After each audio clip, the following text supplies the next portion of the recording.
These are the TV studios at Apple Computer. And guess what? They're all computerized, running under HyperCard. Want to reconfigure the studio, change the lighting, reroute the audio or video sources? It's as easy as clicking on a HyperCard button.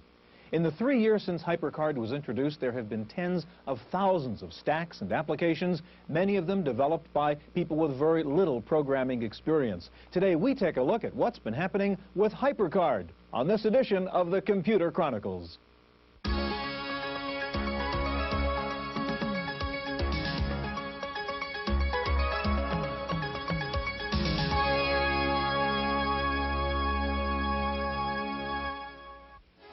The Computer Chronicles is made possible in part by the Software Publishers Association, which reminds you that software piracy is a federal offense. When a few people steal software, everyone loses. Additional funding is provided by CompuServe, by PC Connection and Mac Connection, by Byte Magazine and Bix, the Byte Information Exchange, and by Intel Corporation, Personal Computer Enhancement. Welcome to the Computer Chronicles. I'm Stuart Schiffe, and with me this week is Jan Lewis. Jan, we're talking about HyperCard applications today, and you may have seen a lot of things. I'm going to show you something that is impressive here. You know about HyperCard buttons or icons? Well, what we see here are mycons, moving icons. You see that? Suppose I want to take that river journey. I click on that mycon, okay, and now I can go over here and I want to explore the river with these two guys, so I click on that little mycon. Over here on the right now, you're going to see full screen video of what that represents, and here's our little trip. This is speeded up video, by the way. We're going along the river here. Now I can choose where I want to go as we go along the river here, move my mouse over here and say I want to go on that little Esplanade trip, and we'll go over to the Laserdisc portion that shows us that. Now as we're going down the river, what's great about this, this is context-sensitive HyperCard linking. So as we're going down the river, if we happen to see some pollution, some dirt in the river as we do, it shows me there's a mycon with more information on the disc about that. So I can click on that particular mycon and go to a different section of the video now that talks about pollution. You see another icon popped up over here. I can then click on that, and back on the computer screen on the left, get text. This whole program is being developed by the MIT Media Lab in connection with their multimedia magazine project. Here's the whole magazine on this disc over here. Everything, including the mycons, except the actual video, and of course that'll be coming along next. Jan, I know you fell in love with HyperCard the first time you saw it. What is it about HyperCard that makes it such an enticing environment? I think the first thing is you can do things with it almost immediately, and you can do sort of sexy things, graphics, animation, sound. You can do it without knowing how to program. You get immediate feedback, so you make a change and you see it or hear it immediately. As you go up on the learning curve, let's say you want to learn how to use HyperTalk. Again, you can make changes easy, simple, and you get the immediate feedback, and it just feels good. It's fun. Jan, we're going to have some fun looking at some great new HyperCard applications using video, animation, sound, and text. We'll see a new kind of HyperCard product called SuperCard, and we'll meet the father of HyperCard, Bill Atkinson. Now, HyperCard is so easy to use that even kids in the 6th and 7th grade are developing applications. We begin with a visit to the Nueva School in Hillsborough, California. This HyperCard stack was made by one of the young people at the Nueva Center for Learning in Hillsborough, California, a private school for exceptional children. This stack is about Russian history, and it was made by 7th grader Alexei Klestov. It's fun because you can take stuff from almost any other graphics program, and you can use the scanner and you can incorporate a lot of stuff into it. Alexei is one of several hundred children spanning kindergarten to 8th grade, working with HyperCard on class assignments. Some are even learning to master the HyperTalk scripting language to create their projects. Instructor Kristen Thomas sees HyperCard as a perfect medium for learning. With first graders, there's the graphics aspect as well as a word processing aspect that they can start with. I can set something up, I can build a little stack for them, and they can come in and work with that. At the higher levels, there isn't an end to HyperCard. It continues to be more and more challenging, and besides having just the graphics, the text, then they can go into sound, they can go into the programming or the scripting of it, and some of them find little niches that they're real interested in, and they take off in those directions. Some students are already working with multimedia, linking their HyperCard applications to CD-ROM and video disc. Clearly, this is an exceptional school for exceptional children. But the people here argue that learning HyperCard is just as easily accomplished by average intelligence kids. Because what you see on their faces, they say, is fun, no matter what their age or ability. In Hillsborough, California, for the Computer Chronicles, I'm Wendy Woods.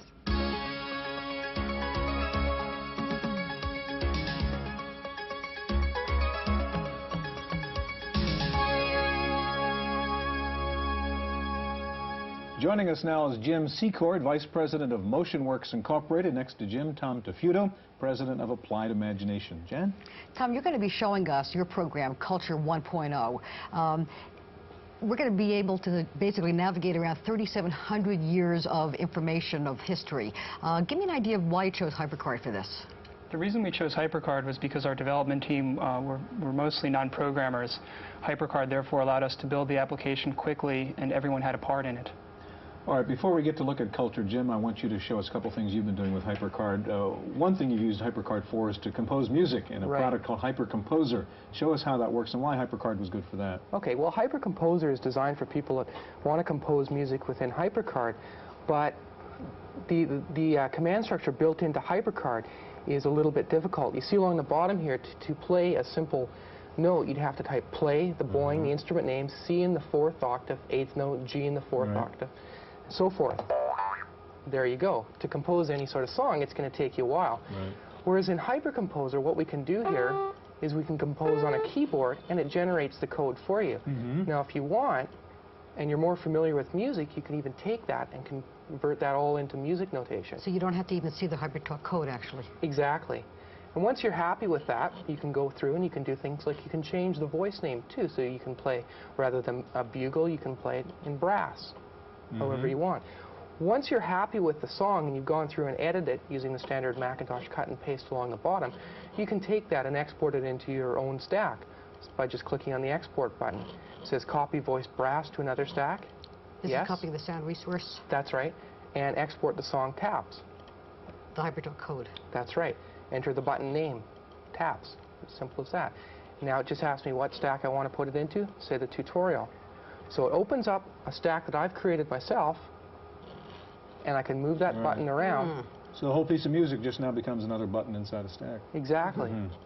See, once I'm done now, I can go in and I can take a look at that stack. If I click on the options, go to another stack, click on tutorial, there it is. And if you want to see the code that it created, just go to the button tool, click on taps, look at the script, and there it is. And HyperComposer did all that for me. All right, Jim, your company is also using HyperCard to do animation and to simplify what we know can sometimes be very complicated animation. And the program is called Take One, and show us how you use it. That's right. Here's a simple example that we put together to show some of the features of Take One. Now, when we were creating animation, we ran into a few problems. One, it takes a long time to do, and it's also very machine extensive. So when we created Take One, we wanted to make it run on any Macintosh without the use of costly external hardware, such as video disc, CD. So everything we're seeing is coming right off the Mac off this machine. No other boxes here. And everything we're seeing here is also on one card, too. That's all on one card? Yeah. Ah, interesting. Or could you show us, this is sort of a demo you've put together, can you show us an example of something practical, a practical piece of animation? Okay, yeah, that's the idea. Sure. Well, here we have a doorknob, and if I click on the play, I can see the doorknob going together. But one of the nice things about Take One is it's also interactive, too. So the user has control over the animation. This can all be built right into the scripts once you've created the animation. Is this all one card also? This is all one card. You've got another one, Jim, I think, in which you have a kind of Mac maintenance tutorial of some sort. Can we see that? Exactly, yeah. How do you accomplish this, with X commands? Or? It's all done with X commands, that's right. Here's a technical maintenance manual that we created. Now, rather than mailing out a huge 200-page manual, everything can be done on a disk using graphics and animation as opposed to a lot of text. All the tools we need before we start, the disk we need, and all the steps we're going to go through. And here's the demonstration of animation. In each step, it goes through and graphically shows you what you have to do. There's about 400 frames of animation in this stack right here, which were all created using our animation program. Okay, Jim, I'm going to ask you to get out of Take One if you can, because I want to get back to culture now and give Tom a chance to show us how he used this. And if you can sort of slide the mouse and the keyboard over, whatever Tom needs there to get going. While you're getting up and running there, can you do color animation also inside Take One? You sure can. It fully supports color as well, too, so you can do color within HyperCard. And both these things products which you can buy, and HyperComposer and Take One? HyperComposer is on the market right now and is published by Addison Wesley, and Take One will be released early in the summer. And what kind of price? Yeah, price range. HyperComposer sells for $69.95, and Take One is going to sell for in around the $200 range. All right, I see we have Culture 1.0 up here, Tom, and run us through what this is. Okay. Culture 1.0 provides 3,700 years of Western history. It has over 200 graphics in it, 2,000 hypertext links, and 90 essays covering topics from the Black Plague to Impressionism. Now, Culture is organized by time periods. So on the screen right now, we have an overview card in which you can access all these time periods by simply clicking on a button. I'm going to click on the Renaissance, and we're going to be transported to a HyperCard stack that just deals with the Renaissance. Each HyperCard stack has 3 introductory essays, and it has information that has been further grouped into subperiods. So if we click on the Middle Renaissance, for instance, we come to a culture grid. Now, the uniqueness of culture is that, unlike an encyclopedia which indexes data from A to Z, culture indexes data as a collection of interdisciplinary events and developments. On the top here, we can see history, literature, art, music, etc., and the different countries where developments were distributed. So if we click on, let's say, Italian art icon, we come to a card that has just outline information about who important people were at that time. And what are the bolded names on there? Okay, the bolded names indicate that there is a link from that name or that piece of text to information that relates to it in some way. So if we click on Leonardo da Vinci, for example, we find a card that has a little bit of information about Leonardo da Vinci and even a piece of work. So you've got the art in there. You have music in there also under the music section? That's correct. There are 75 signature melodies in the program. And actually, if I go back out, I can click on this icon to play a signature melody from this time period. Briefly, Tom, I saw before you had a paths command at the bottom. What is that? Okay, let me go into the program where there's some information. And what paths allows you to do is save a set of cards that is related to a particular topic. It's a very useful feature for teachers doing a lesson plan or something like that. So we'll load a path that's already been defined for us by Walter Reinhold. And let's say we want to learn about Italian opera. We load Italian opera, and now we have a menu of cards that has information about Italian opera. So we could, one by one, go through this. And okay, so after you've wandered around, you can then sort of keep track of a particular path and just go right back to that. That's right, and save it to a file and use it in a lesson plan or something. And is this a product also? Can you buy Culture 1.0? Yes, you can. Culture 1.0 retails for $175. And it also is available with a workbook. That's great. How many discs does it come on? 7 discs, about 5 megabytes of information. Gentlemen, thank you very much. As you can see, HyperCard is a lot of fun. It's also being used in some very serious applications, as we find out in this report from the Division of Hazardous Materials in Alameda, California.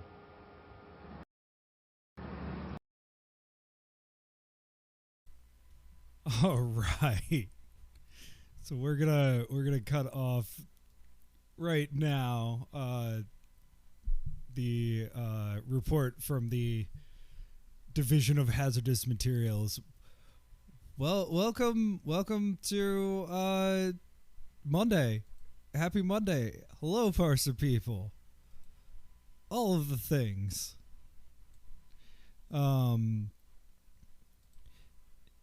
Yeah, so today we're gonna do something maybe a little different.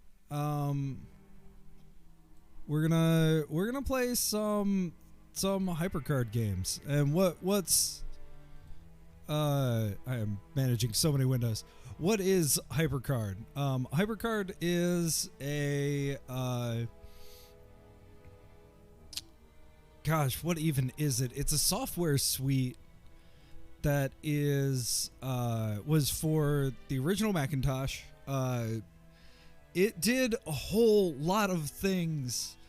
It was sort of the internet without being connected to the internet. It was sort of like making websites and things like that.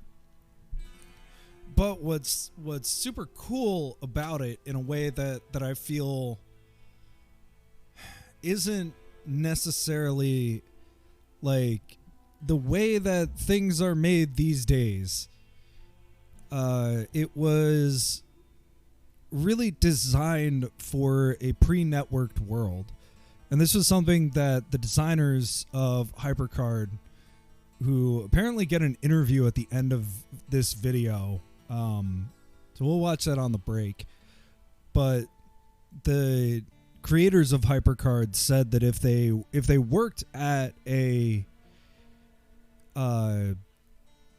place like Sun Microsystems at the time, that was like already focused on making networked things, this would have been the world's first web creator, like website creator, the world's first web browser. It would have been all these things, you know, even as it was created in the late 80s. I think the earliest stuff that we're playing today is from 1989, which is like the year that the internet was created.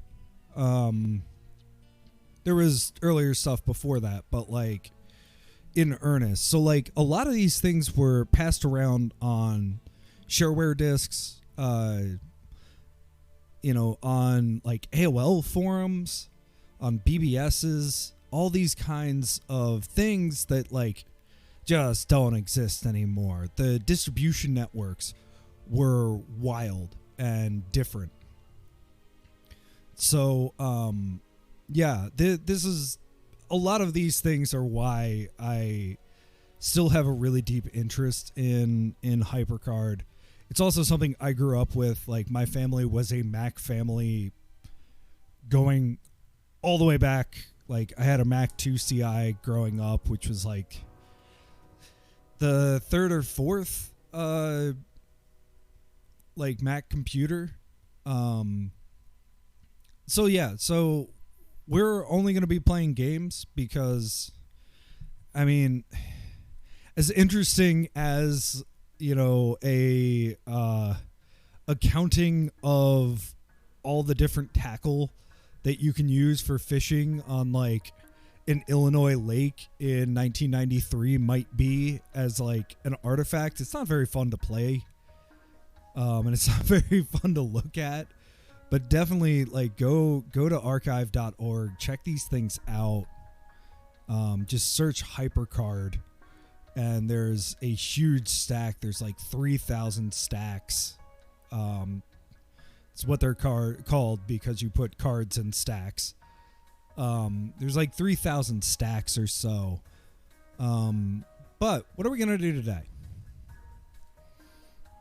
We are gonna switch views, and we are going to play some roulette. So I have here a big old roulette wheel somewhere. Haha.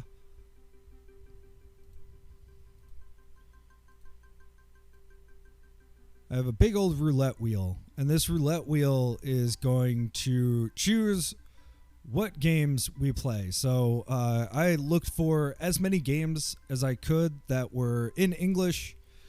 Certainly worked. I have played a few of these. Actually, my first stream ever was a HyperCard stream, but I have a much better computer, and I am pretty sure I've worked out a lot of the sound bugs that I was running into, mainly that were, hey, you can't have like 50 million tabs open on a computer that does not have much RAM. So, okay. So I want to point out a couple of things here. So if you look sort of on this side over here, we have the manhole, which, if you know the game Myst, this was the game that let Cyan, that company, make Myst. They showed off this game, the manhole, and were like, we could do this, but a little bit more of a game. And they actually made Myst, the prototype for Myst was made in HyperCard. There's a couple other things in here. Tiny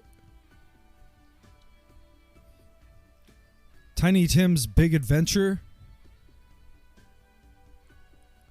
That is... Whoops. I changed how I was going to do this. That is my starting soon screen is Tiny Tim's Big Adventure. It's a point-and-click game. You need to find all the lint. And somewhere on here is everybody's almost favorite thing, and I'm stoked to have sounds that actually work. Hyper Dungeon. There's also like a couple of like goofy games. There's like Mortal Wombat and Kangaroo Court and Advanced Lawnmower Simulator. So like there's really like a lot of things, and one of the things that really makes me stoked about how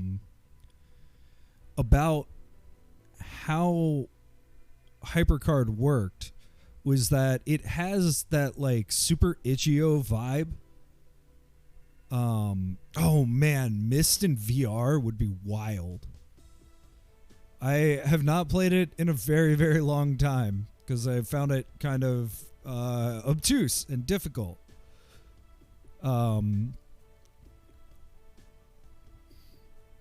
There's also one game on here that I absolutely had as a kid, which is Spelunks and the Caves of Mr. Pseudo. And I am like very stoked for that actually to run well. But yeah, let's see. Let's find out what the first game is gonna be.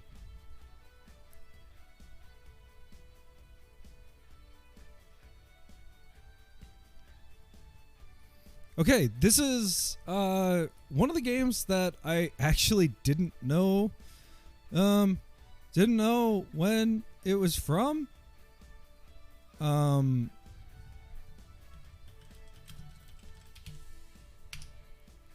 that's okay. That's kind of the wild thing about this archive project is that they're trying their best. And I have nothing but respect. But you know, it's an archive project. We're really creating. We're doing things that I think a lot of folks don't necessarily know much about. There's not, you know. You have people with You have people with, a disc, say, and that's all they have. They have a disc that was unlabeled in the back of their closet, and that's that. So I give everybody a lot of credit on these. Again, we're using the archive.org emulator.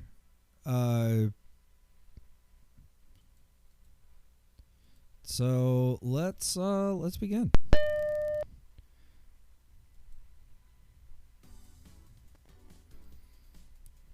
And so I'm gonna keep the music running in the background just to. Some of these games have some good sound. Some of these games do not. Some of these games have truly wretched sound.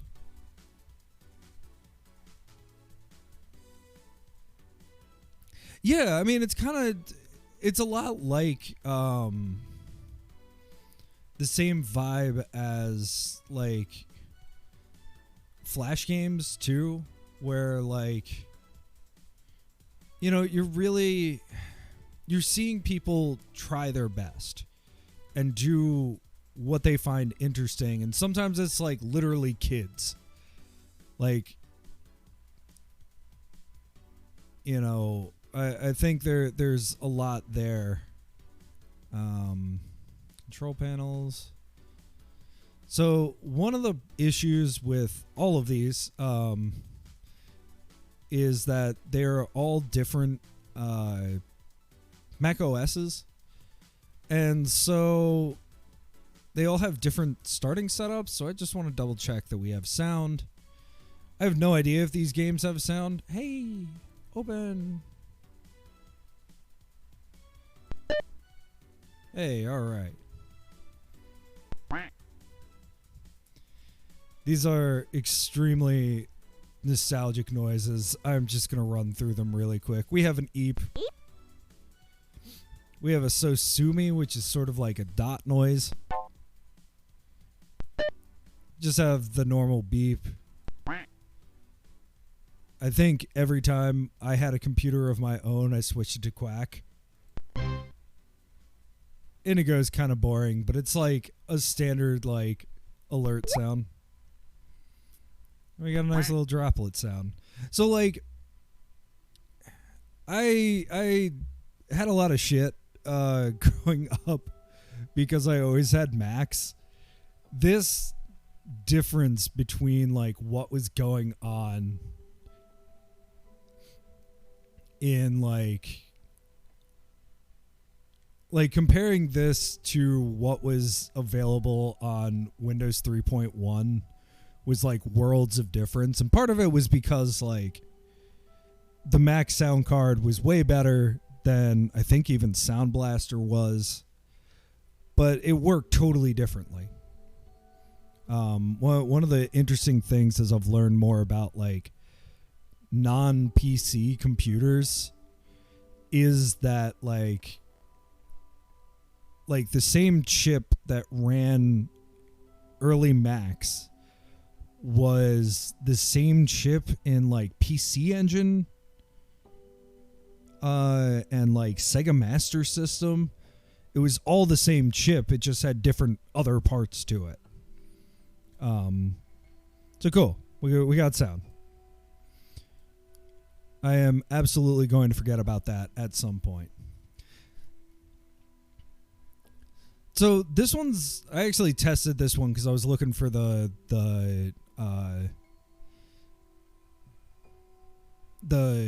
distribution date.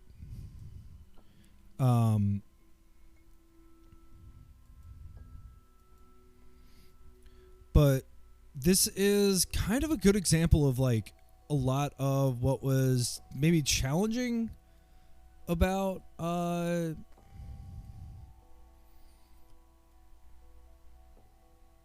HyperCard. So like a great example here, there's no way to center this. We have to manually center it. Well, let's find out about it.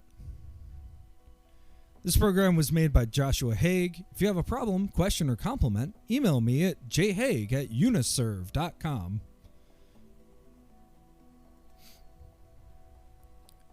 But like one of the ways that you can think about HyperCard is that it's a really complicated PowerPoint stack. So we got down here. Mom, Jamie, our sink is clogged. Could you fix it? I'll try, Mom. So our sink is clogged. We have a door. We can go to my room. What's this? Just crack?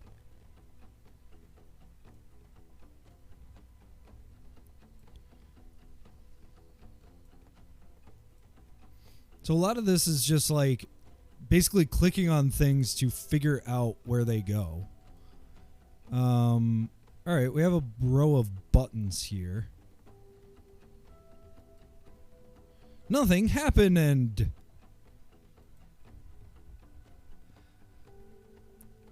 So like I said, like genuinely kids were making these games. You just unlocked the door. Oh, okay. What I unlocked the door? What? Oh. Okay. This tunnel's shut. A slimy monster thing was living in that tunnel and it sucked all the blood out of you.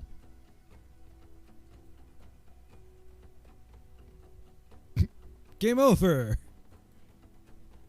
Okay, well, what was it? This button? Oh, you just turned the guard badge on and it blew up. Another game over. Okay.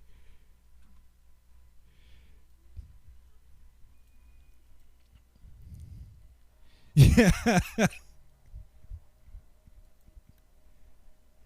You just turned on the porch light.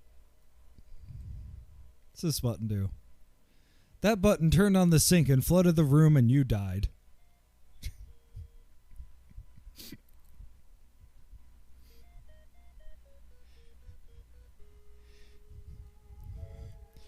And like, I definitely made something basically like this.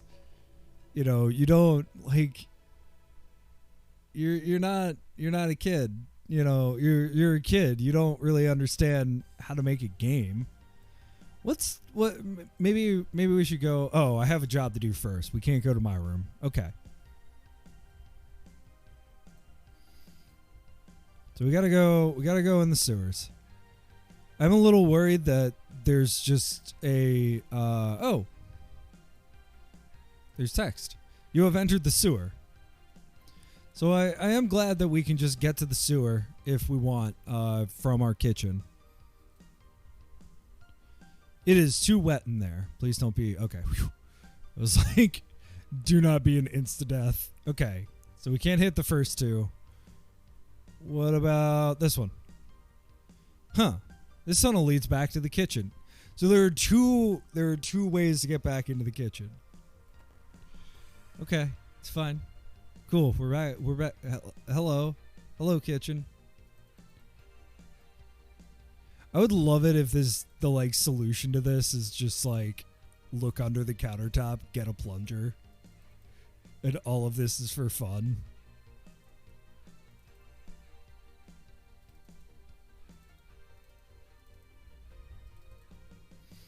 Okay. Oh no. The door locked behind us.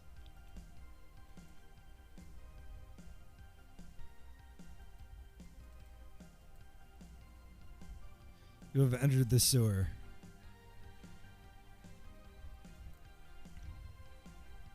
Okay, that one... Is that the one I just clicked? I think it is. Oops.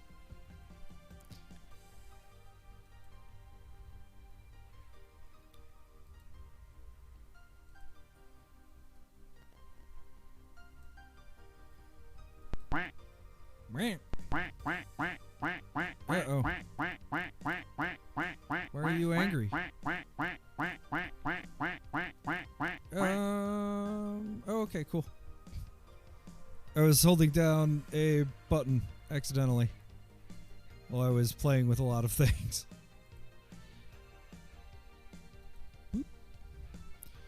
Okay. So we went to that one, we went to that one. What about this one? That tunnel is shut. Okay. So it's none of these 6. What about this one? You caught a virus and died.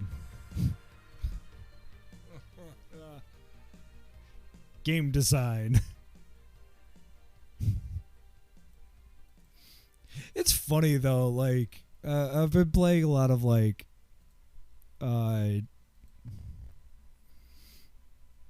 what's it called? Oh, that's a nice little transition to let you know that the door unlocked. You know, I've been playing a lot of like Sierra influenced adventure games and like watching a lot of them on Twitch. Yeah. I was holding down a button. Your mom just turned on the water, and the water came through the pipe and killed you.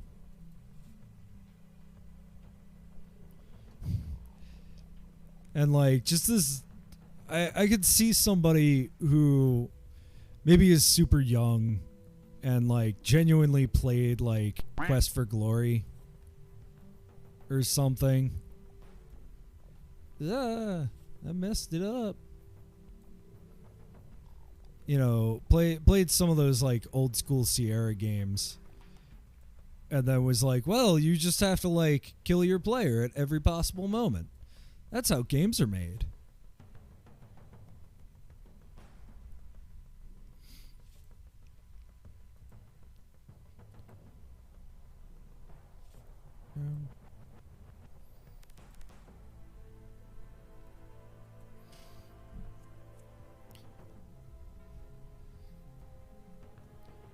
So we've got 3 more to try. Which one of these is the right one? I guessed right. I guessed right again. Oops. You are in the tunnel. Oh. I am...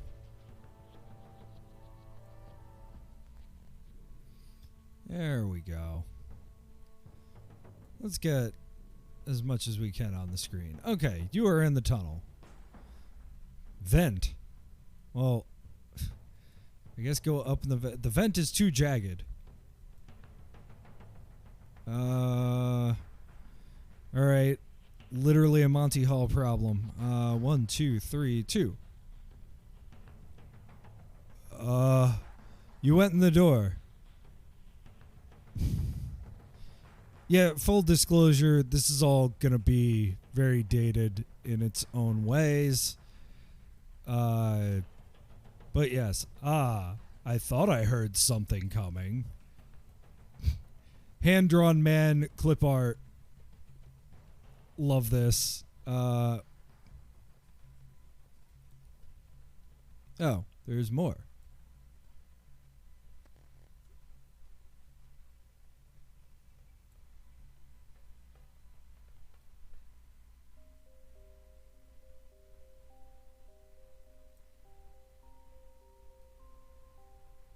What?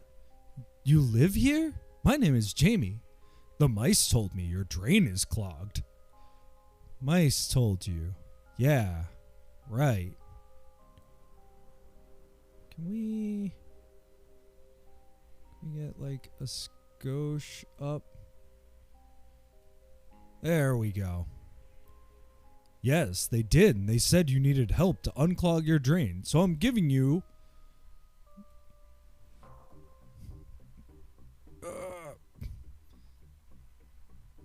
my luck stick. Sorry, this is before the world of scroll wheels. A luck stick? How interesting. Here, take my box. It has my luck stick in it. Thanks, I guess. You now have the luck stick. How wonder? Oh, great. Cool. Thanks, Joe.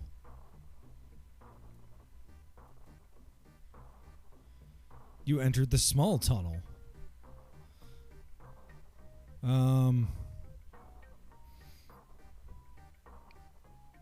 door. It's like a cookie. Okay. 1, 2, 3, 4. 1, 2.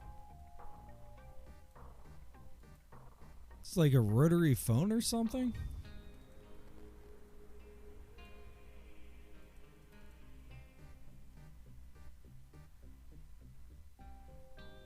Oh. Okay.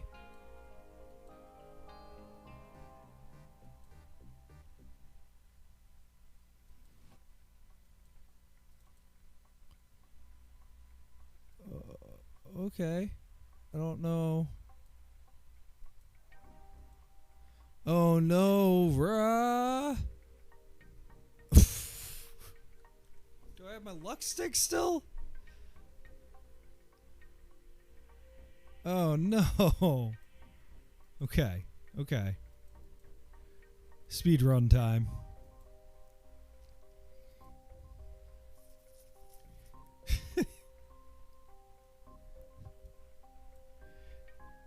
I think it was this one. Yes. I think it was this one. Yes. I think it was this one.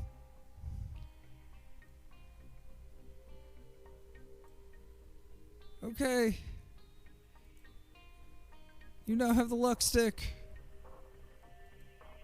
We're gonna crawl here. I don't want to do that puzzle. I don't want to do that puzzle at all. What other puzzles do we have? You saw a family of mice living in there, so you got so scared you ran back into the kitchen. Well, isn't that...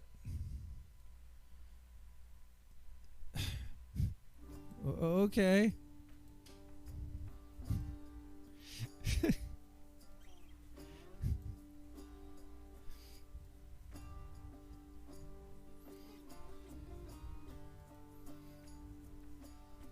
Alright, alright. So this actually turned into a game, which is cool. Incomprehensible though it may be.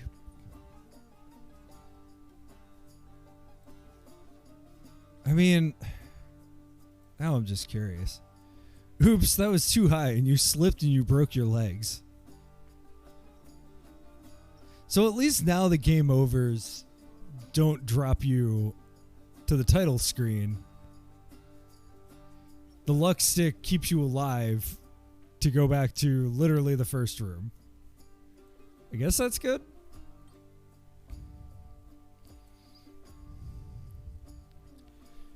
And I really don't want to do that puzzle. Is there any other puzzle?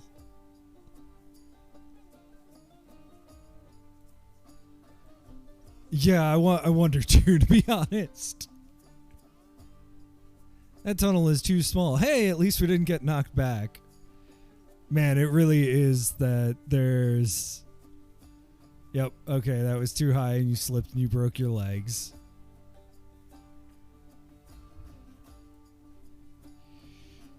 There really is just one solution, and I have to figure out this completely incomprehensible puzzle.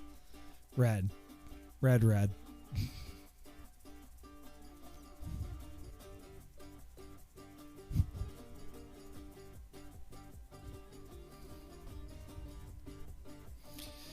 What's in this door? The door is jammed. Okay, so it is... Alright. Any hints whatsoever? No. Well, let's just go to Chew.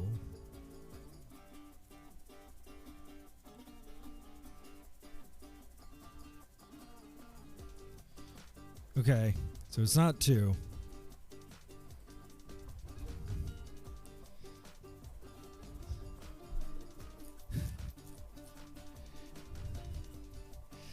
Yeah, that was my guess as well. That's alright. Speed run time. We don't need to read this scintillating dialogue. Alright. Is it... Oh no.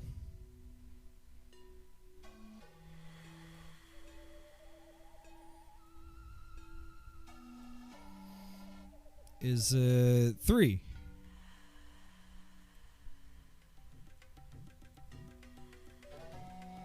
You just unlocked the door.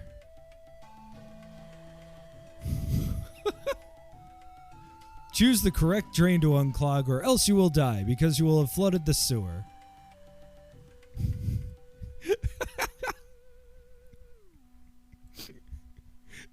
And there are 1, 2, 3, 4, 5, 6, 7, 8. Wait. Wait, how many? 1, 2, 3, 4, 5, 6, 7, 8, 9. 9 drains.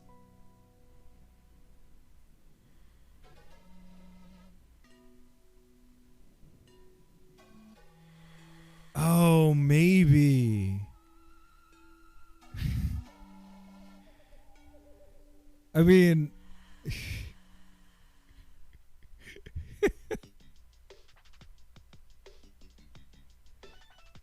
I think you're just supposed to pick them all.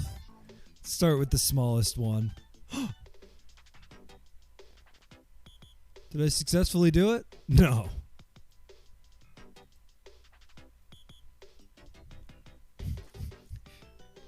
Game design.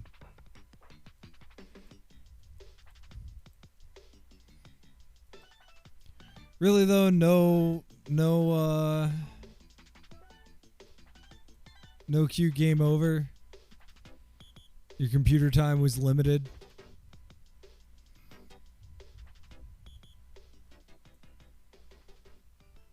Yeah, I see that too now. Like it's I don't think there's any actual hints in this, to be honest.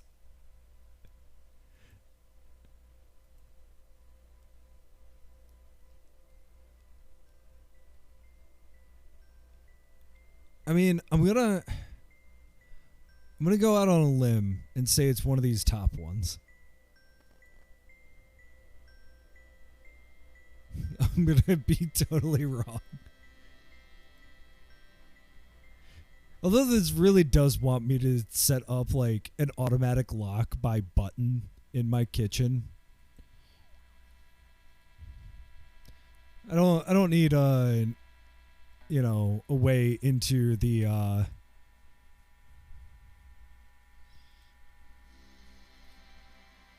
sewers from my kitchen, but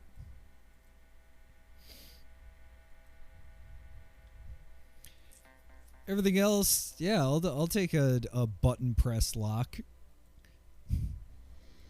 One of which just kills you. All right, what do we have here? We have 1. We have 2. What about this one? I'm assuming it's the top ones. In theory, because it's a sink. Again, I'm like ascribing thought to this, which is probably not the best call.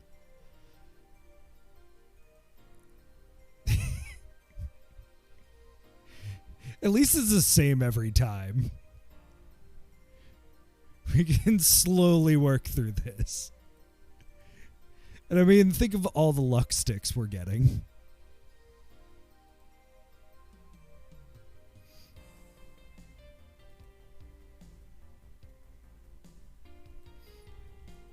All right, we unlock the door. Last one on the top. No. Also, I'm thinking, too, how many drains are in this house? Like, how many drains are in the average house?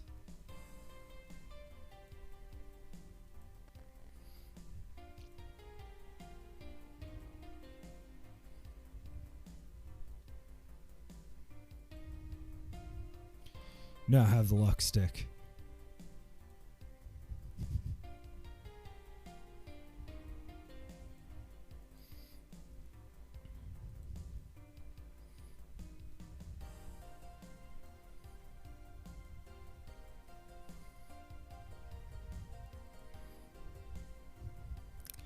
All right, so we've tried all 4 of those. Let's start in the middle. Nope.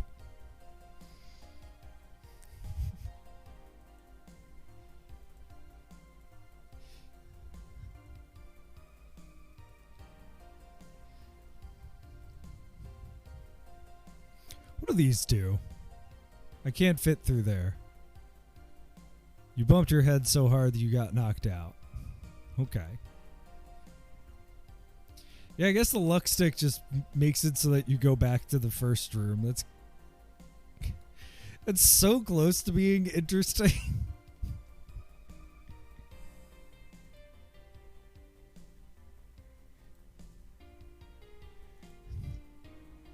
I don't want to try any of the other ones, although they might be cute as well. Get the luck stick.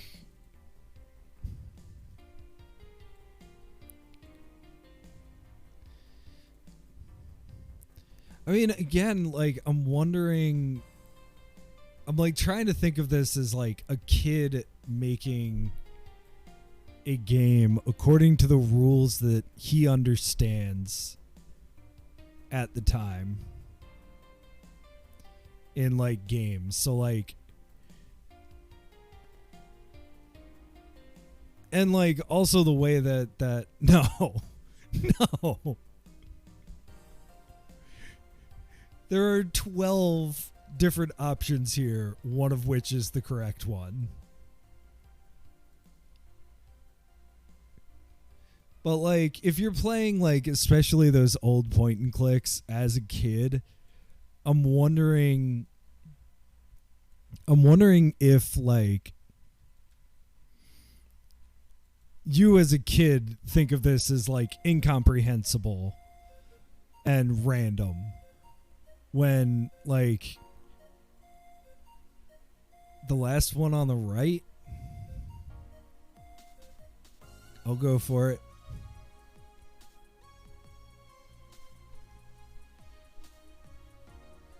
I just want to go back to my room.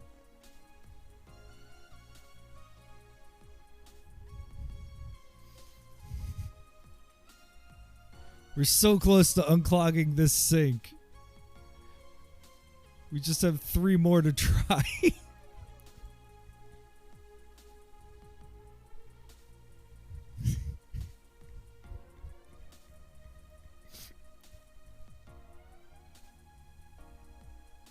And I'm pretty sure this is the only one that, like, we have any of this weird window issue with, but, you know, maybe I'm wrong. And that kind of goes to, like, one of the shortcomings of HyperCard was, like, yeah, the stacks were what they were.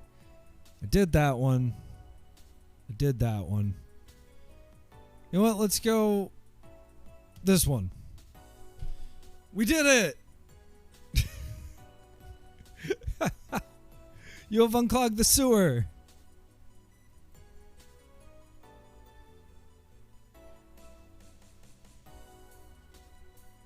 Thank you, Jamie. Could I ask you to do me one more favor? Sure, what? Clean up your room. Oh, Mom. All right, I'll do it. Huh. I think I'll use the luck wand now. Luck wand, I command you to make my mom say I don't have to clean my room. Wait, I'll clean your room. It worked. Play again. Okay. That was exceedingly cute.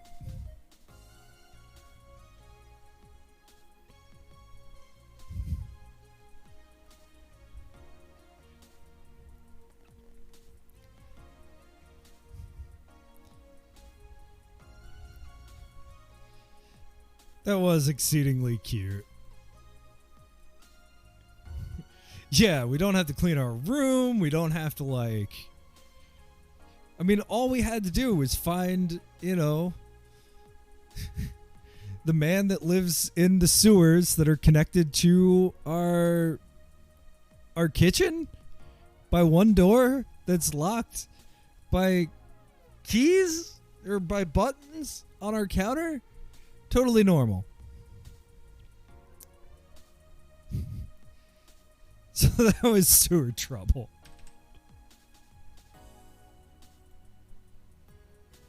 Thank you, Josh Hague. I hope one of the things that I do think about a lot playing like these games is like what happened to these people. I was playing I am like obsessed right now with this developer of text adventures of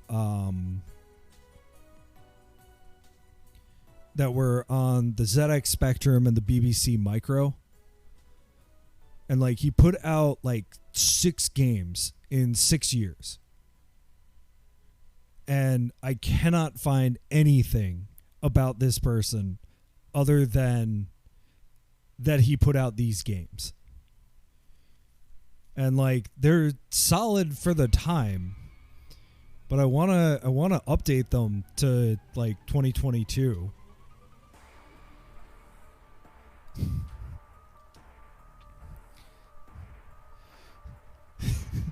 Find out if the parent's name is Josh. Are you Josh Hague?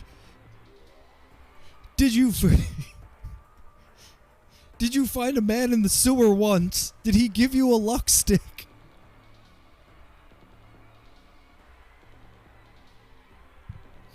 All right, let's see what else is on this.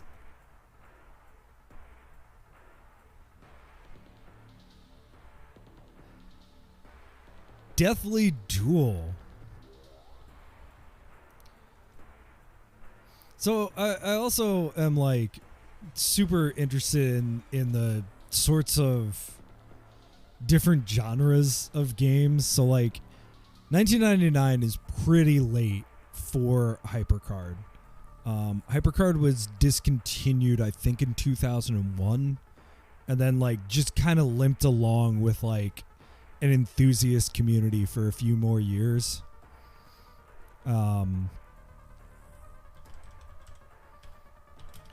So like it being late, there's a few things that we might see. So like one of the things is that it might be a real game. Like people were making real honest to God games in this as early as like 1989, but like successfully, consistently, all of that. I can't always say.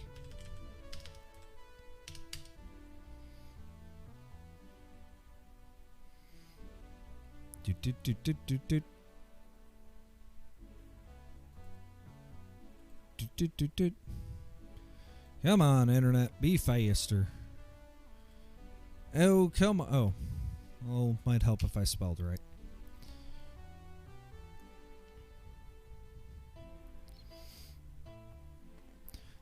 But like, you know, there was always the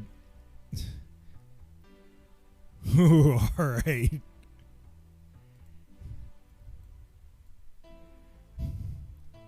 This is definitely a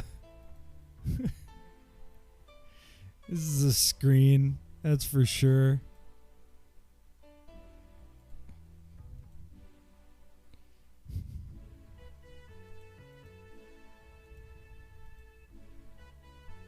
Full screen.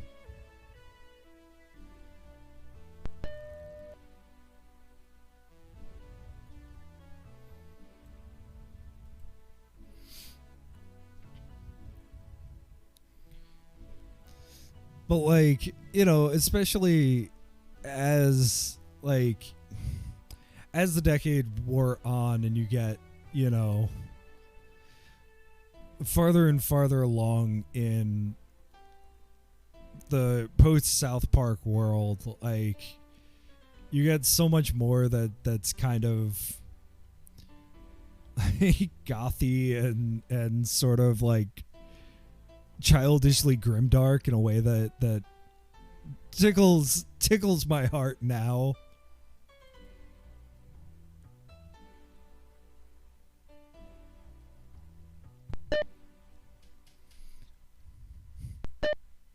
No, Eep.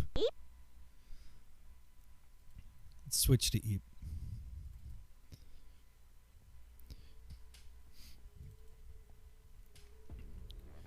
But there's also, oh, we have instructions, we have a readme. Yeah, what's this readme? Oh no. They only installed HyperCard and that's it on this computer. So we have no instructions, we have no readme. This is great. Spilled software. Presents. Ooh, we could register. If you want to register this game, Deathly Duel, then send $5 US to Spilled Software, 123 Wentworth Street. I'm going to write down these names and see if any of these things still exist in any format whatsoever. I should have done this research before.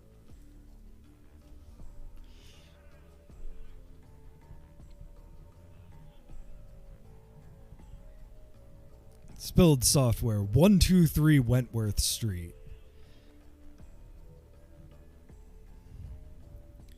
You will then be sent the cheat code of this game and free registrations for all of this game's sequels.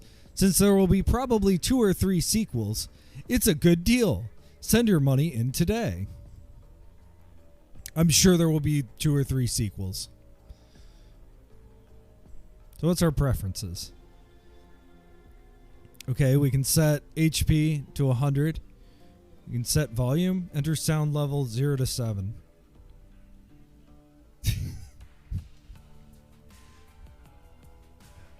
I mean, although I think about it, like, once you have the engine, it's just graphics with this. Oh, this is promising. All right. I guess let's start a new game. Oh, gosh. What?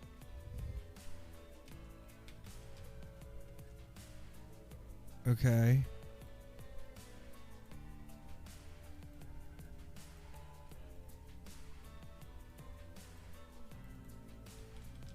What are we supposed to do? Oh, I got to face the other way. Okay. So it's WASD.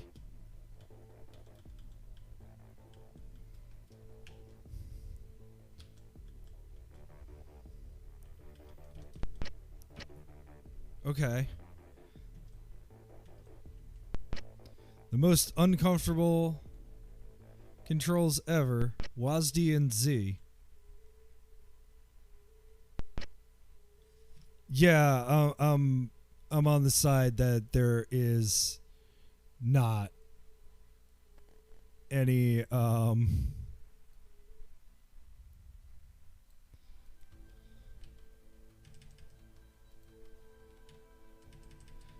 nope, not arrows. Not JKL. Okay.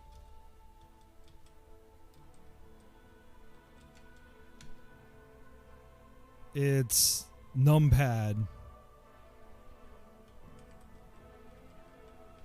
So we've got that.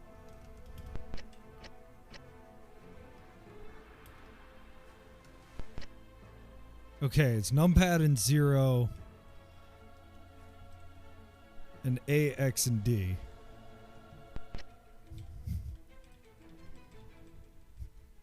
Oh, I wish there was some way to automate this at all. Run at each other full speed. Oh, my computer does not like that.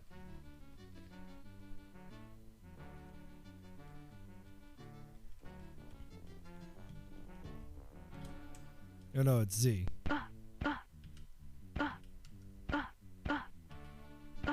Just one sound.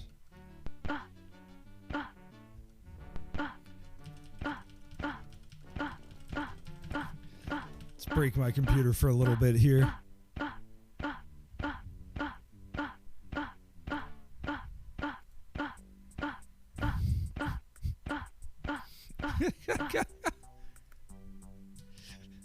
All right, let's put the coup de grace on this.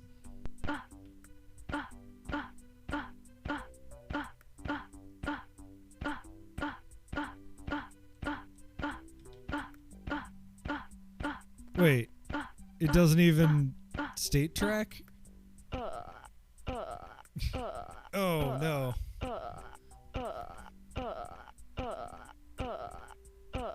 Ooh, sorry for the flashing. And that's it.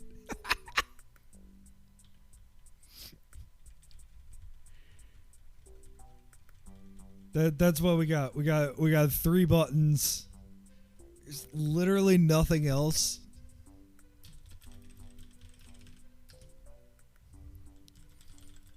Oh. Oh no, I just hit D by accident.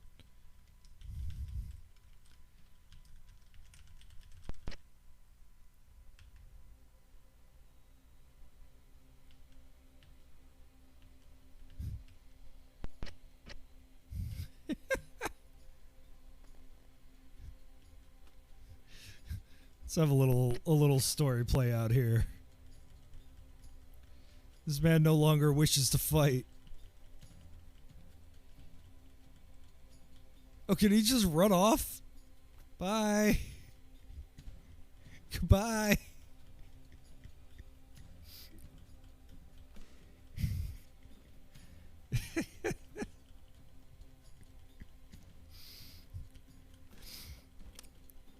No. I must return to the battlefield. Cannot show my weakness. Oh God, he's so close.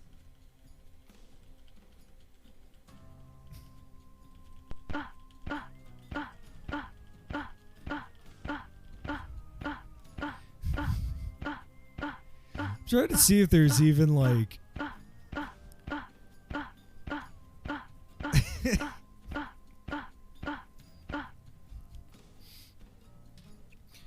I mean, clearly somebody figured out how to do a random counter in like ActionScript or whatever. I mean, this interface is actually solid. I mean, childish, but solid.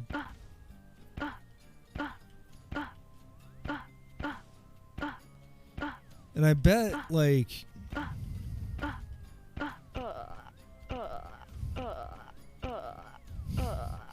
That's it. That's all we got. We can exit. Well,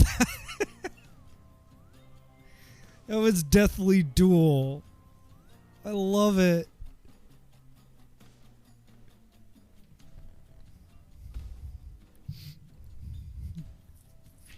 I want it, like... I wish I could read the instructions. Just making sure. Yeah, no. And who knows? It was probably written in, like, some random program. Adorable. Alright, that was the 1999 Deathly Duel by Spilled Software.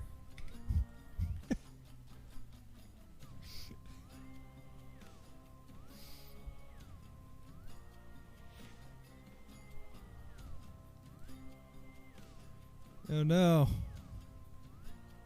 I'm seeing behind the curtain.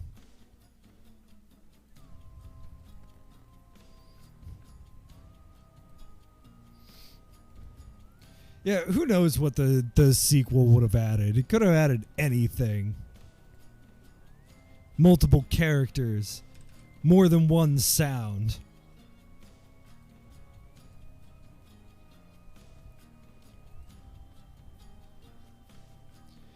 Anything. Literally one thing.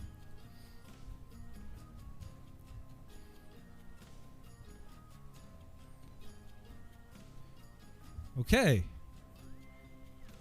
I've definitely done like zero research on any of this. Yeah. Thanks for coming out. I've done literally zero research on any of this. And definitely check the VOD, in particular for the B-side on this, which is going to be a full playthrough of like a genuinely historic game. It's probably the first commercial game that featured a pretty much entirely gay storyline. It's a game. It's a HyperCard game from 1989. and it's genuinely historically relevant, as opposed to like most of this, which is so far it seems like kids having fun. But I think like that HyperCard had the ability to be both like kids having fun and what is this? And like, you know, just like a little bit of everything. I don't know. I really appreciate that from like, you know, not only as someone who really does like, you know, that scene of, you know, people trying to make their first game, as someone who has always wanted to make their first game. So this might be in Japanese. We'll find out.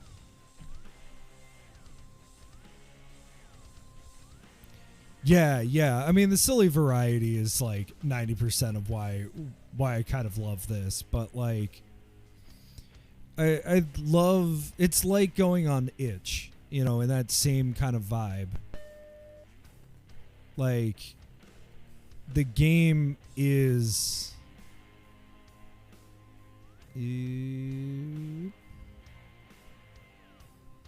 where's the one I want? There it is.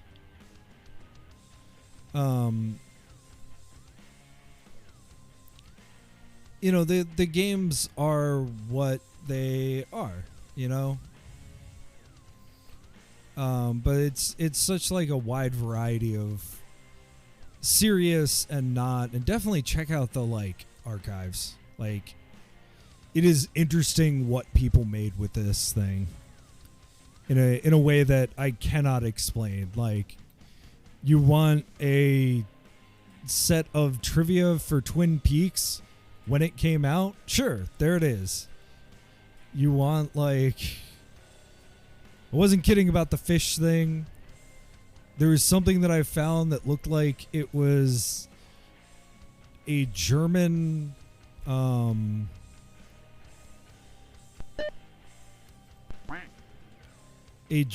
like neuroscience textbook.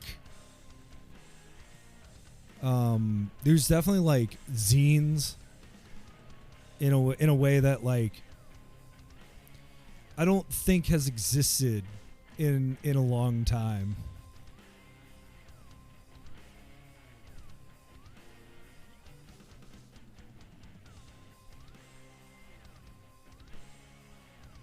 So it's definitely interesting, and it's definitely something that like I really enjoy and care about. Like,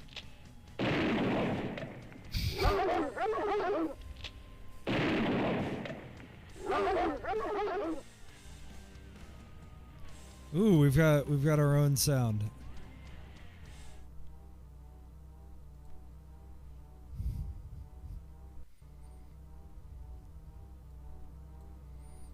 Rescue George, version 0.1, 1994 by Natsu Sakimura, all rights reserved. Let's see if we can make this any bigger. Nope. Click the title to start the game. Click this arrow to see the story and the explanation.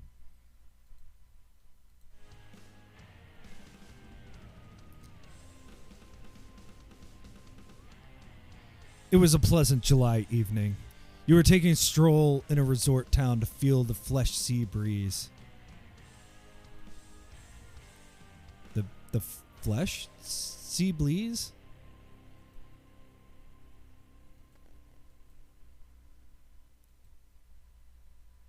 Suddenly,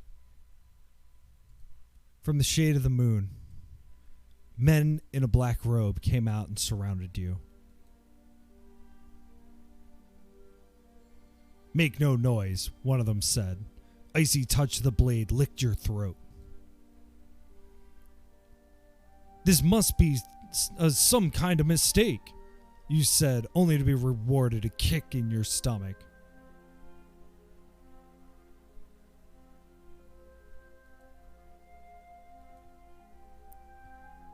You fell down on your knee. Then a blow came. Someone took your arm and dragged you. He whispered at you. Stand up. Run. It was George. I will follow. He pushed you towards the direction of your hotel, and he tackled the villains to stop them chasing you. When you returned to the hotel, you were alone. You waited for George to come back, but without avail. He fell to the hands of the villains. They were the notorious brigands of Mount Penzance. Local police said that it was impossible to rescue him. The force of brigands completely dominates us. We will be crushed like pudding, the police chief said. Aren't you ashamed of the situation? You asked, but the chief said firmly, No, we're not. We're just being practical. Is there any prospect of George being returned safely? You asked the chief. He said, much to your dismay, No, absolutely not. He will be killed in a night or two, and the bandits will savor his blood and liver. The record shows that there is no case of male victims being returned alive. Females, only after they get aged and unattractive. All right. But I can't let him die like that. He saved me. I've got to do something for him, you said. Do it on your own, the police chief said. Never tell them that you got this map from me. He took a map and the plan of their fort and gave it to you. Do not come back here ever. He slammed the door at you. So, you had to do everything by yourself. Fighting with them was out of the question. The best you could do was to track the guard and show George the way out.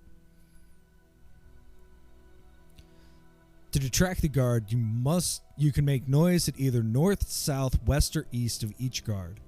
If the guard sees unguarded space, then he will go and check there. Otherwise, he will just say boing and will not move. If you can guide George, buddy, you should not be going to a place of ninjas or brigands or whatever they are. Sir, you look like an accountant. If you can guide George to the gate of the castle through the gap between the guards, he is home free and he will live. Otherwise...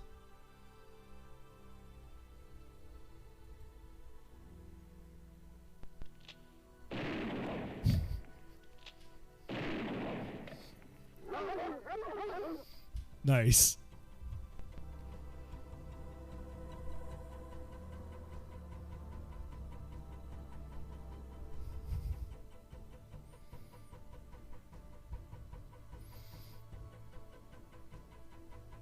Fair. So we must rescue George.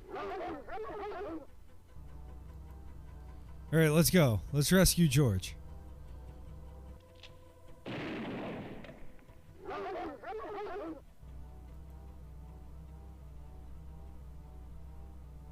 Okay.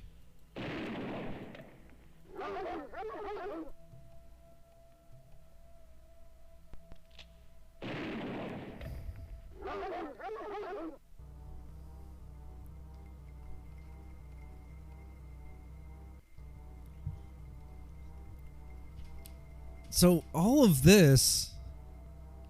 Okay, click the title to start the game. There we go.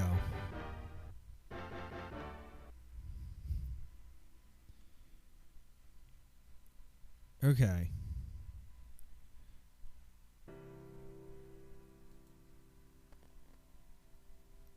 Cool. So we have guards. We have all of this. All right. What's step?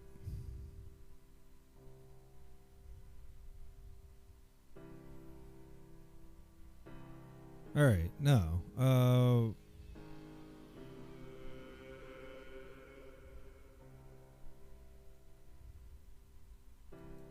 clear? Enter? No, enter brings us back.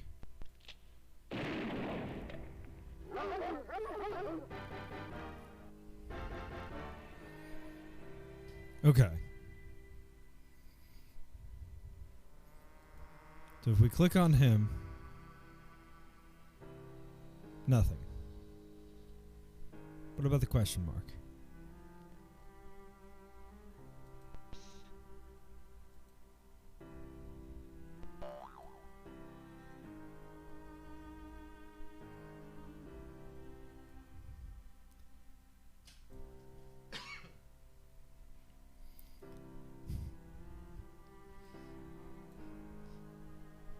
All right, Natsu Sakimura.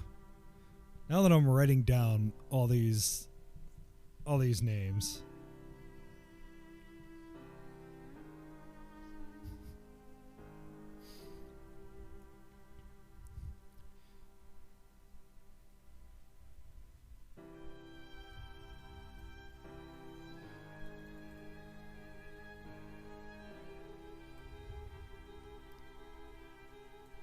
It's great. Not now.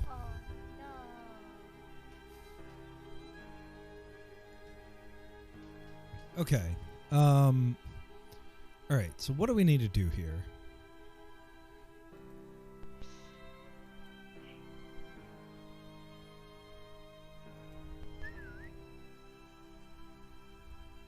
This way, George.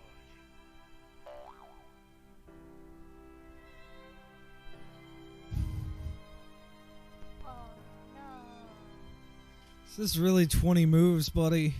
Did you count that all the way? Okay. Oh, wait.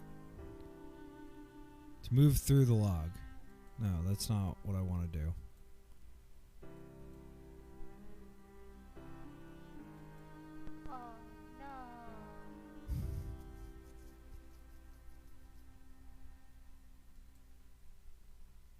Oh, because we're in help mode.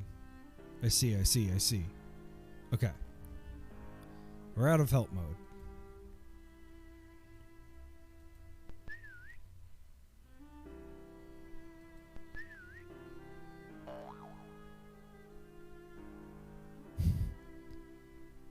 If your log is the shortest one I have received by that time, you do not need a registration fee.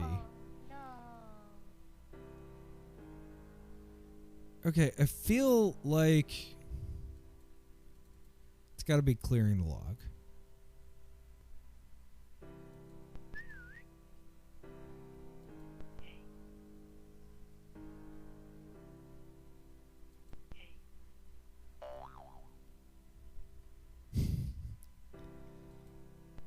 I feel like maybe... 'cause how...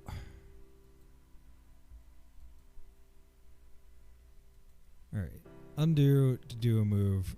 Redo to redo the move you've undone. Clear the log. Thank you. Oh. Not a valid number. Yeah.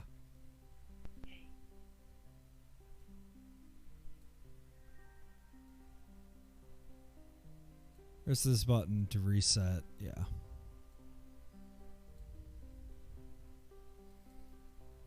Okay, what if we reset the game?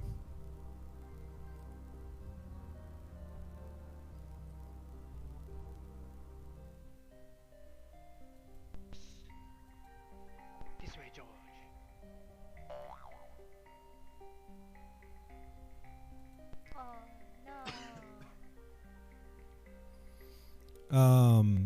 Okay.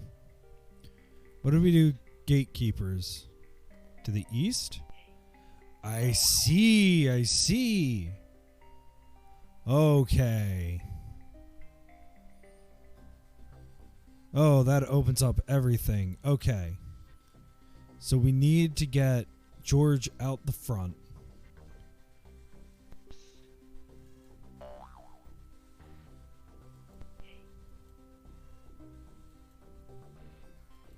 No, you can go south.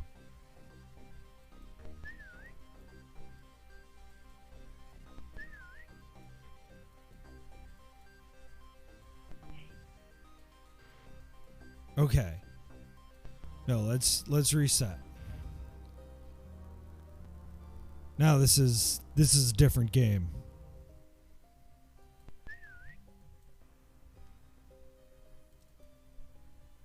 How are we supposed to get him to go down?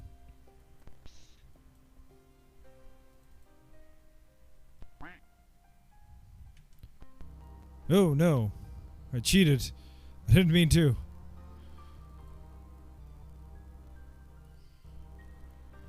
Okay.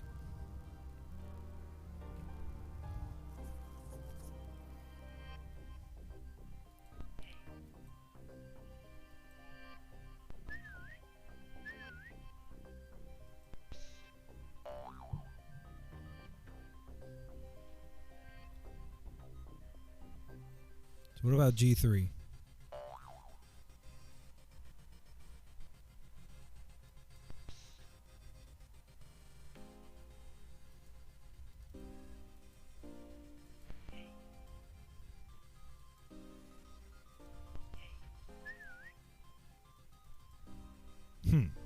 Okay. Can we move the gatekeeper back? No. Okay. Let's reset. Are we like...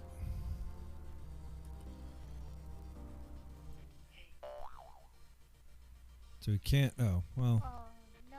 That legitimately was like 20 moves, at least.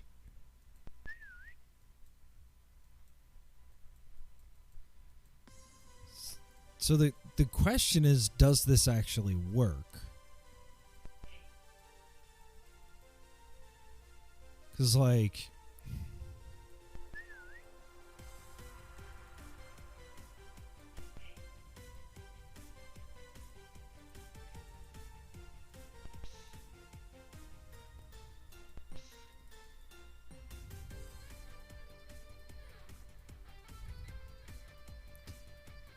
Okay.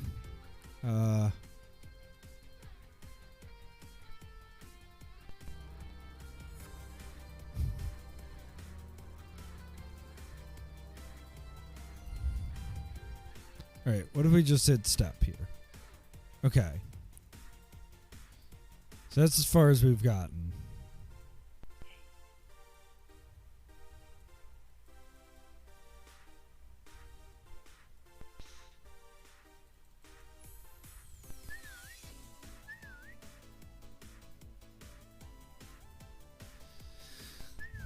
No, none of this.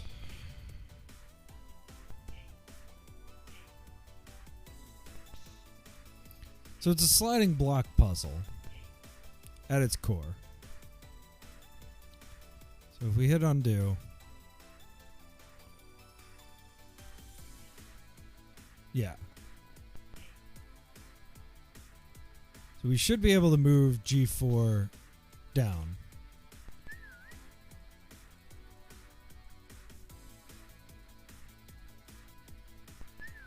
Somehow.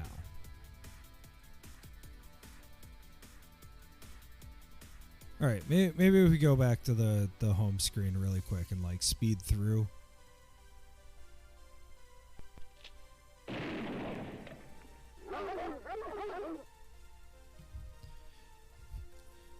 This actually is like kind of a cool game. At least like a cool thing to build around, like to build around a like sliding block puzzle.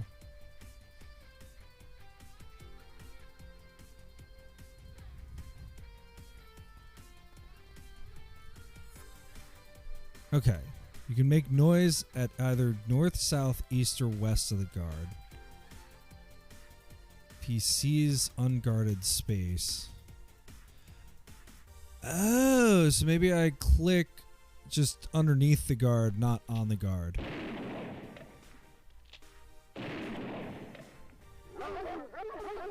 Yeah.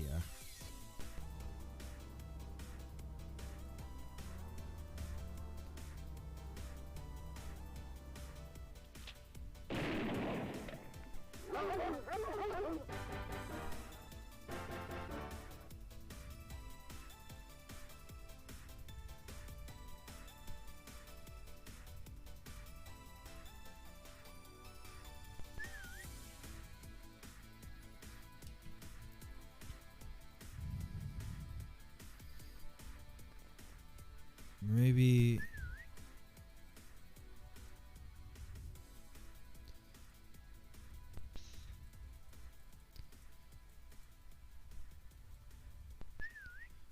Okay.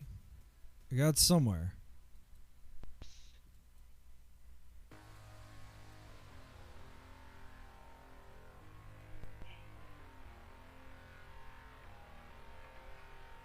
Okay. Okay.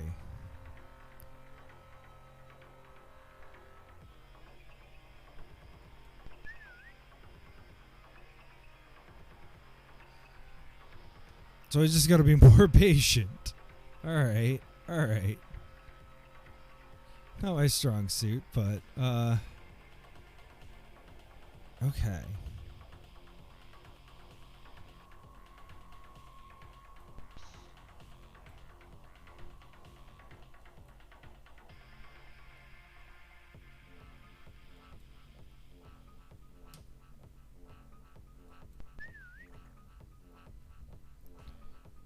Yeah. All right. Now we're moving. Now we're moving them.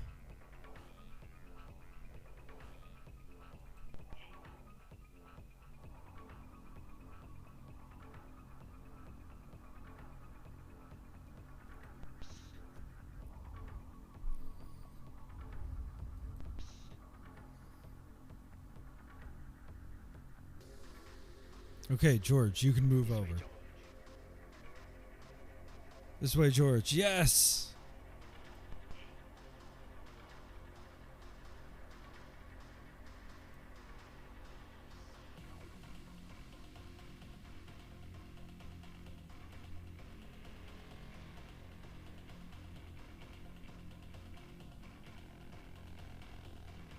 I'm going to be honest, I will not beat this. If I do get anywhere near beating this, it will be a miracle.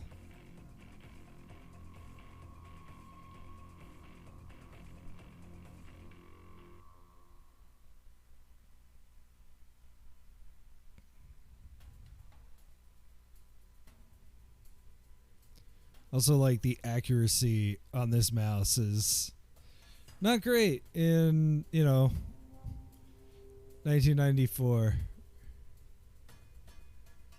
This is genuinely a cool little game. I wish it worked a little better.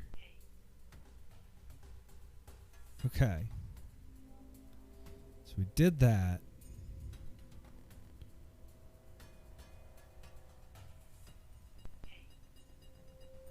It's okay, George. Just chill.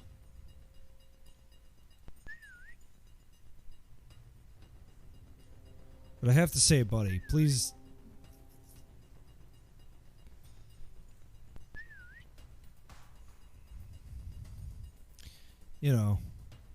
be safe out there, George. Come on, go down. There you go.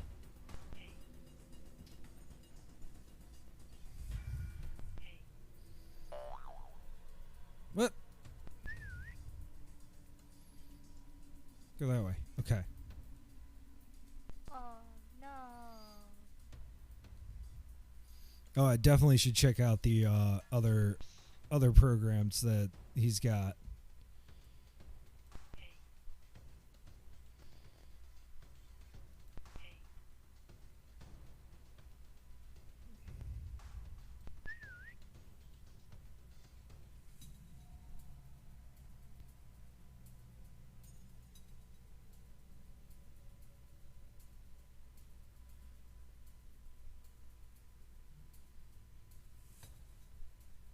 Okay, no. This isn't the right way to do it.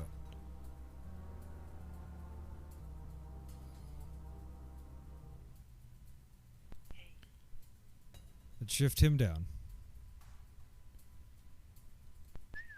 Shift him out of the way.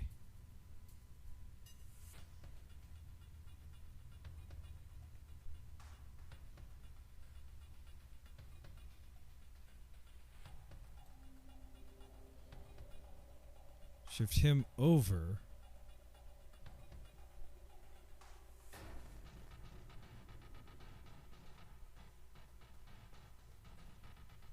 Yeah.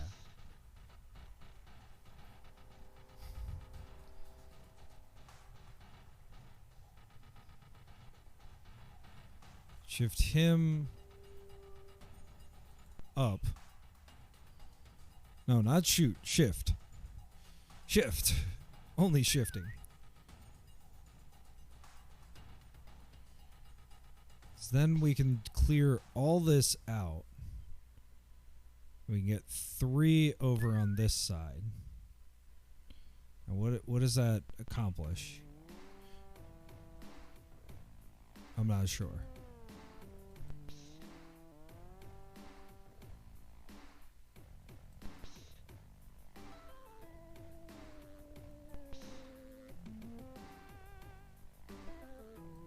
This way, George.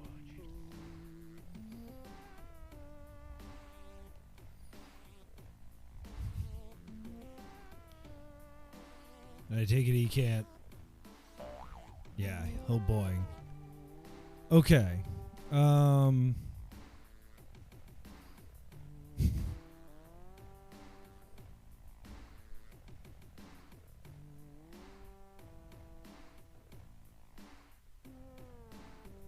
right, let's reset.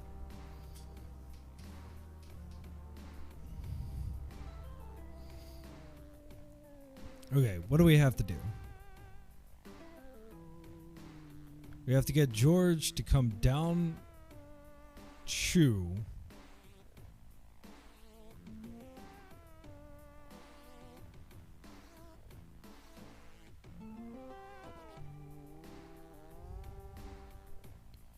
We have to get George to come down to. How do we do that?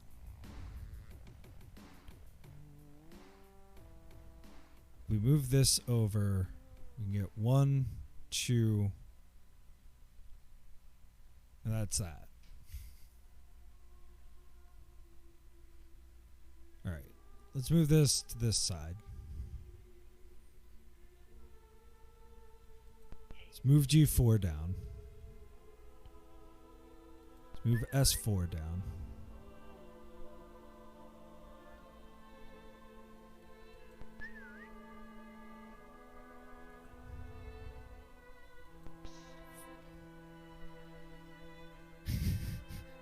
Hey, we're playing some HyperCard games. This is Rescue George. This is a 1994 game by Natsu Sakimura. It's basically a sliding block puzzle. Yeah. So HyperCard was wild. HyperCard was a I've had to explain what a HyperCard is so many times. It was a hypertext production suite, basically, for Mac. But one of the things that people used it for, as well as like e-zines and things like that, was games. And some of them were interesting, and some of them, well, maybe weren't. So we actually have played 2 games so far, one of which got us to unclog the sink in our bathroom, and one of which was very charitably called a fighting game. But HyperCard has a lot of like big flash energy, big itch.io energy. Like this'll pop up and with its nag screen in a few minutes. But yeah, if you're at all good at sliding block puzzles, like, whew, I would love to see if there's a story. This came with a really cool story to start it off, and then it's like, yeah, it's a sliding block puzzle. And it took me a while to figure out the interface, because a lot of this is like people who aren't professional game designers. They're not like professional developers in a lot of cases. Like, I was able to make a very simple HyperCard game when I was like 8 or 9 years old. You know, it's definitely something that is designed to be simple.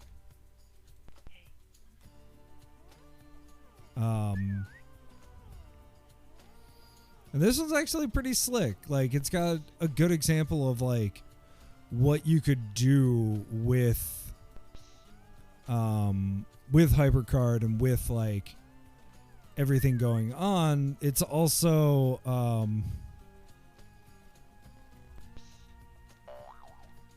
no. It's also a good way to show off like sort of the aesthetic of HyperCard too. I got lost in actually trying to figure out this puzzle for a while.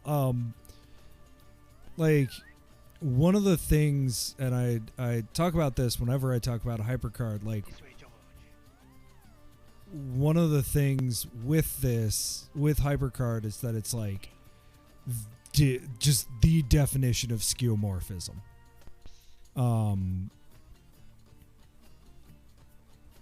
So yeah, we have this nag screen, and like, I am sure both of these other products were made with HyperCard. It's like a Japanese kanji code conversion program. It supports drag and drop automatic conversion, including EOL conversion. I don't know what that is. I guess end of line, since the next one is CRLF, which is end of line conversion. And like, I am sure that was made in so wait, we're actually making progress here. Almost.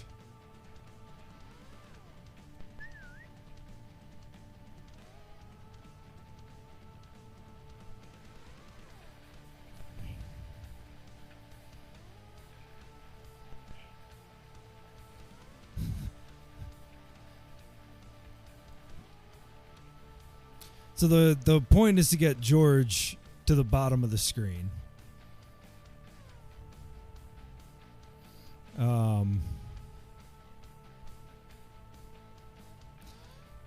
George saved us. So yeah, I'll pop back to the main screen here because I think it's adorable. Plus, it's very aesthetic.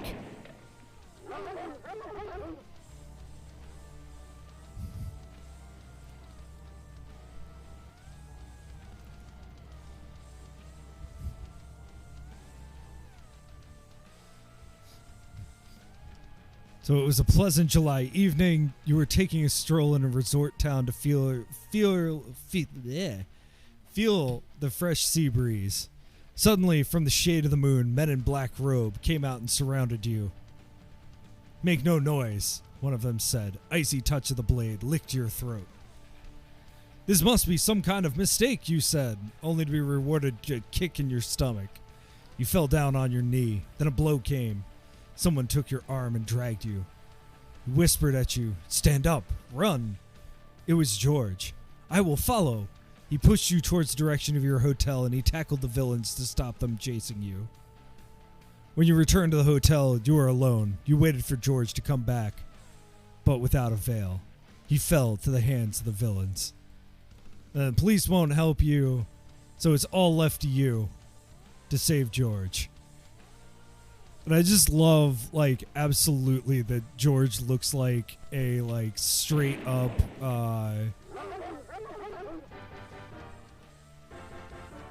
oh, nice, it saved our position. This is This is slick. The HyperCard is not always so slick. But it also seems like this guy's like genuinely, at least to some level, a programmer. But I love that George straight up looks like an accountant. Like, this is not a man who is supposed to be fighting, you know, anybody.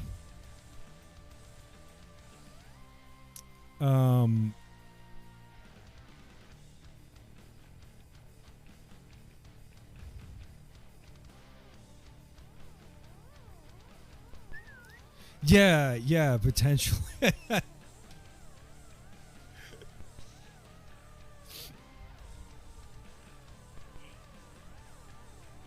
All right, wait a minute. We're potentially making progress. Let's say potentially.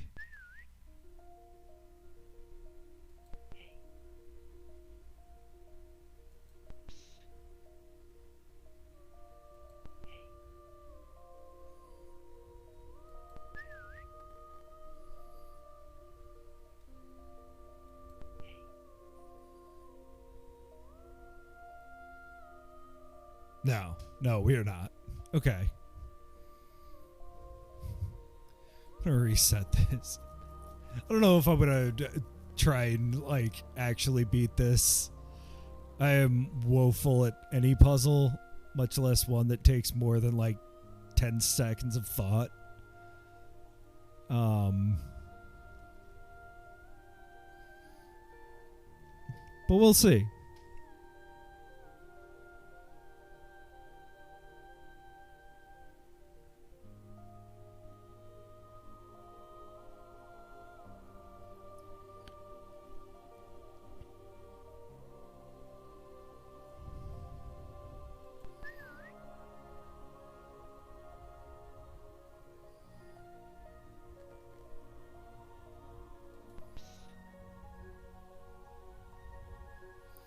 I think this was the right idea. No.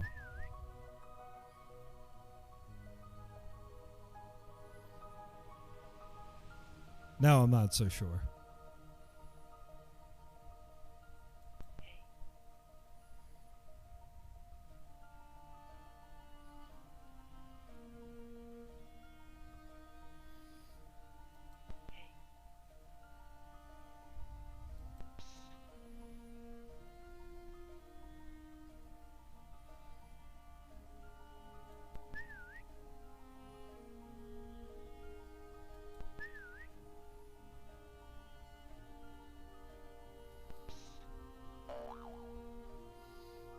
Gives you a very classic Mac sound when you make a mistake.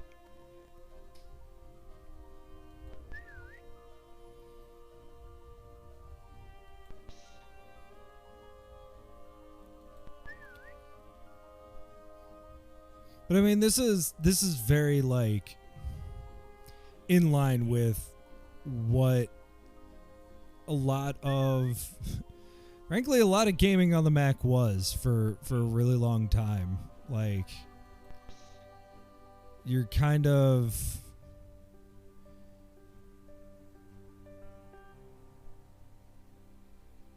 No, this is not any better.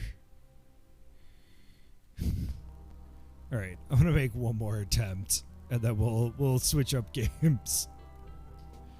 I've got a lot of games on this list, and some of them are really good. And I say that like I've played more than like 3 of them. Okay.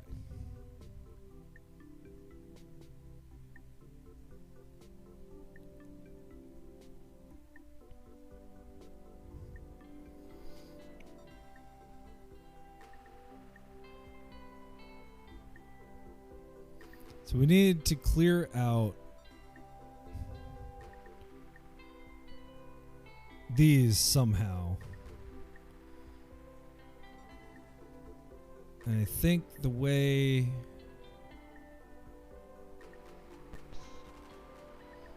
to do that would be like this.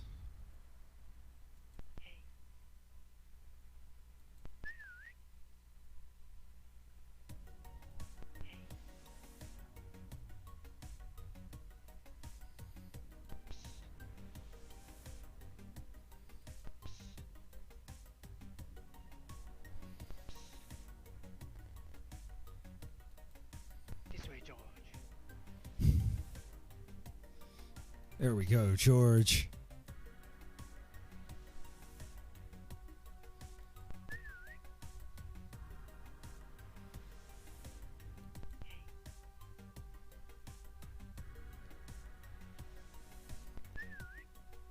But like to have state tracking, to have like genuinely all of these things sort of working together is hey, what do you mean?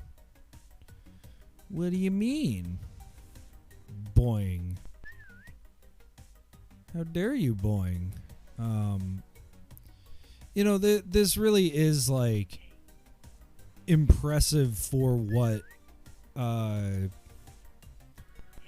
HyperCard could do. This way, George. Oh man, I'm making it. I'm making a run. This is the run.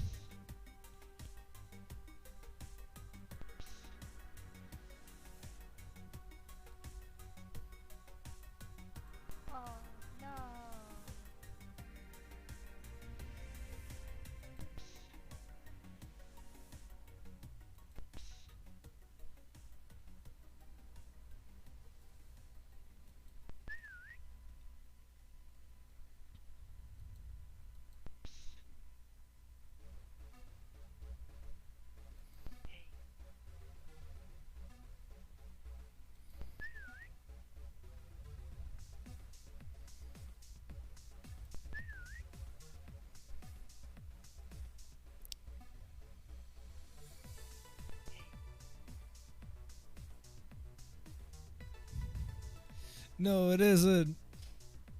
Oh no, I didn't totally think this through.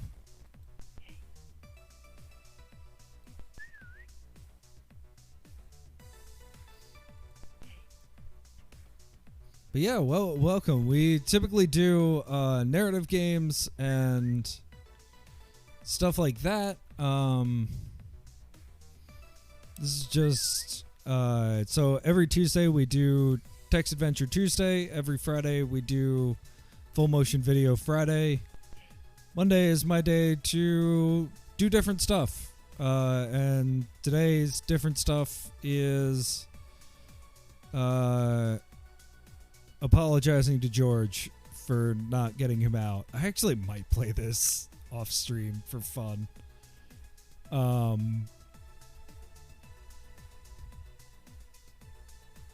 Yeah, why don't we switch up games? That was Rescue George UR. I'm not sure what the UR is for. By Natsu Sakimura from 1994. That's kind of fun.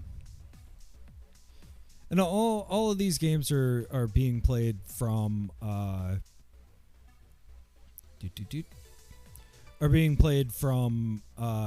archive.org.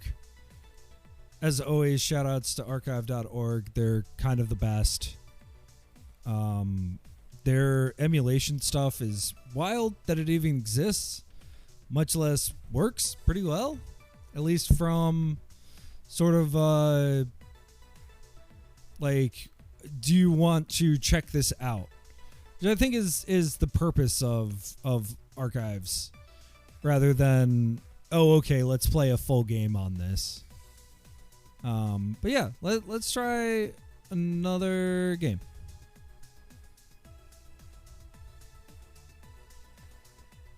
Yes. Okay. So I talked about this a little bit with one of the other games that we played.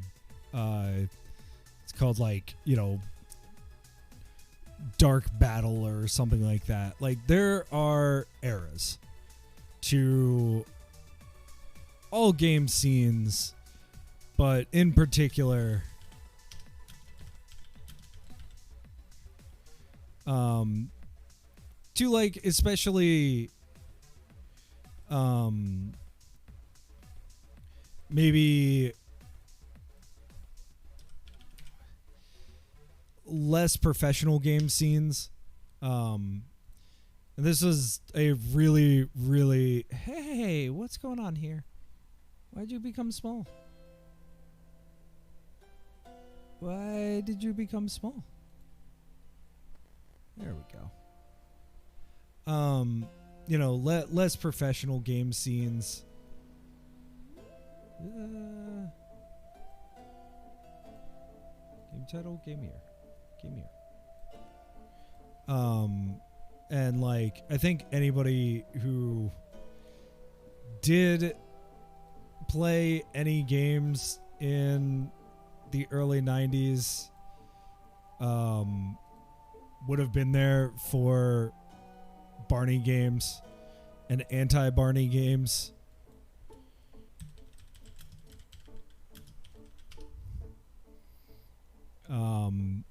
I think,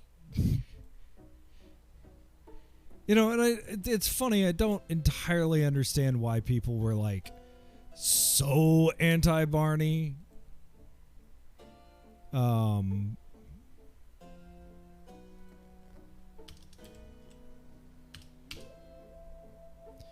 Like, it's just a kid's show.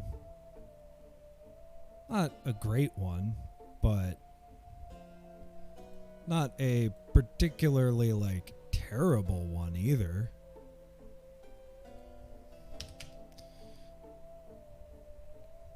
Come on.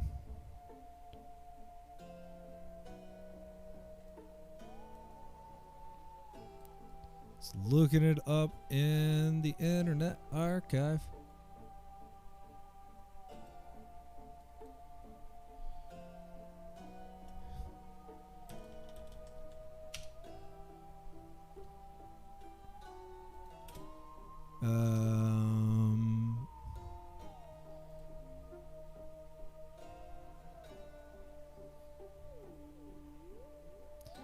Doot.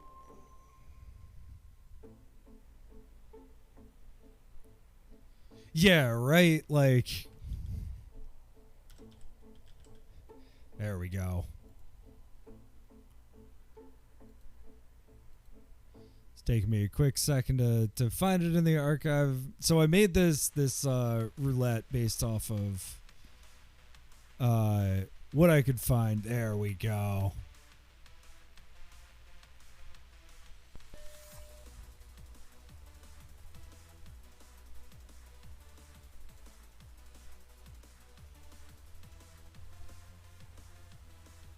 Ooh, that looks a little wonky. Let's try that again. There we go.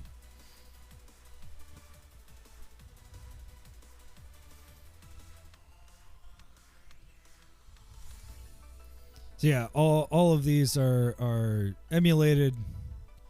HyperCard ended in like 2001, basically with the modern Mac OS. But thanks to the Internet Archive, there's a ton of...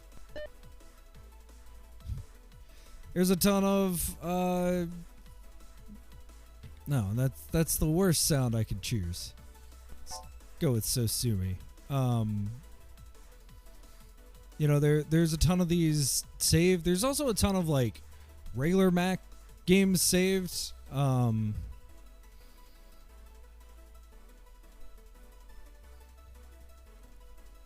Yeah, I mean, a lot of... So the one thing that I don't entirely know here, and I'm writing down all of these companies.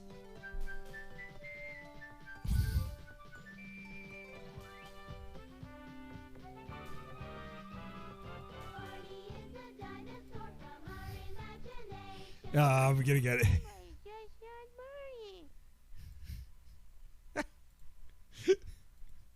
Why?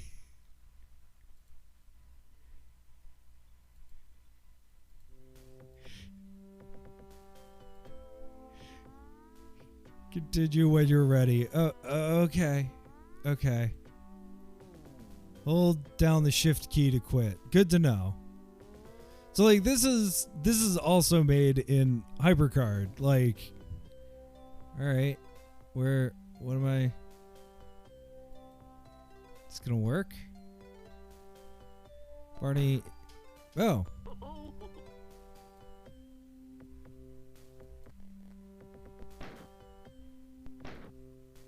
Oh, I got.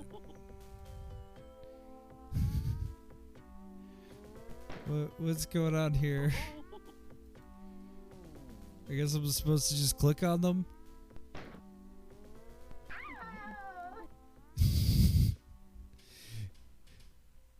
Yeah, I mean, the difference between, I think, like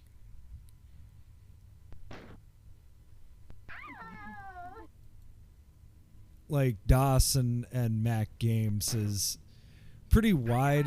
It's always wild to me that, like, conceivably Mac had better quote unquote graphics, better like sound than DOS, especially early on, and then but just no one was developing for it, and the processor speeds were like way slower.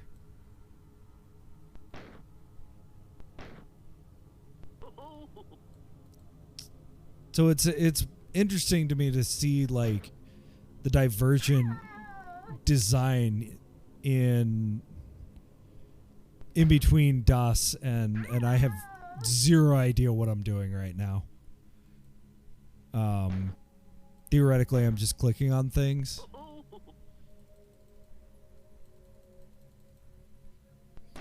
Maybe I'm supposed to hit like space? No, I mean, I've got score.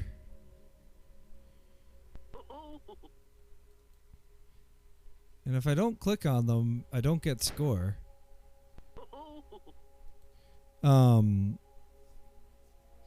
like I grew up with Macs even as a kid, so like one of the big things for me was always like the kind of shareware scene.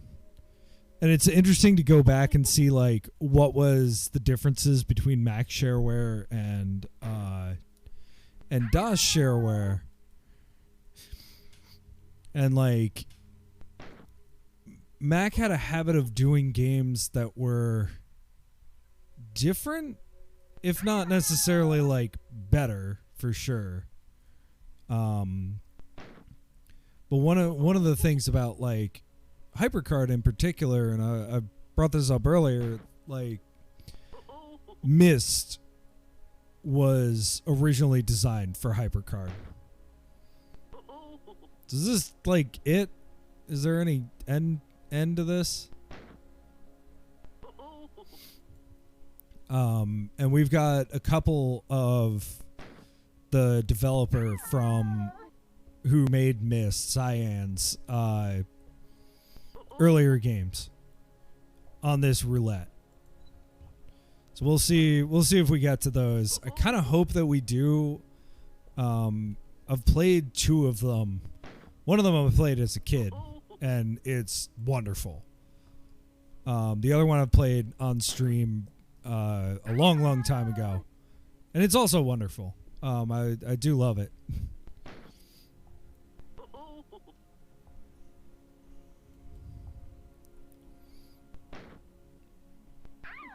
Yeah, I guess this is it.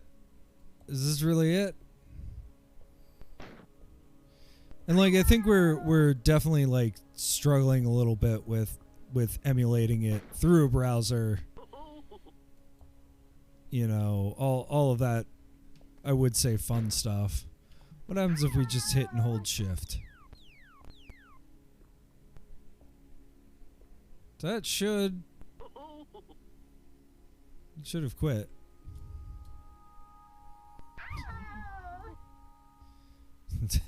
Is that it? We were stuck in this soundscape.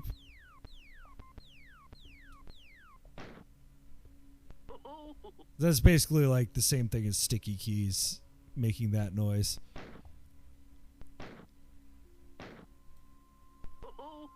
Yeah, we're stuck in this soundscape.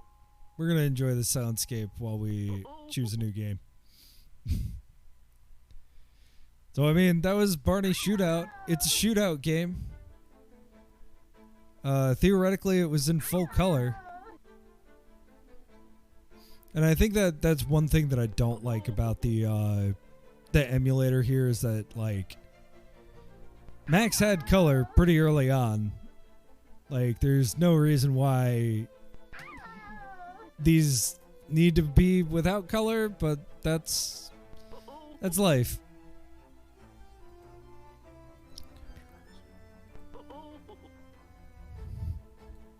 Oh, no.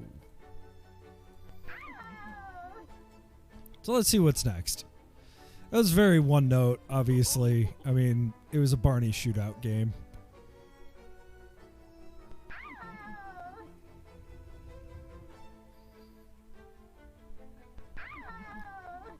Okay. I have no idea what this is. It's Invasion from 1998.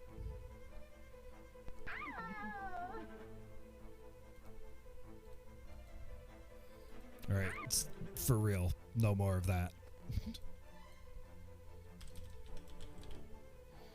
Invasion.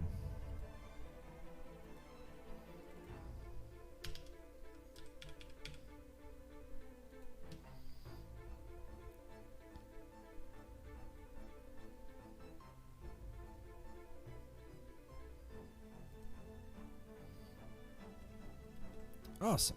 All right. Oh, no, oh.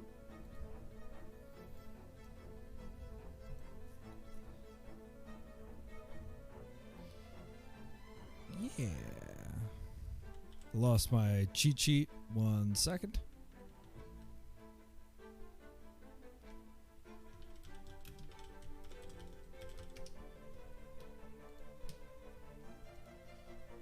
Invasion.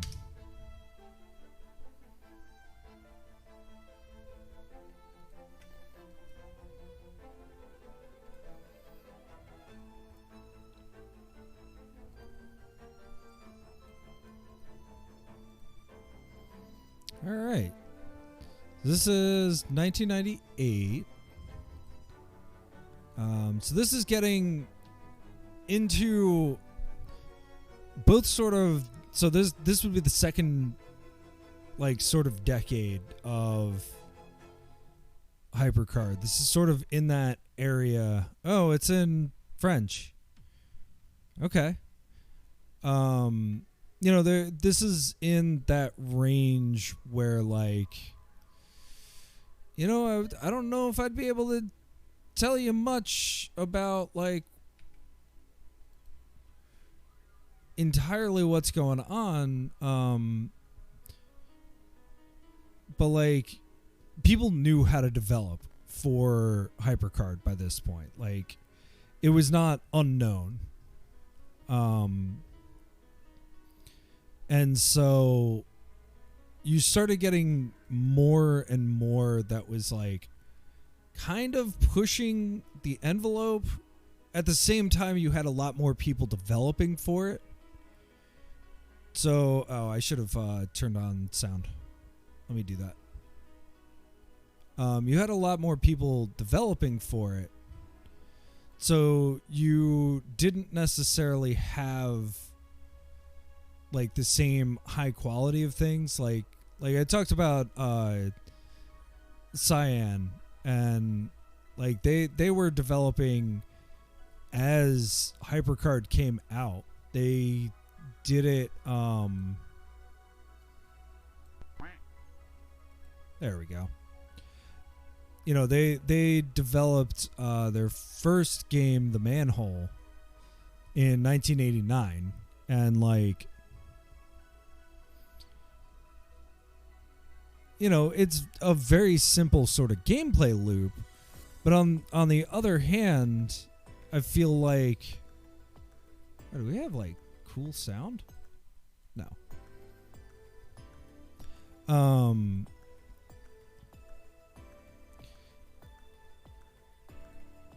You know, on the other hand, it also has, like, pretty good art. I mean, of the style. So, all right, we have sensibility. How do you play? Pause and quit. How do we play?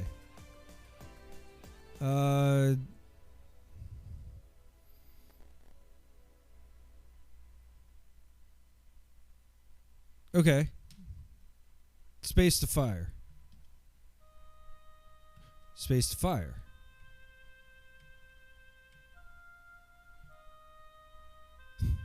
Oh no, our planet is invaded. So I have a feeling these would be a little bit smoother.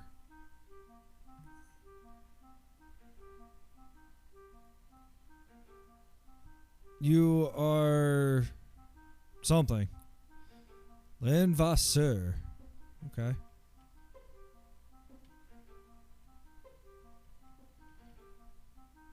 But again, like, if it's really a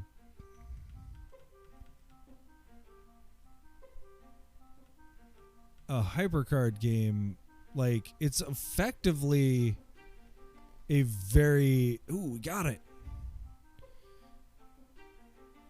Youpee! Like, if it's a HyperCard game, you know, it's effectively like a very powerful shoot 'em. Okay. Well, what about sensibility? Repeat. So this is it? This can't be it. I must be missing something. Like, it's basically just like a very powerful PowerPoint presentation. And so, like, yeah, there's scripting. Yeah, there's a lot of, like, different things.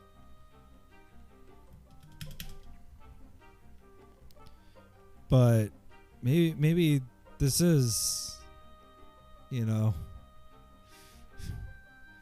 the finest French engineering that we can get out of this. Yeah, I guess that's the entire game. You can either forever shoot and protect, or you can fail to protect. And, like, RIP.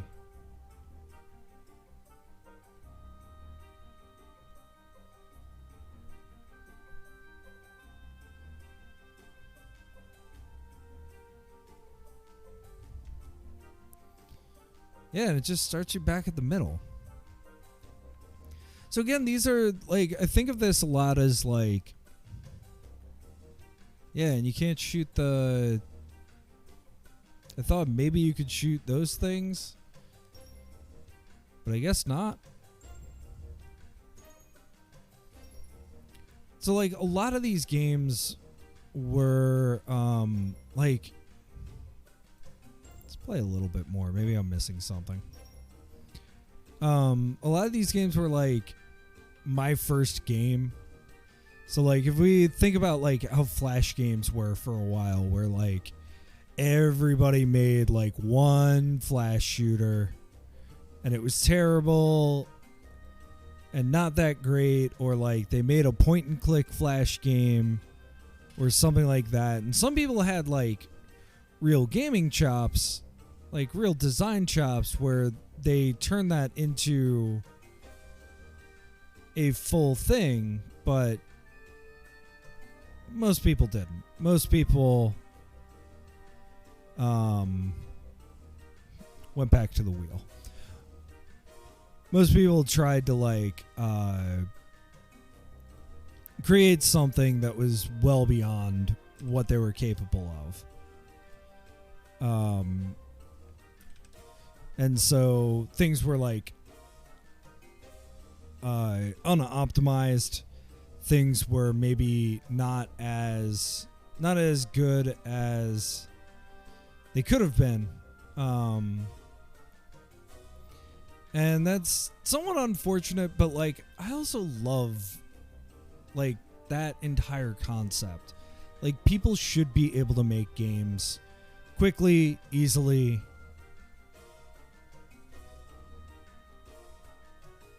You know, in a way that lets them make a bad game. Like, I don't think there's anything wrong with that. What the heck?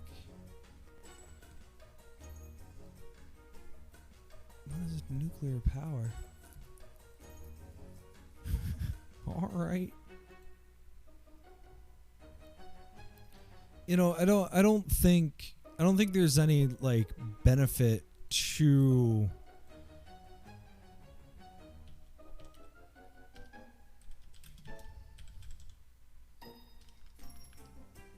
stopping people from making games.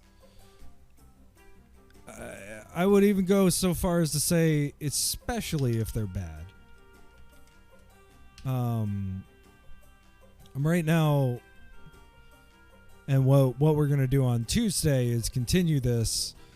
We're doing some random games from the interactive fiction competition that's going on right now, and like, I think it's important to have people make subpar games. Like, not necessarily that we have to play all of them, but I think there's value in that even, you know? Like, in playing bad games, you end up, I think both sides of the equation, like, learn what it takes to make a game and learn game design if they approach it in a critical sense. And I think a lot of these people, that's kind of why I'm like trying to, you know, write down the people who made these games so that, you know, what are they doing right now? Like, I've looked up some random like text adventure writers from the mid-90s, and some of them are like, you know, not making games or anything like that, but they're totally successful developers and, like, you know, at least occasionally kind of funny on Twitter or something, you know? Like, it's not necessarily about, you know, are they still in the games industry, because I think anybody with sense knows that the game industry sort of like chews you up. And that's assuming that, you know, you're doing things, you're in the games industry itself and not necessarily like something else that's adjacent to the games industry. But I think like seeing what these people are doing, where these people are, and like some people don't even know that you can still play their games. And like one of the people in particular was like tickled that I played their game, and it was, you know, and had nice things to say about it and enjoyed it. So I think all of that to say that, like, that's why I'm doing this in particular, especially with HyperCard. Like, it's a weird thing that happened that will never happen again. In this specific way. It'll happen in other ways, but not in this specific way. It'll happen with like itch games, I think, and like the rise of Bitsy, and kind of like one of the scenes that I've learned about like somewhat recently that I think is analogous to HyperCard is the ZZT scene, which was I don't remember the guy's name, but the guy who owns Epic, the games company, and like, you know, Steam competitor, that was his first game, was this thing called ZZT. And there's some great, actually why not? Let me use, what is it, Worlds of ZZT? Like,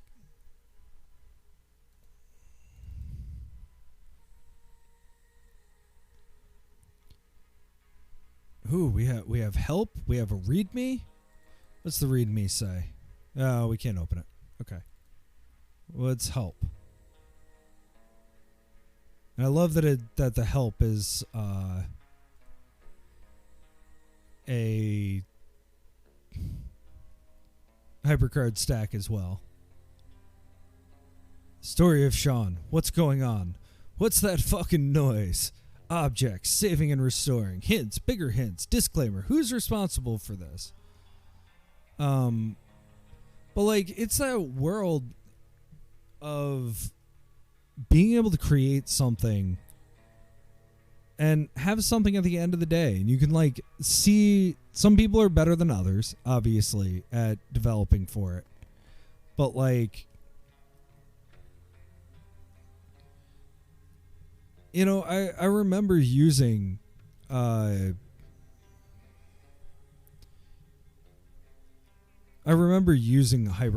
to, you know, create something as a kid. And, you know, it's incomprehensible when you're super young, but like as you get older, you figure stuff out.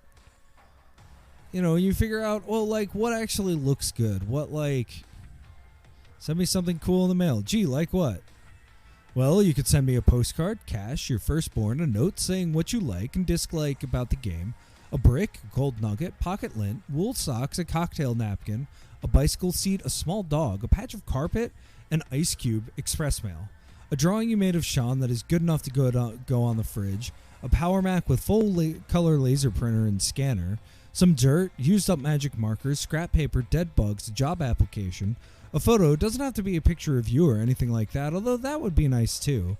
Coffee beans, I love coffee. Human hair, old magazines, an 18mm socket driver, dried up shaving scum, chocolate truffles, dead batteries, your old diary from junior high, stickers, emails, shrunken heads, a cassette or compact disc or record of music, toys, toenail clippings, or just about anything, except meat, cars. Toy cars are okay, just not actual cars. Toxic waste, threats, ferrets, anything I may accidentally hurt myself with, like scissors that aren't the kind I can't cut myself on. I think they're called safety scissors. You can send those, just not the other kind. Kittens or duct tape. If you send me something cool, I'll try to send you something cool back. How's that for a treat? Oh. All right. Well, thank you, Andrew. Disclaimer. This game is intended for mature audiences. It can be quite violent at times. Do not play this game if you have a weak stomach, a problem with cute cartoons getting hurt graphically, or a short fuse when it comes to problem solving. Don't play, especially if you like to seek revenge on programmers.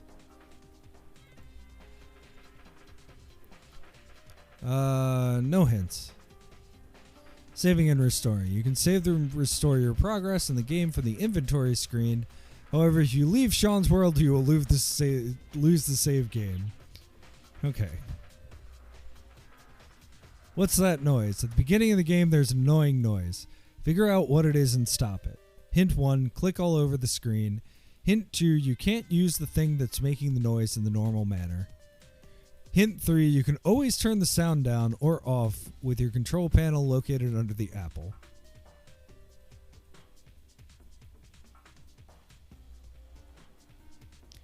Alright, what's going on? Playing Sean's World is simple. Just click on the screen at different points to do different things. There are arrows on some screens. Click on them to move in their directions. There's some objects you can pick up or purchase. Sean starts with no money, however. See objects.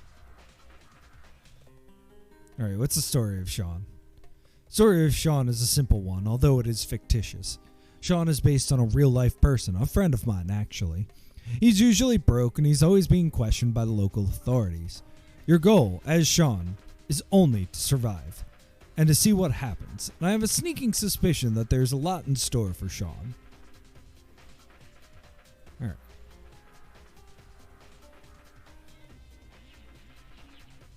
Oop. Let's quit. Let me double check. I don't remember if I got too excited about this one. The fact that we're all the way down here makes me think I didn't. Okay, cool. So it sounds like there's sound for this one. Let's find out.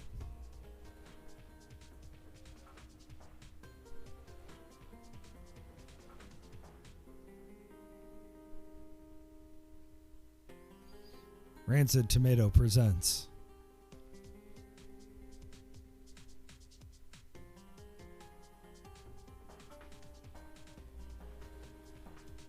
All right.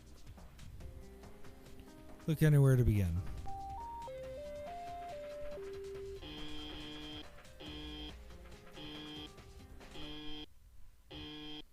All right, so we've got some kind of sound going. And it's a hunt the pixel kind of deal. Cute.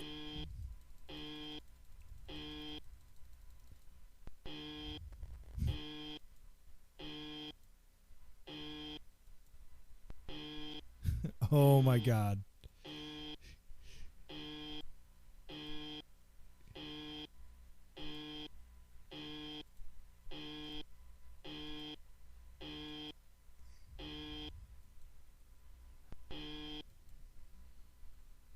Lovely view, isn't it?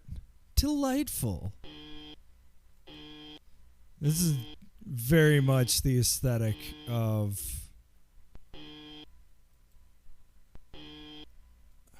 I guess you aren't going out dressed like that.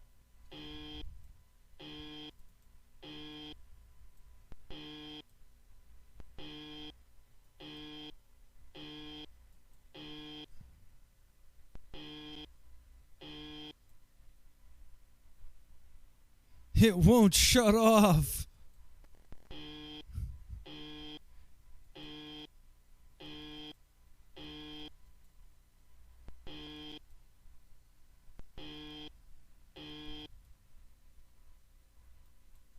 Nice. Throw it out the window. You busted the window. Sorry. Yeah, I would absolutely expect a jump scare or something equally dumb.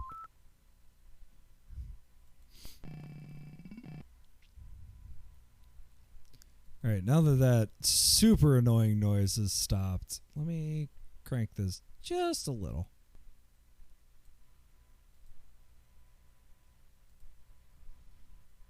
4, 5, nothing. What's in 4? Oh, okay, it's locked. 5 is ours. You killed her. You better get out of town. Oh, no. Well, let's pick it up again. Oh, God. Did I really do that?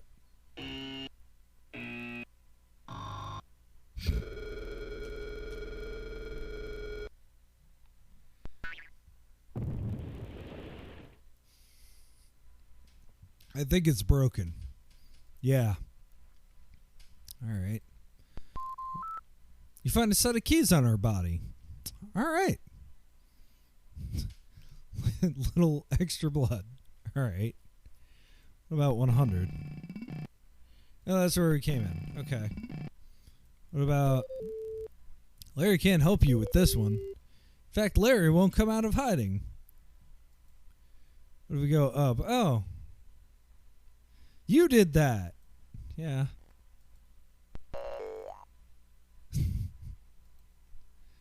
So this is... We played a lot of like weird things made with HyperCard. This is much more like normal HyperCard.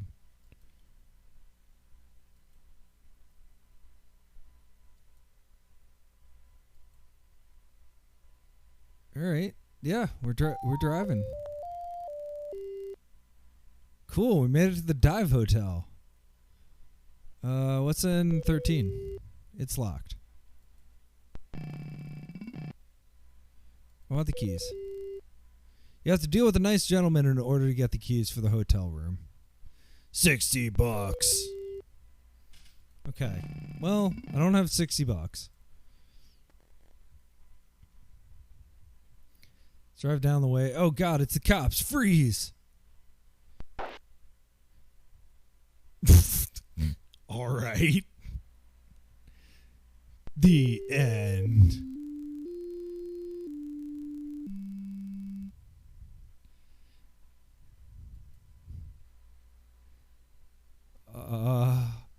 All right.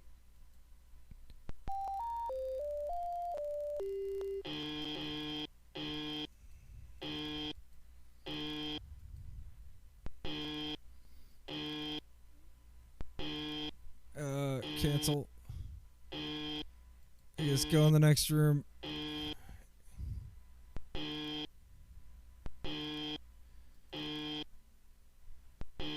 Throw it out the window. As quick as possible. I remember as a kid, like, frantically pressing, like, volume buttons everywhere. Because, like, the, Alright. Let's do this. Maybe nothing? Nothing at all. Okay.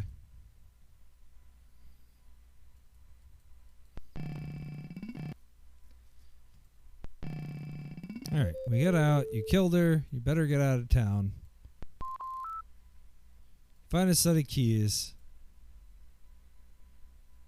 What do we go back in and then we use... Okay, there's no keys here. Yeah, her apartment. Sweet. Something just burned up.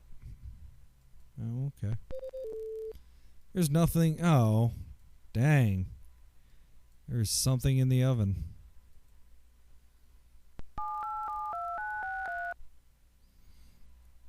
There's no answer. Okay. Well. Oh, cool. A bathroom. Whoosh. Whee!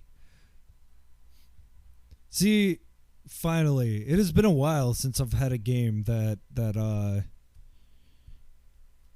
lets me actually flush a toilet.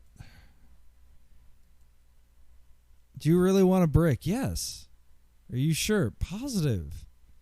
I don't think you need it. You always put the brick in the toilet. What about shower? You smell fine. You don't need a shower. Tell that to my Sims. What do you expect to find? Don't question me.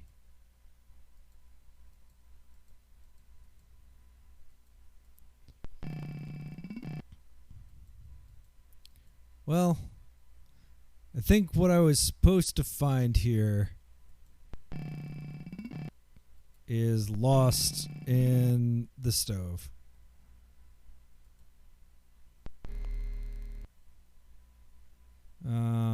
What's Monty?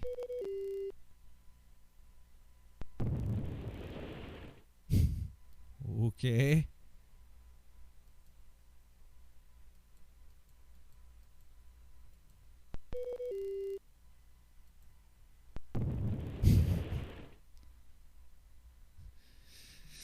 Yeah, right?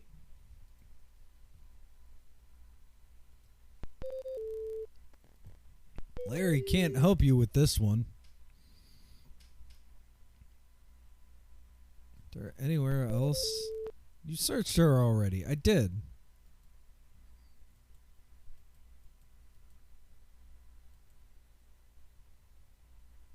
I've got nothing.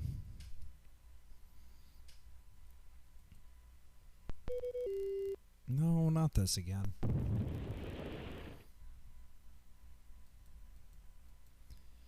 And like so much of these is just like straight up hunt the pixel.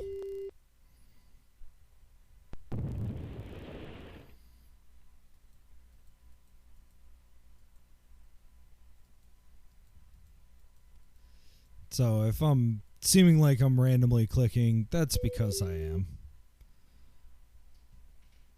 Oh, both of these cars have flat tires. Only one car doesn't. Okay.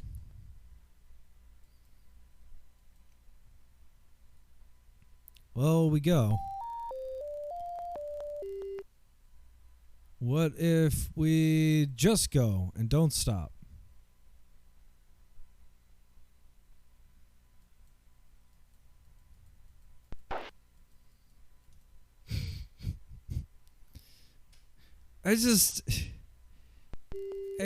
That can't be it. Alright, let's try one more time. What if because we now know that there's something. Oh my god, not this again.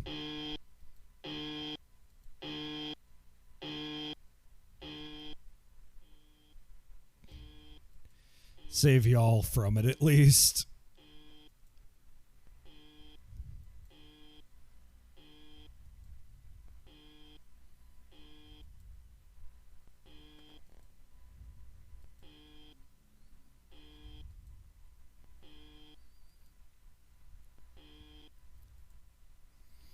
I mean, it's definitely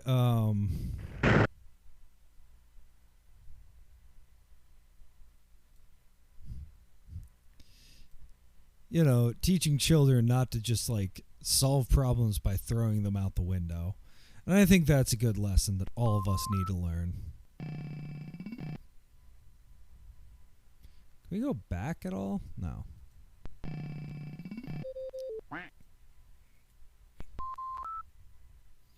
Find a set of keys. Go back upstairs. Go in her room. You find $120. Okay, so there is a game here.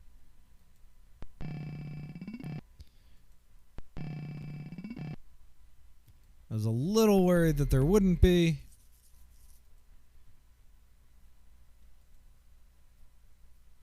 But now we can drive.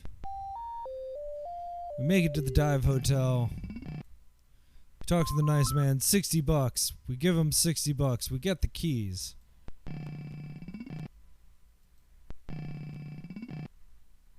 All right, we're sitting in a great hotel room. What's on the TV?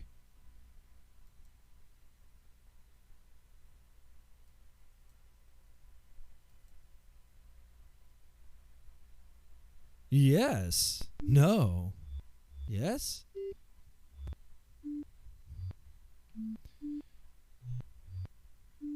Brought to you by Squiggle Vision. What if we change the channel? Nothing.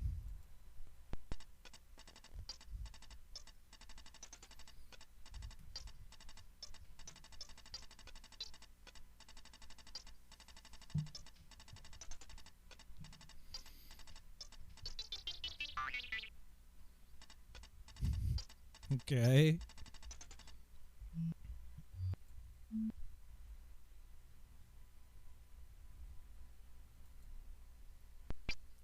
Yeah. Yeah. I figured. Yeah. What? Okay. So it appears I need to save significantly more often.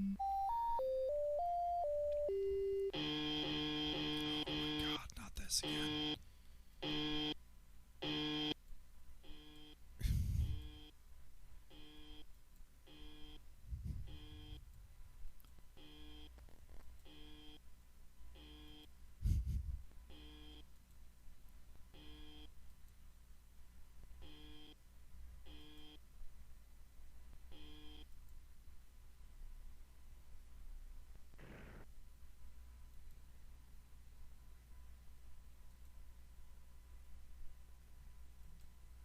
Literally anything to not have to hear that noise again.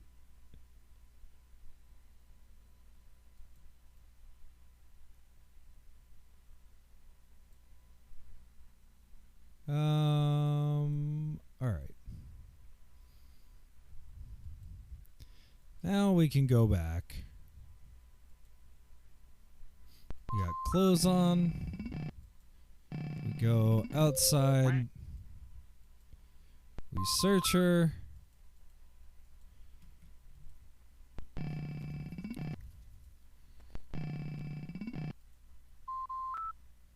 Find $120. We go out. We go around. We don't get mad at anything.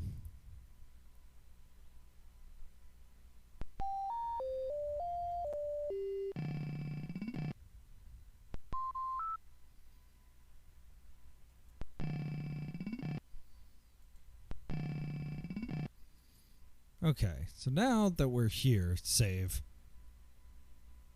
Yes, replace old save. Thank you. So who can we call?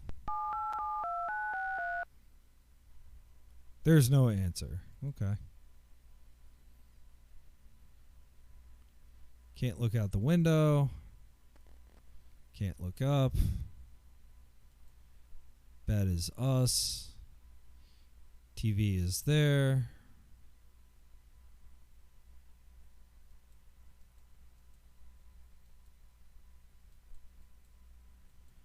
What if we just leave? Now that we've spent time in the hotel. No, this again. Okay.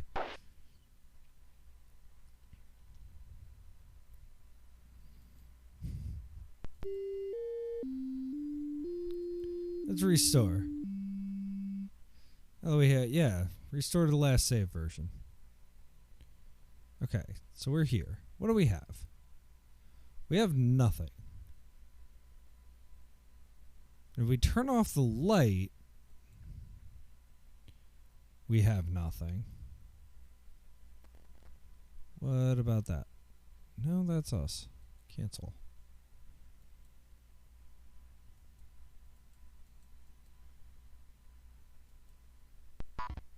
Oh, the door is now locked. Excellent. Now let's turn off the light. You hide in the dark hotel room and wait for the police to pass. All right.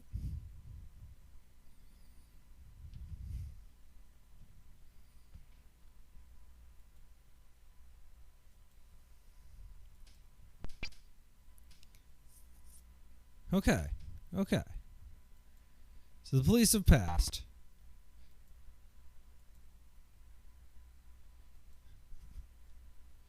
Yes, replace old save. Aggressively. Alright, the police have passed. We can bounce.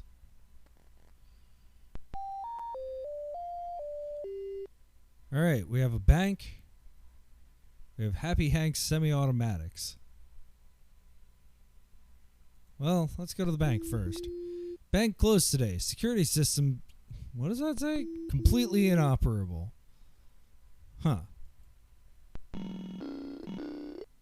Oh no, I'm wanted. Night deposit slot is locked up really well.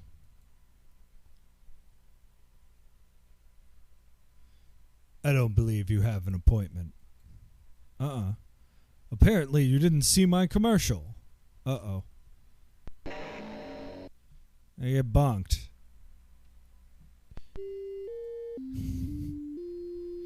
Okay.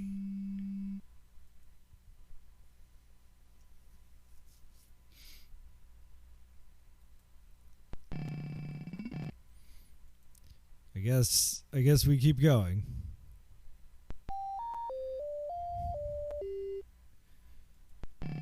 Well, let's go here. All right, hammer $90, bulletproof vest $75, skeleton key $95, H-bomb $100, DDT free. Well, I guess DDT.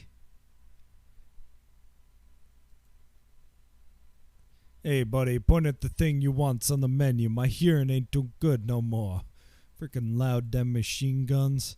For 20 years is firing away at stuff with my machine guns. Next thing I know, you got a hearing problem. I didn't see no warning label, you know. Didn't say nothing at all about no hearing loss. So, like I says, point at the thing you want's on the menu. Like I says, my hearing ain't too good no more. Frickin' loud damn machine guns. Yeah, alright. Alright. Oh, geez, I'm fresh out of DDT today. Alright, bulletproof vest. You only have $60. Big knife. So as you like that machete, do ya? Me too, that's my knife. I got a U.S. Army. Freaking sharp, them knives. 20 years I got a pigeon hanging up on my display like that. Clean it every day, too. Didn't say nothing at all about not to taking care of it, though. So like I said, point at the thing you want's on the menu. God damn it.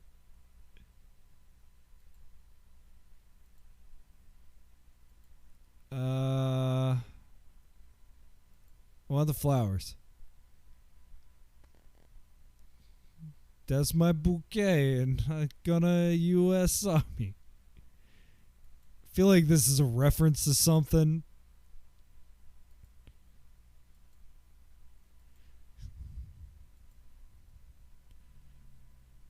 Alright, well, where... Okay. Skeleton key, H-bomb. Alright, we'll come back. We'll come back. It's gotta be...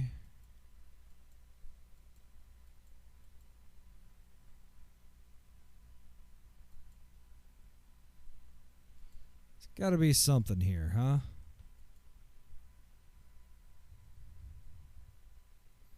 Well, we can go back, actually. Okay. What if we talk to this dude? You have the hotel keys already.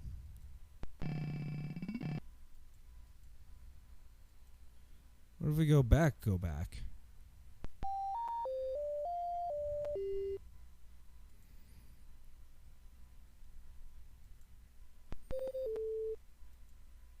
Larry helpful now? No, Larry can't help you. In fact, Larry won't come out of hiding. Alright.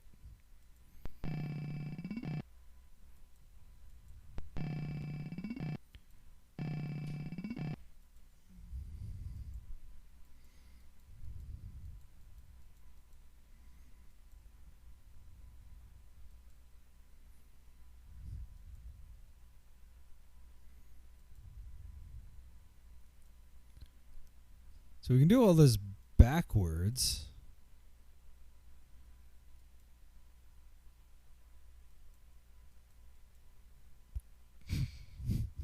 We just go back to bed. That's cool. I like that. It's not really what I was trying to do, but I like it.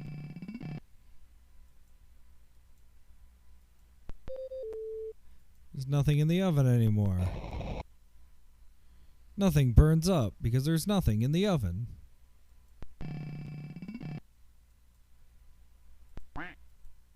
Yeah, I do want a brick.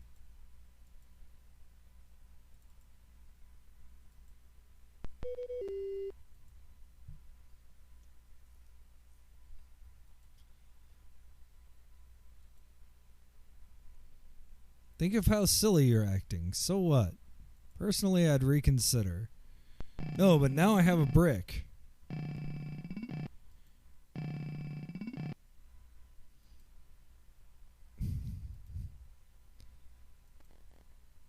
Silly, but fair.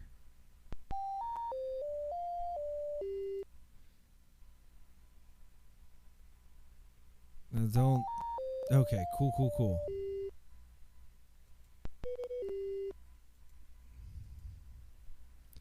You see, but now I have a brick. I can't use the brick here. Why are you holding onto a brick anyway? Well, for the obvious reason...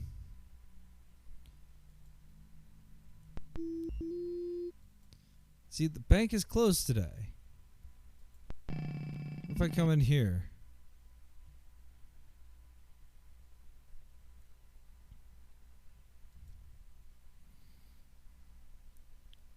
Oh, that gun is for display purposes only.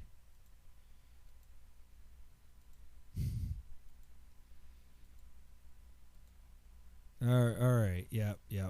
I got it. I got the joke.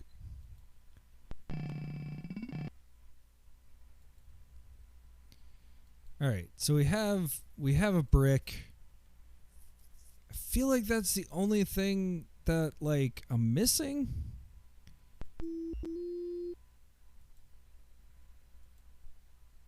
No, not that.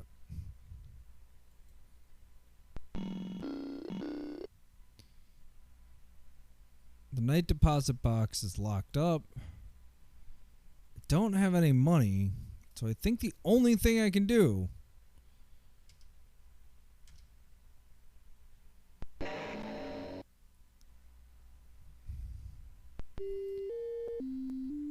Alright, restore. Restore to a last save version. So the only other room is this room.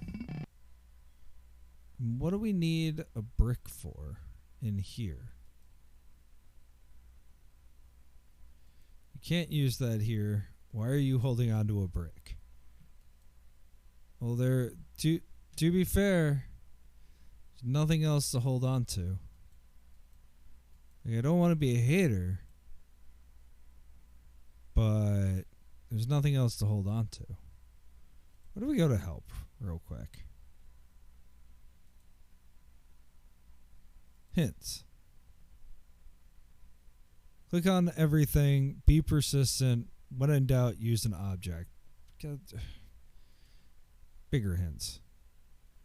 If you would like a hint, feel free to email me. I'll try to write you back with a hint that will not spoil the game. Okay. No, not the noise. Objects. Yeah.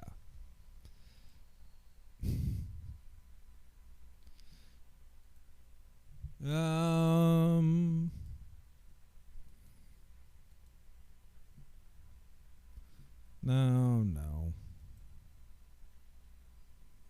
We can turn it on.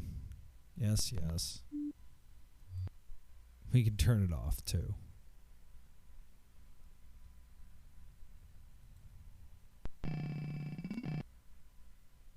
So, like, what am I missing?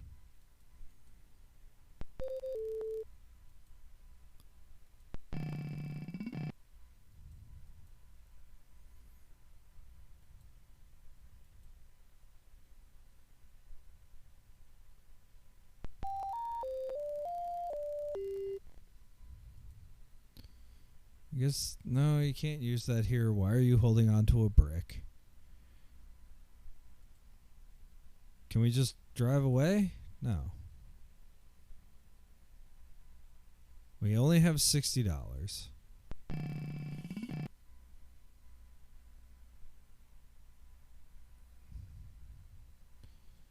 Bulletproof vest, you only have 60.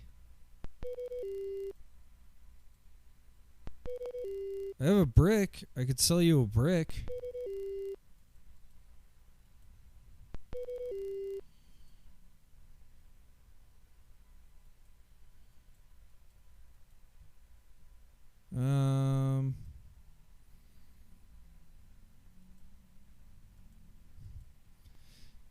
Yeah.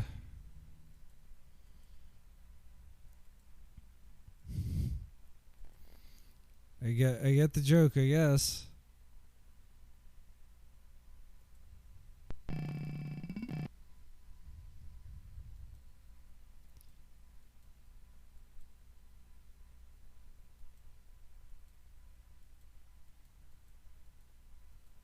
Well, I mean,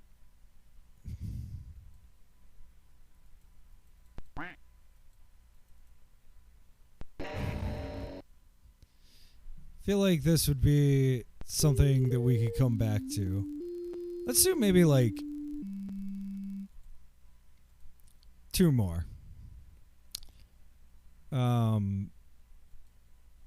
there's plenty more. Oop.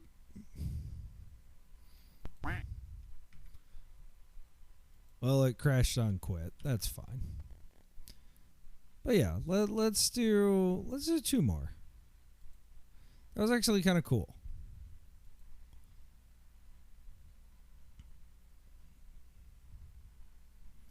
Okay, I've actually played this one. It's called Adventstation.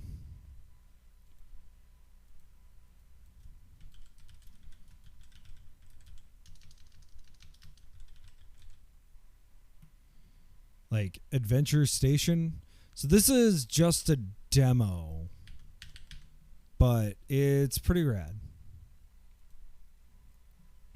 I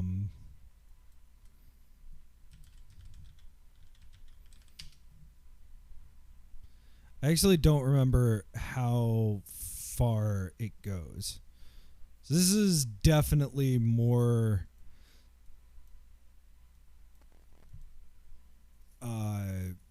professional-ish.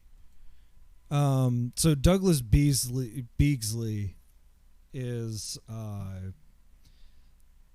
somebody who has uploaded, like, it seems like he found a random sort of disc in the back of a closet and was like, I wonder if this is any good. And I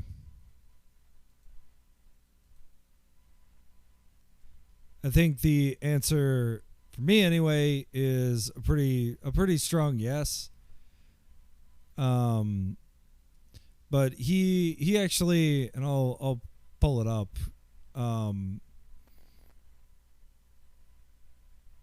Yeah, he's got a couple more things on here that I don't think are in that collection. One of the real challenges of using archive.org is that it is volunteer run, which is nice, but it also means sometimes things aren't organized particularly well, which is a bit of a bummer.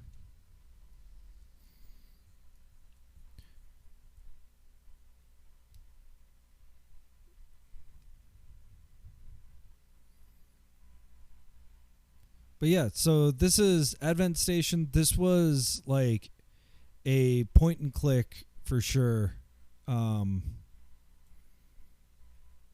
That has actual like story to it and things like that. So I've played this before. I'm not totally sure how much. Hey, come on.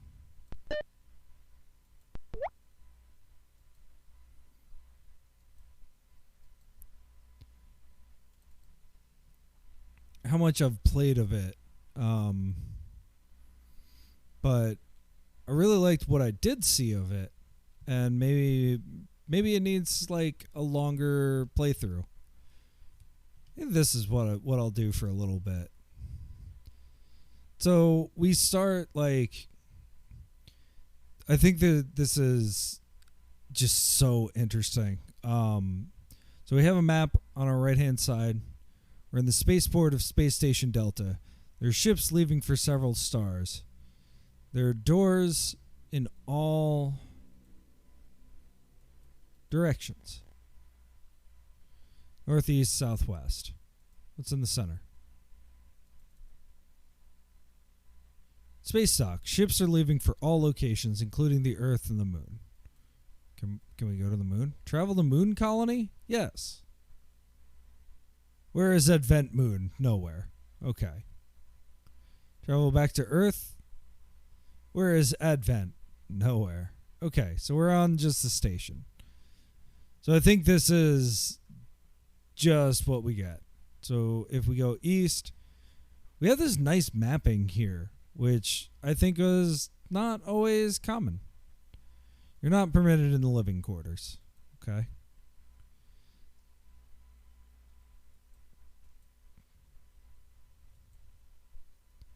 Part of the arch. There's a door in front of you and a passage back to the spaceport behind you. The arch continues to the left and right. Let's go to sickbay. The doctor says, "May I help you?" Yeah. The doctor examines you and says, "There is nothing wrong with you." Okay. "Do you want to purchase some uppers?" Yes. "You want to buy drugs from me?" "Sure. I am a respectable, law-abiding doctor. Get the hell out of here." "What, buddy? You offered to me. I didn't ask about this." All right. We can go east. East.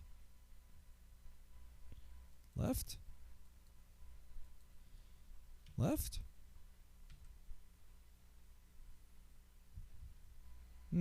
Maybe not. All right, what about this way? You're not permitted in the living quarters. Part of the arch. There is a door in front of you and a passage to the spaceport back behind you.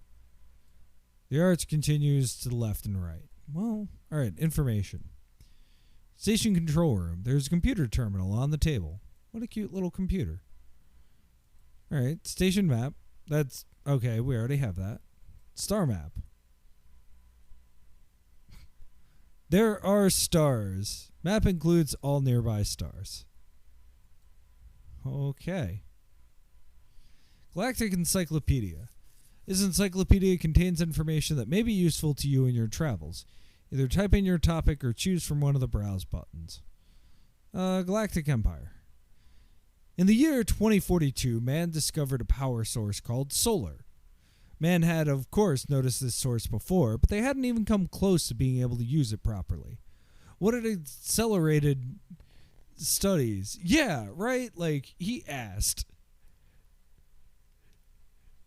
What had accelerated studies? A number of factors played that part. First and foremost was the fact that almost all the planet's surface had become unlivable. Pollution and waste had turned it into a garbage dump. The air was and is unbreathable, and the ozone layer close to non-existent. Most fossil fuels were used up, at least to a point where they're impossible to mine. Man built large buildings. They lived inside and almost never went out. ROOP, or reconstruction of our planet, was born. Studies were done, and it was decided that the planet could be recovered by year 4068. Needless to say, people decided to instead reach for the stars. So they looked around for a new power source and found what was under their noses, or rather, above their heads. From the beginning, the sun. More research was done, and man discovered an easier way to use it. Man spread their hands through the solar system and found nothing. Then they reached the nearest star and found nothing. Man was becoming discouraged. After half a dozen stars, they discovered a planet capable of supporting life. It was made up of mostly water, and so it was named a Quantar. When man explored the planet, he discovered the life form Pentalpus, a bad-tempered lot who only allowed men to stay because he gave them the invention beer, and the invention beer nuts. From that day forward, the Pentalpus has eaten nothing but. Man and Pentalpus formed an alliance. They called themselves the Galactic Empire, and so they set out to other stars in search of life. From there, they found the planet of gold, and so they named it the Planet of Gold. It had no gold on it, but a strange magnetic atmosphere that played show tunes constantly. So man crawled around the galaxy searching for other planets supportive of life. Then, man discovered Fem and Mal. Let's get some background music. Two planets in the same system that consist entirely of male and female beings.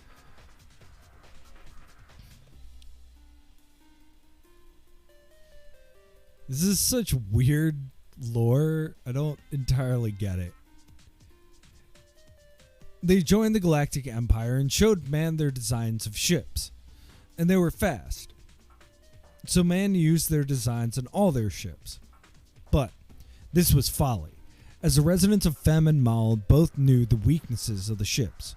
A rebel group of Fems and Mals was formed was formed. Some of the femmes and malls hated us and some helped us. A war began, and because of the powerful weaponry belonging to them both, the planets were badly hurt. The Empire helped to rebuild the planet's cities, and the rebel group disbanded. All femmes and malls came together to truly join the Empire. Man and his new friends continued to cross the galaxy. Then, a new race was discovered, the Rabbids, and man grew frightened as he knew the Rabbids to be powerful creatures. They might have been raving, and the Rabbids sensed the fear and struck a powerful blow at the Empire. The Rabbids obliterated the last few people living on Earth and all the Earth's animals, except for those few that had been shipped to the planet Fantasy, which is now considered to be a myth. The planet might or might not exist. If it does, it holds the last of man's familiar beasts. Man rebuilt some humble cities in an attempt to revive some pride in their planet. Due to the pollution already present and the Rabbids' attack, the planet has not been able to support life on its surface since. Man retaliated and both races were thrown into war. The war rages on still. Whatever may come of it, it will only be another chapter in the history of the Galactic Empire.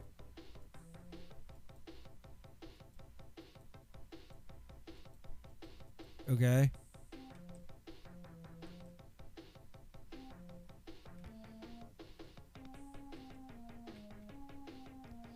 Yeah, there we go. We can finally get out of this.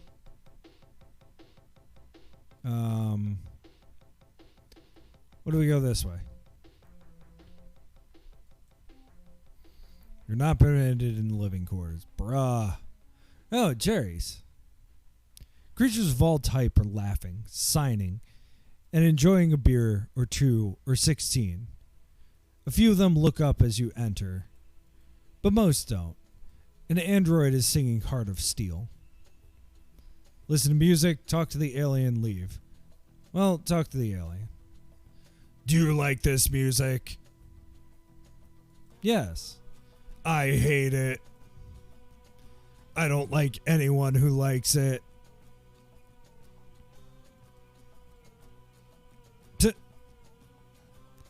And it kicks us back to, I guess it just like game over to us.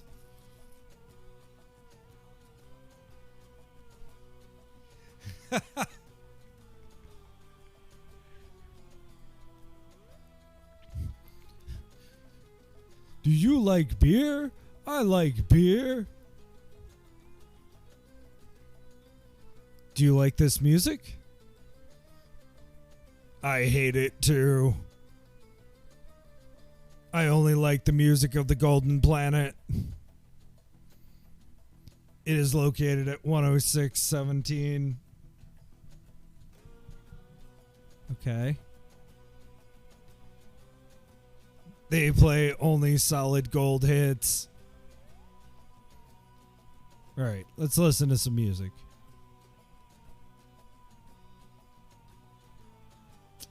That is unfortunate. No music.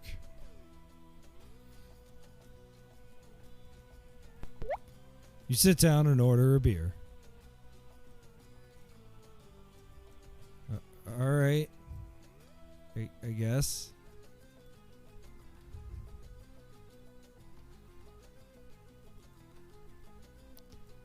More living quarters were not allowed in. Oh, supplies. Supply room. A terminal is on the wall. You must enter a code to remove a supply. Well, okay.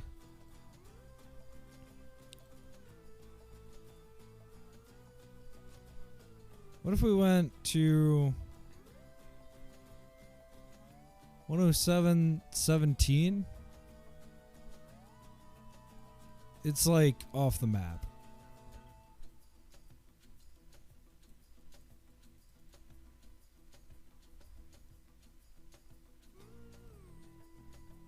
Can we hide this?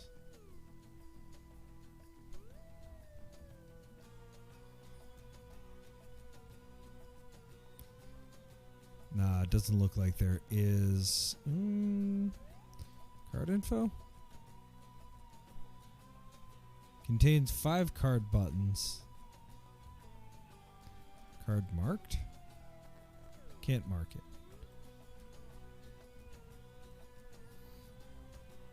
So I have a feeling that this is a non-finished game.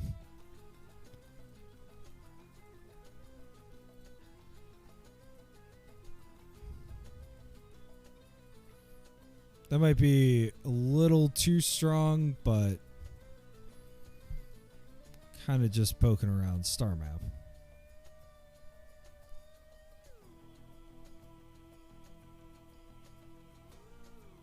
Yeah, there's not even a star.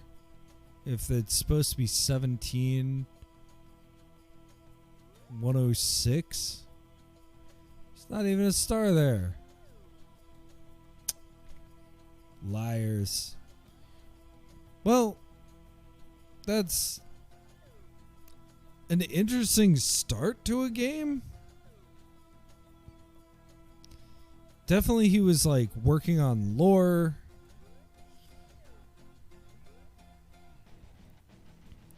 Like, there's alien life forms, there's planets, there's all of this. It's kind of interesting. This deck has not been converted. It must be converted before it can be modified. Yeah. Interesting. So it really does feel like this was just something in progress.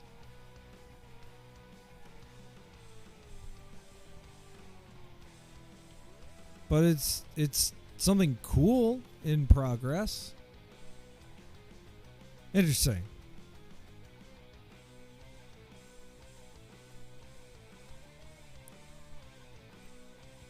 And like, I feel like that more than anything else, like, there was less of in this archive, like, there's a lot of things that aren't fully figured out, and I don't know how I feel about like all of that, but it's interesting from an archival perspective. Let's do one more.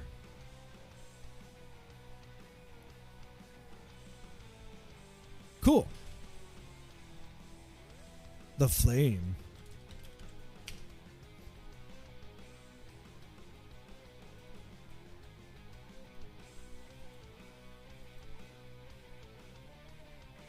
Uh, 1996.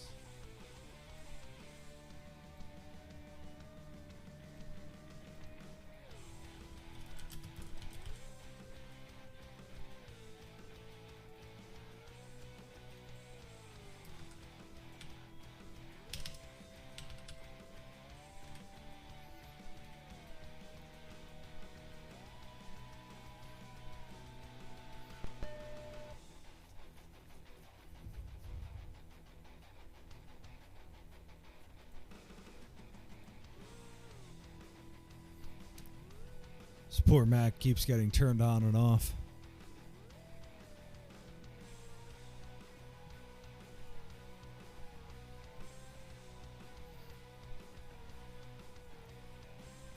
All right, so this is gonna be the last one. Hopefully, it's cool.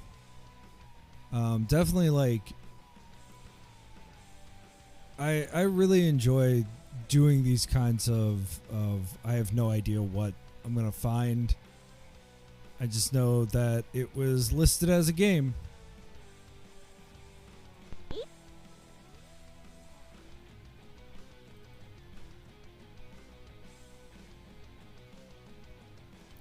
So this looks kind of, at least the title screen looks a little bit more well put together than the average one of these. Yeah, we've got a screen thing here, maybe not, but we'll find out. This is like kind of an interesting screen. All right, we can quit or we can start. Let's let's put it right in the middle. There you go. Let's start. Cannot find icon named Smile. Okay. Well, we don't need that, do we? It looks a little weird, but we can move forward. Alright, we're buying something. Yeah, let's buy an ale. You sip your drink. We have gold -1.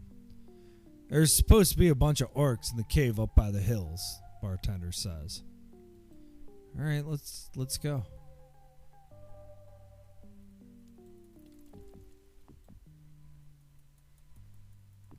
Alright, yeah, let's create a character.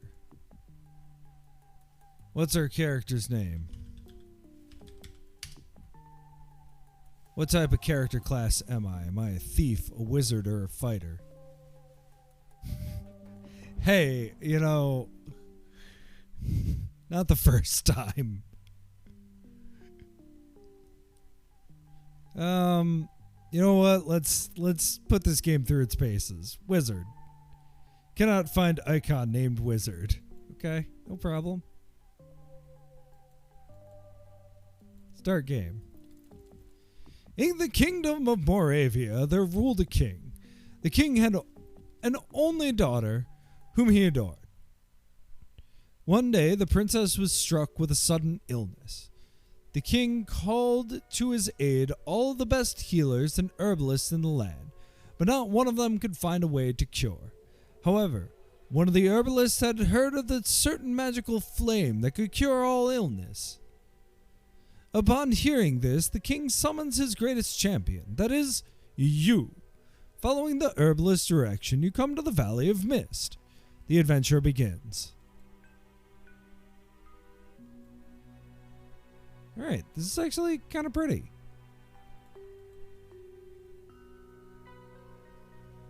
Alright, we have the village. We have the Dark Tower. We have no equipment. We have Castle Crangold.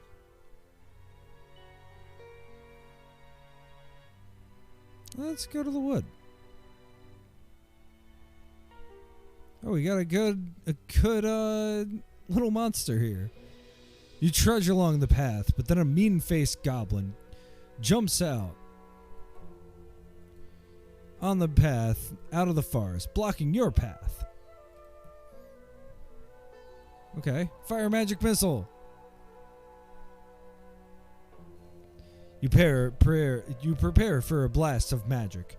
A magical arrow appears and shoots towards the goblin. But your spell fails. The goblin lunges towards you and thrusts his dagger into you. Hit points, -4. You have failed your quest and the princess dies.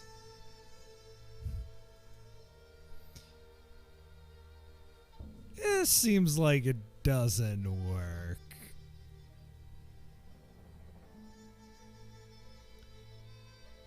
That's kind of unfortunate.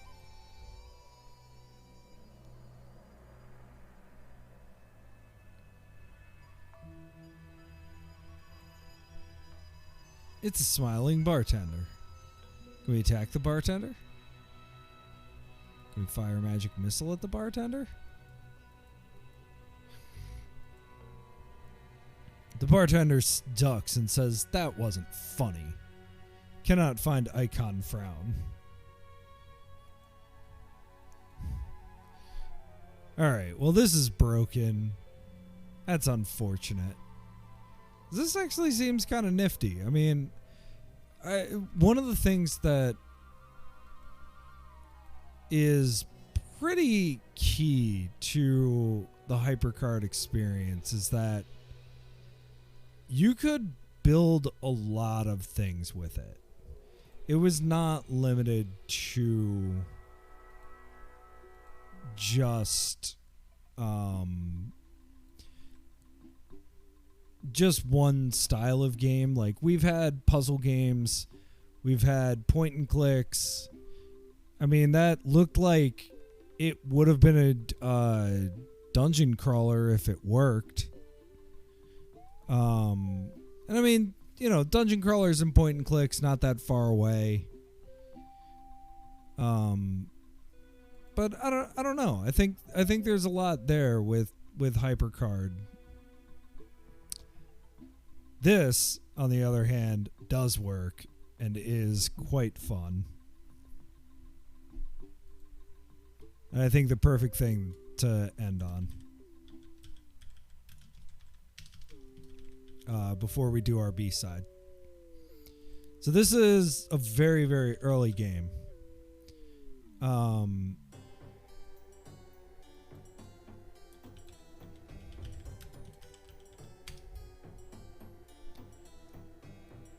This game is Kangaroo Court.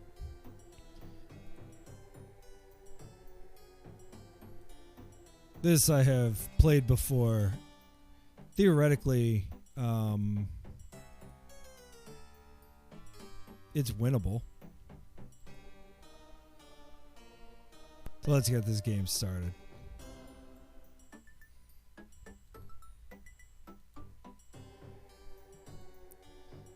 So in this game, you are put on trial, and you need to argue your way out of it. And I do not remember how any of that works, but we'll find out together.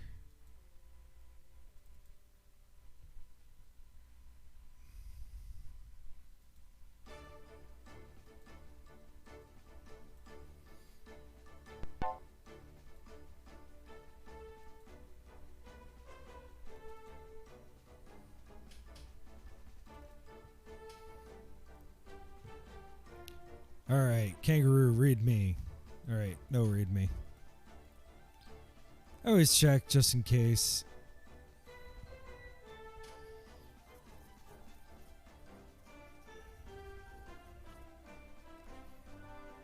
All right, Kangaroo Court.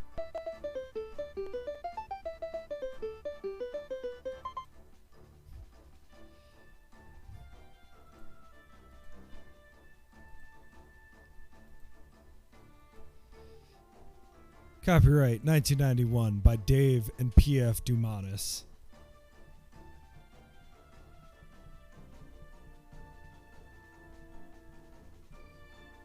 A Kangaroo Court, a self-appointed or irregular tribunal, usually parroting or disregarding existing principles of jurisprudence, human rights, etc. Send $5 love offering to Dave Dumanis in San Francisco. What do we have for info? Kangaroo Court, the game that makes you hopping mad. Note, this version of Kangaroo Court is not the cheapo version that we wrote back in 1981 on a TRS-80. Back then, we were just a couple of guys having fun, sitting around our kitchen table goofing off. Little did we realize that in just 10 short years, we would become multimillionaires and live lives beyond our wildest dreams. Of course, with wealth comes responsibility, and so we thought we would give something back to the millions of faithful customers who have bought our software over the years. Hence this new, improved, beautifully updated, and stunningly illustrated version of this now classic game. Some would erroneously call it a non-game. Many renowned scholars have attempted to analyze exactly what drives the game of Kangaroo Court. Some have linked its 12 jury members to an astrological metaphor, claiming that each juror represents a sign of the zodiac.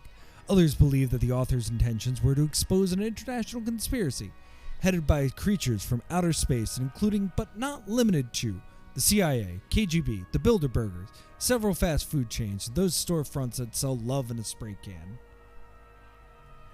Still others believe that the game is not a metaphor at all, but a highly realistic representation of the pitfalls and pratfalls of everyday life. The significance of the kangaroo is a subject of unending speculation. Many feel that the kangaroo represents fascism at its slickest, while others posit that the kangaroo is an anarchist, ever ready to cause a ruckus for its own amusement. Still, others believe that the kangaroo is clearly a psychopath along the lines of the famed clown killer, John Wayne Gacy.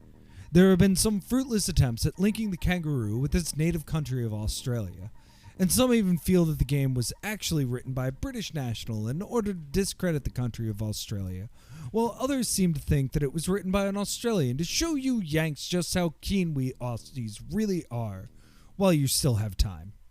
In some circles, a kangaroo is a fertility symbol. The pouch is said by some to signify motherhood.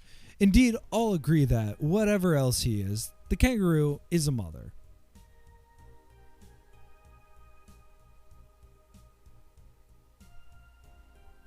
Yeah, man.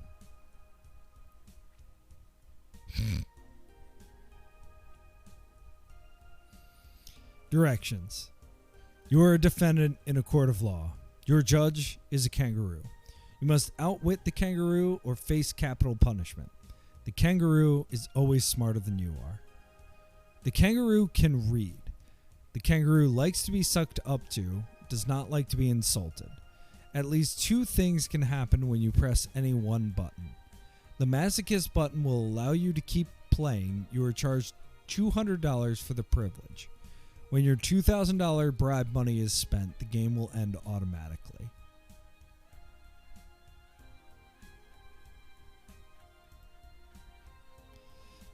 The object of the game is to postpone losing as long as you can. There is no way to win. That's why it's a kangaroo court. When your $2,000 runs out, the game will end itself automatically. Kangaroo court is now in session. How do you plead? Guilty. Are you willing to sacrifice $500 bribe? Yes. Plea accepted. You lose. Have a nice day. All right. Not guilty. Okay. What's the charge? Okay. Very guilty. Yeah. A lot of these. Would you lie to the kangaroo? Maybe. Yeah, this definitely has, like, I feel a lot of, like, the HyperCard energy went into that specific era of Flash games. Oh, wow, we're making progress. All right. Why should we continue the trial? Connections. Kangaroo says you may compose one short poem. If he likes it, he might let you off easy. Click in box, type poem. Roses are red. Violets are blue. Too fast.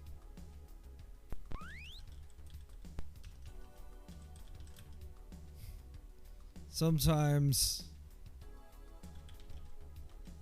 koalas smell like a shoe.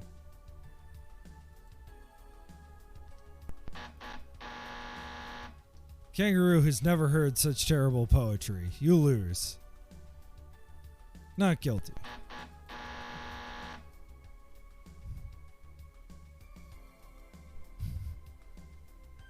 All right, would you lie to the kangaroo? Yes.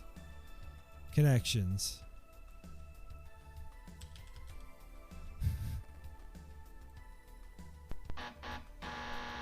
No dice.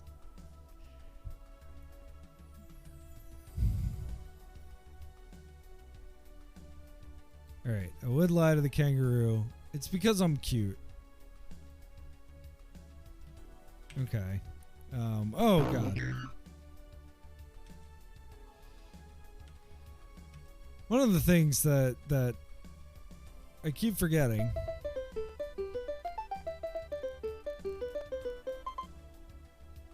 is that up and down is all right. So he said up and down like traverses you across the sort of cards.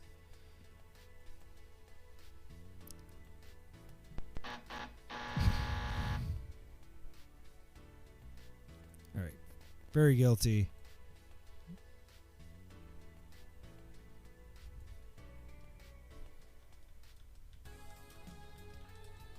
Teeth, teeth, teeth. I love my teeth.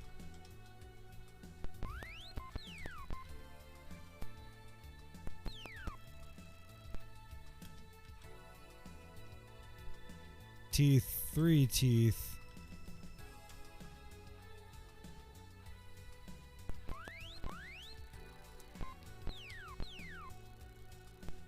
I only have 3 teeth. See if it likes that. Alright, let's try not guilty. Here we go. You were charged with driving with a license, but it has a lousy picture of you. I call my first witness. Your witness is none of your business. Okay.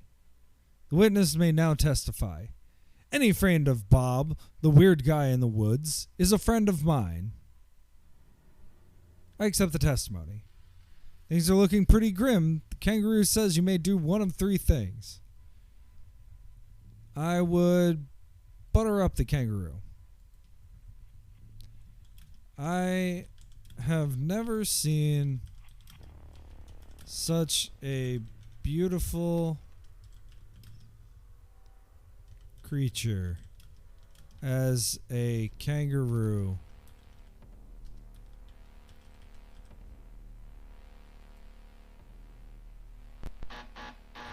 I did not. I called you beautiful. Alright, not guilty. Contempt of court because the kangaroo doesn't like your looks. I didn't do it. Your lawyer is laughing so hard his wallet just fell out of his pouch. Keep the trial going. Your witness is Mel Gibson, famous Australian movie actor. I object. It's Mel Gibson. You are hereby charged with contempt of court for objecting. You lose. Have a nice day. Alright, no, not guilty. You're charged with teasing the kangaroo. The kangaroo is a liar. The kangaroo appreciates your brutal honesty. You may continue with the game. Your witness is Robin Givens. 90s reference. Witness may now testify. I hear the defendant drives an AMC Pacer. Object! Objection overruled. Fair. I'd like to apologize to the kangaroo. I am sorry for driving an AMC Pacer. It was not my intent to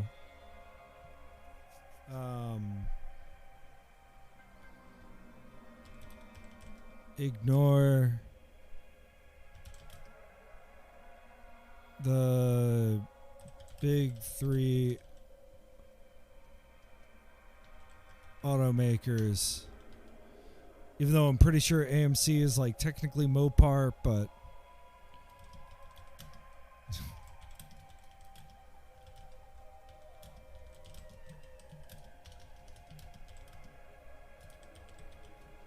I might be wrong.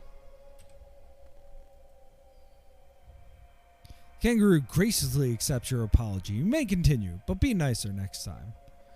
Call another witness. You'll be sorry. Let the kangaroo call a witness. The kangaroo's witness is Steven Spielberg, who thinks you would make a great villain in his next cartoon. Okay. The defendant reminds me of something very un-Australian indeed. I object. 600 in bribe money left. What's the charge? How dare you ask such impertinent questions? You are hereby sentenced to death. You lose. Have a nice day.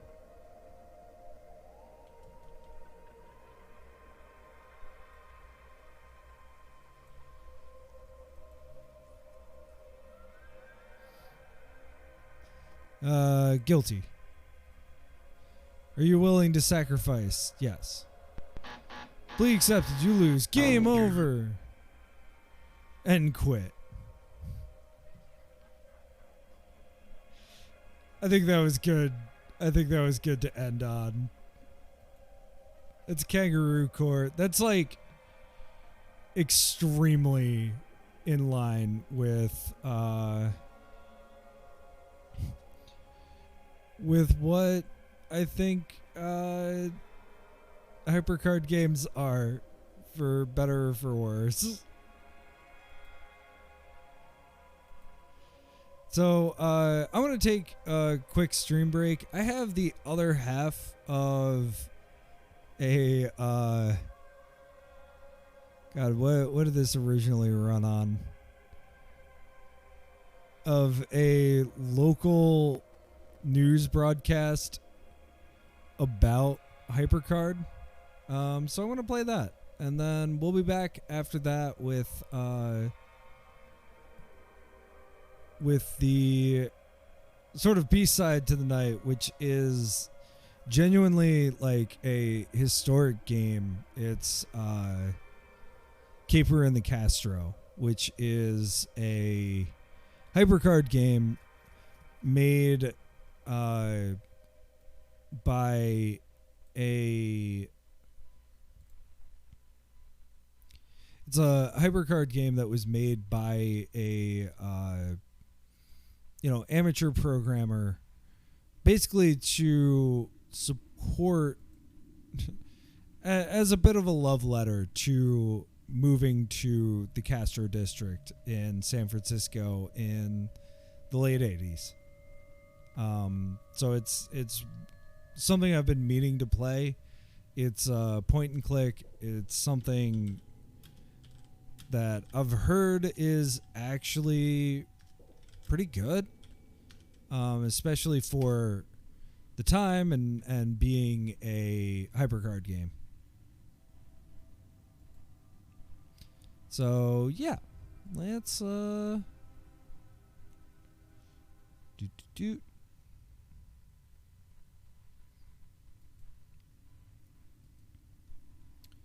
We'll be back in like it's almost 15 minutes to the end of this,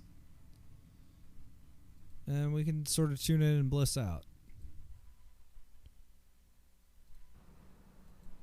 The storage and transport of hazardous materials ranks among the most critical environmental problems in the United States. Accidents involving flammable, corrosive, and toxic materials have become routine occurrences at storage sites, on highways, and along rail lines. At the Alameda County Department of Environmental Health, across the bay from San Francisco, emergency response teams have enlisted the aid of a HyperCard-based program to help them contain potentially catastrophic spills. The county's Hazardous Materials Division is using a program called CAMEO, or Computer-Aided Management of Emergency Operations. CAMEO is deceptively simple. From an opening navigator screen, the user can choose from 21 functions. A HyperCard stack called Codebreaker is a quick way to search for a particular chemical, even if only part of the name or number can be determined. The stack will then link other data sheets indicating the chemical's physical properties, its health and fire hazards, and the kind of protective gear required by cleanup crews. It gives somebody some confidence when you can read about a particular chemical, or you can read about something on the screen and see whether or not it fits the description of what you're looking at, because it's very different theoretically and really being in a situation. You're really in a situation, you realize it's your life or it's your partner's life. CAMEO also has a modeling feature to plot the likely aerial dispersion of a gas cloud based on atmospheric conditions and the quantity and rate of the leaking gas. While subject to a generous margin of error, the model can help prepare for containment of the spill and eventual evacuation of nearby areas with the kind of speed and clarity that can save time and lives.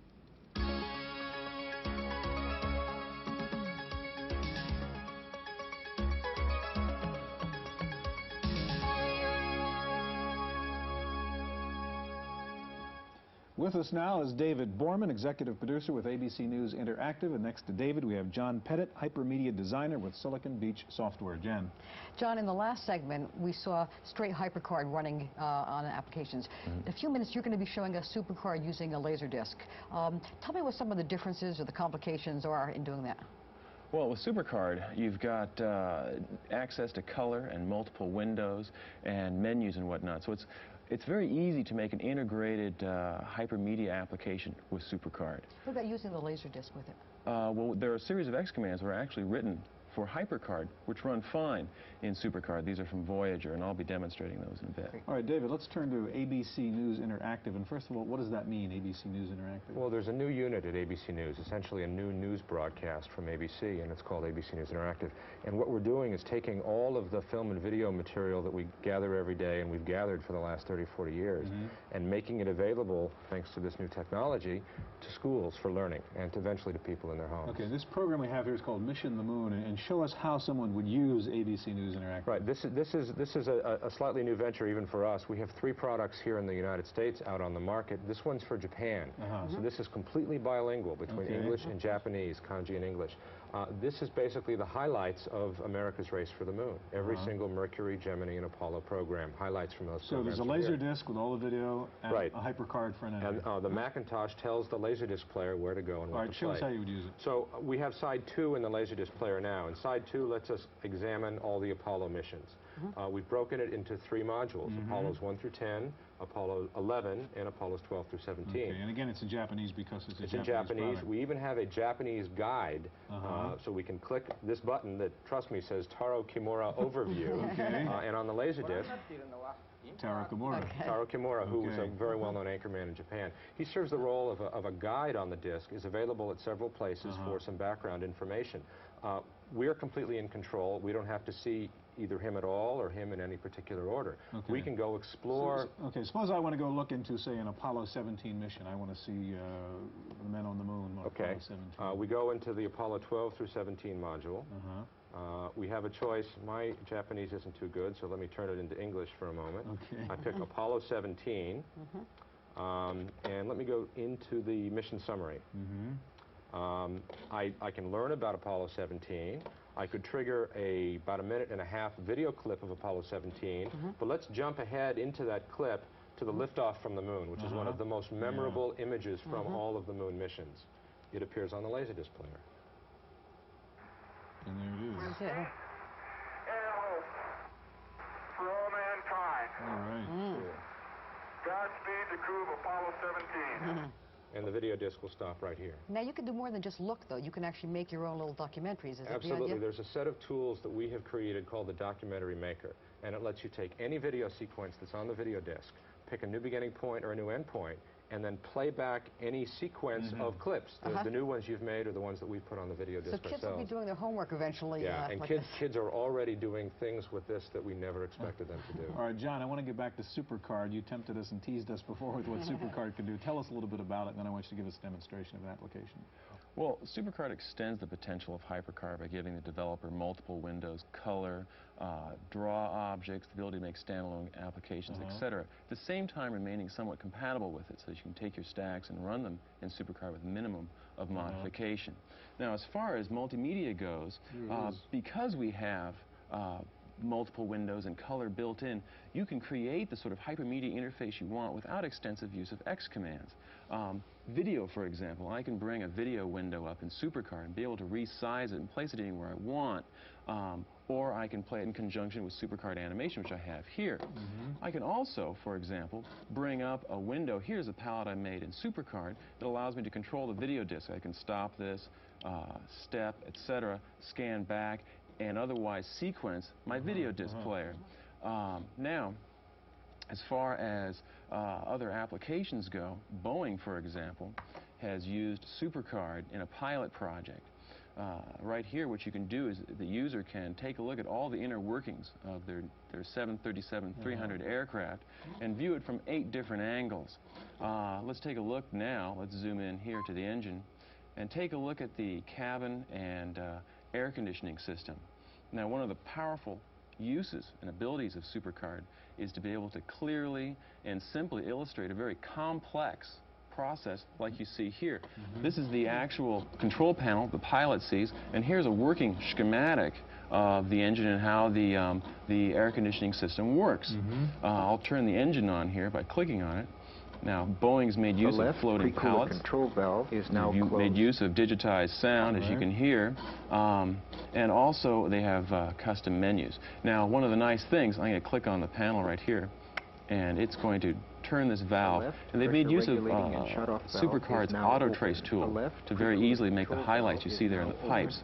Now, the one thing that's important to note about this is not a canned demo. Each valve here has a script in it that senses its surrounding environment and decides whether to open or close. So it's the same logical system that the airplane itself uses. It was very impressive, John. David, thank you very much. In just a minute, we'll meet the father of HyperCard, Bill Atkinson.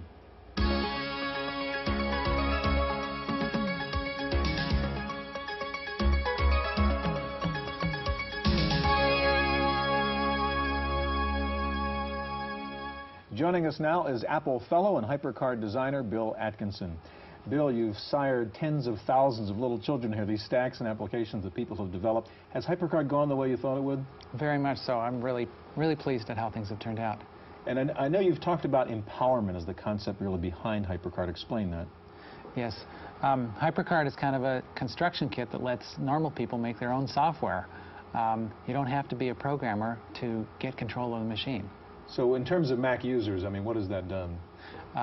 Like here's an example that I brought, a stack made by a professor at UCLA that teaches music. And he's a music teacher, not a programmer. Okay. And you didn't have anything to do with this. You just bought this, right? Oh, yeah. I just... You're a user. Sent off and bought it from Voyager. Okay.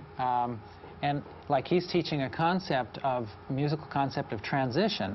And so he uses the compact disc of Beethoven to demonstrate here. It says play a transition, and there's the transition. Right. He's got a lot of different musical concepts in here. He's got a lot of historical information about the life and times, even a game about musical information, life and times, and a fully annotated close reading where you can see the score and notes about the music as you're going through as it's playing the music. This is somebody who would never have even dreamed of doing a program without HyperCard. Right. And he's taken his passion for music and translated it into something that other people can share. Are people still sending you stacks in the mail? All the time. What are you seeing? What kind of stuff are you seeing? All kinds of stuff. It's everybody does something. It usually comes from something that they do rather than something that they were interested in before HyperCard came along, just like and Beethoven, HyperCard just let them express it. Only about 30 seconds left, Bill. Where's your brain at right now? What kinds of things are you working on? As an Apple Fellow, I'm doing research in tools to empower people in the process of learning. We have books, and imagine before a word processor existed, try to imagine what a word processor would be. For learning tools, we have things that are more like books, that they deliver information, and less like a word processor, that they are content-free tools to empower the process. I'm looking for a learning processor. Yeah. Bill, thanks for being here. That's our look at HyperCard. We'll be back in just a minute with this week's computer news.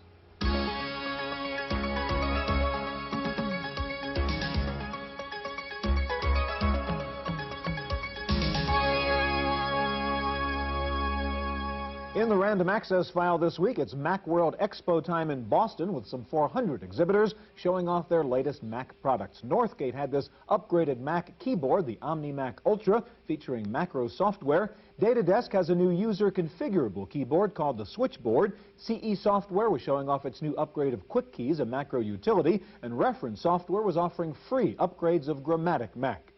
Following the intro of the IBM PS1, Tandy has announced the new 1000 RL computer. Base price $750, and it comes bundled with 24 home-oriented programs, like a bill tracker, checkbook balancer, shopping organizer, and so on.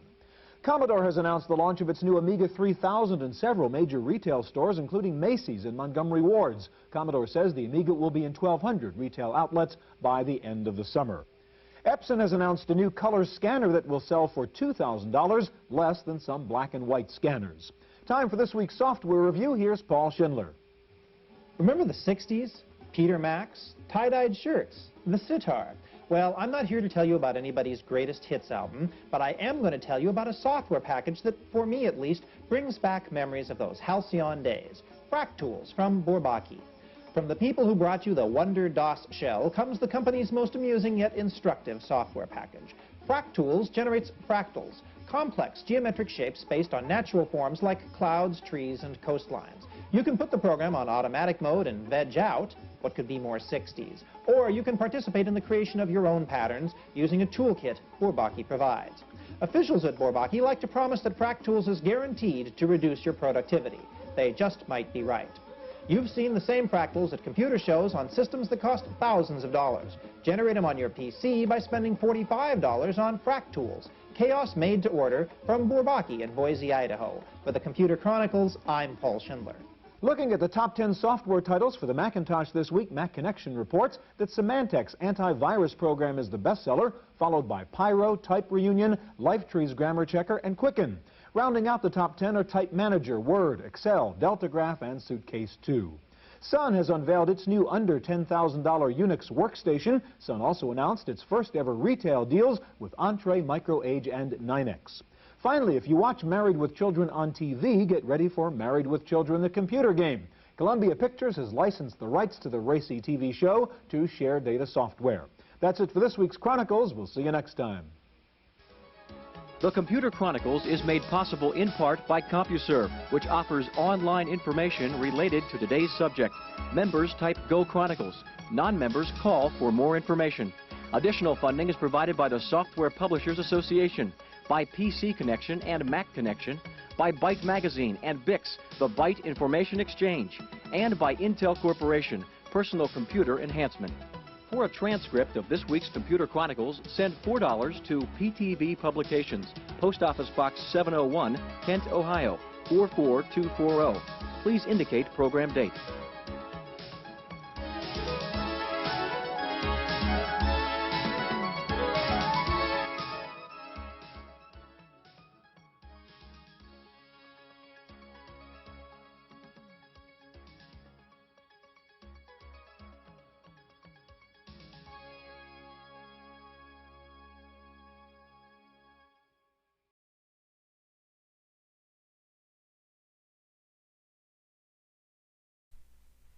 Okay.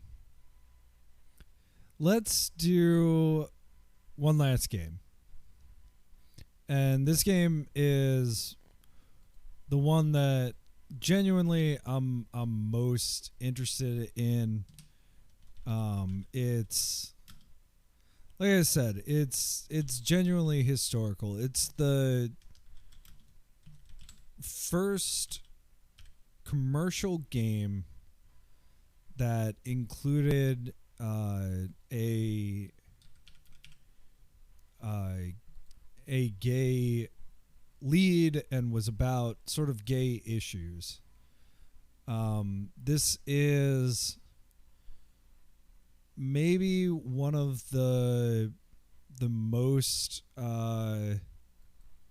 interesting things that I think all of my research in HyperCard has led to. It's very, I think, very important to understand that, like, what they were talking about in that video, the fact that, like, anybody could make a HyperCard game is actually really, really powerful, in a way that, like, I personally feel, points to sort of that Flash game world, that kind of, that world of, okay, anybody could make something. And so anybody did. So CM Ralph is still alive. He is an artist based out of California still.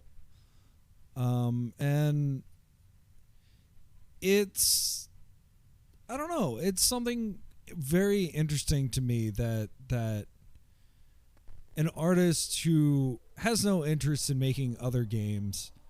This was also, he used the word straightened to talk about how he made a second version of this game that was not gay at all, but it was the exact same, like, puzzles and exact same storyline and all that kind of stuff. You know, it's something where I think the ability for people to make whatever game they wanted easily, relatively, like, straightforward, I think was something that was genuinely powerful, and allowed for, you know, and I talk about this a lot, like, anybody could make the game that they wanted. I don't know. I just find that so, like, genuinely powerful. So let's play it. Let's see if we can't, you know, really get, like, a moment. I don't want to, like, talk it up too much. I've never played it before, but genuinely a moment in history. You know, we talk about, like, making games as an art form. You know, I think having it in a way that people can tell the stories that they want to is something that is laudable.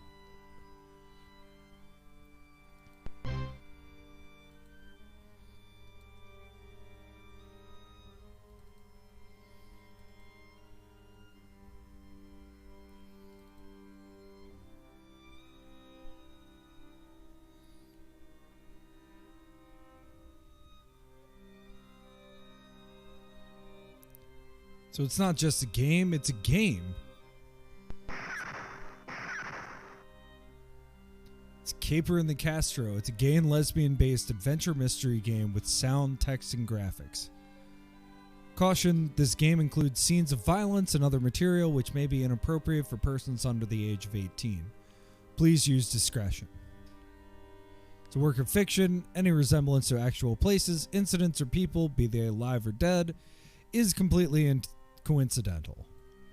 So what's about this game? It was written and illustrated by Kathleen M. Ralph.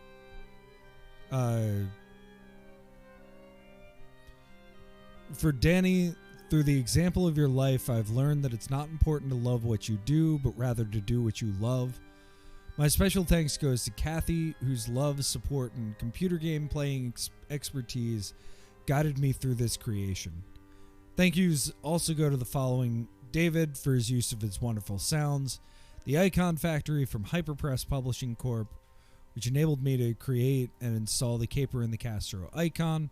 Important note, every programming precaution has been taken to enable this game to perform equally well from an 800K disc as compared to a hard disk drive. Unfortunately, due to the limitations of memory, some sounds do perform at a higher quality when played from a hard disk drive. This stack is distributed free of all known viruses as diagnosed by Virex 1.4. So,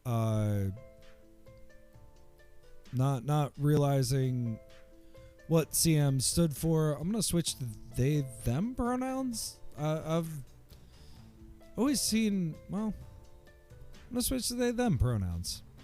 Hopefully that's closer to correct. From the author. I wrote this game as a labor of love for my gay and lesbian community. If you enjoy playing the game, I would ask that you make a donation to the AIDS-related charity of your choice for whatever amount you feel is appropriate. I call this CharityWare. Thank you, CM Ralph. I think, again, like, let's, you know, if you enjoyed this stream, if you enjoyed, like, any of this, I think respecting that by, you know, donating to whoever is making the world a better place, especially in your neighborhood. That's genuinely important. So yeah, so where do we want to go? Home, game introduction, play the game, game help tutorial. Let's do the game introduction. The scenario. You are the world-famous lesbian private detective, Tracker McDyke. You were searching for a kidnapped drag queen, Tessie LaFemme. What you didn't count on was stumbling onto an even larger and more treacherous crime. It's 3:05 a.m. You have just been awakened by a phone call from your old friend, Tessie LaFemme. She sounded frantic and asked you to meet her in front of the game room, a favorite hangout of yours. She said she'd be there in 15 minutes. She started to say something about getting the goods on Dulligan Straightman, notorious fiend and villain, but before you could ask Tessie what she meant, she was cut off.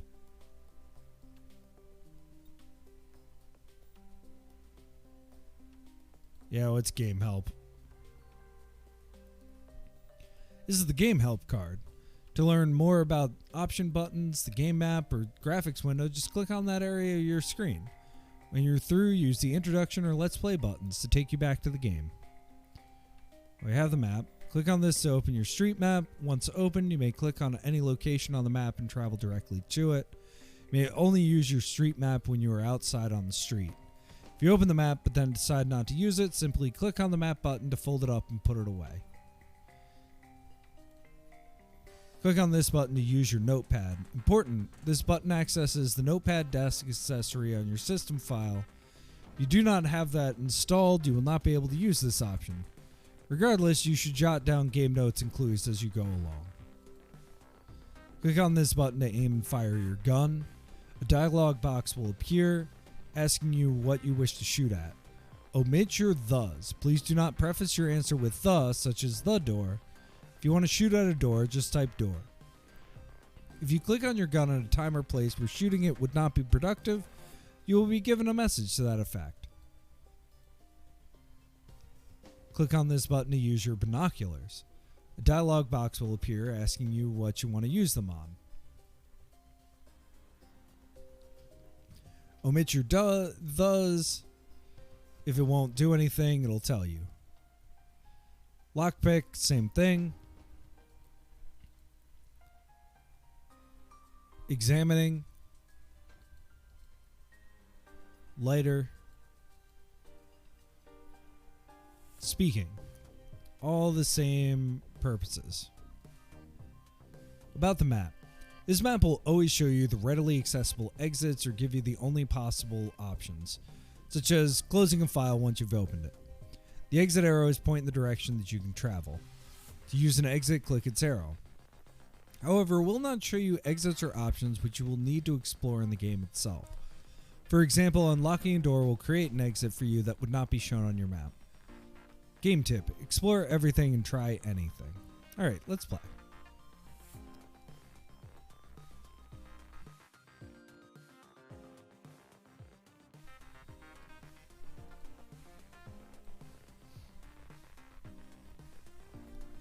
Yeah, let's play. Alright, we start at the game room. It's a bar and grill. Let's go inside. The door is locked. It would appear everyone's gone home for the evening.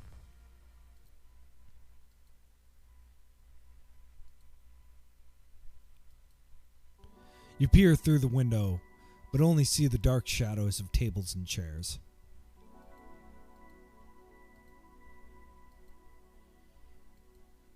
Can we get up on the roof?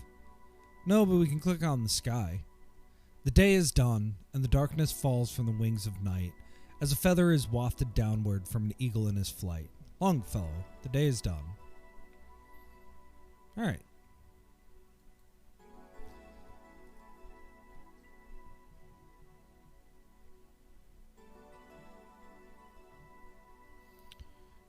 We have a boarded up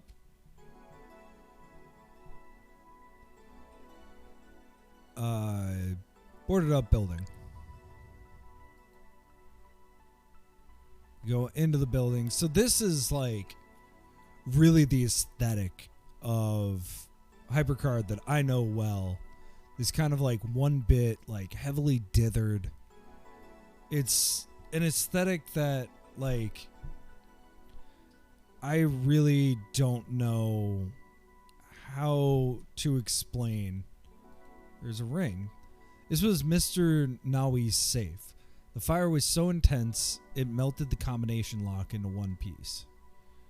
So we can't do anything. What about... Oh, okay. This won't work. The lock will melt solid. It's some frayed electrical wire coming from what used to be the ceiling light.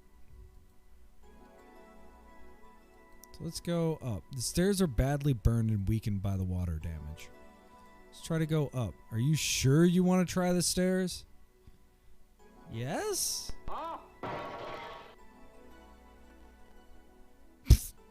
Here lies a mediocre and unsuccessful private detective. Alright, let's try again.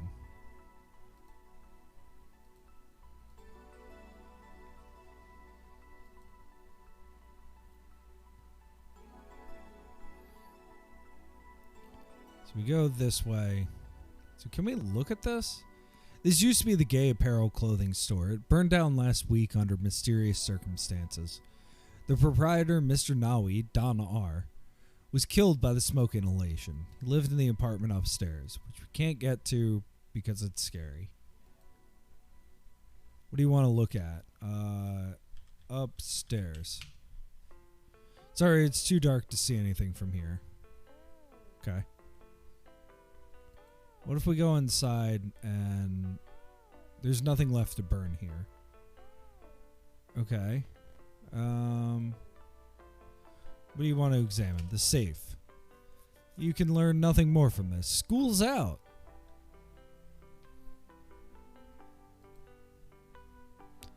Alright, this just seems to be...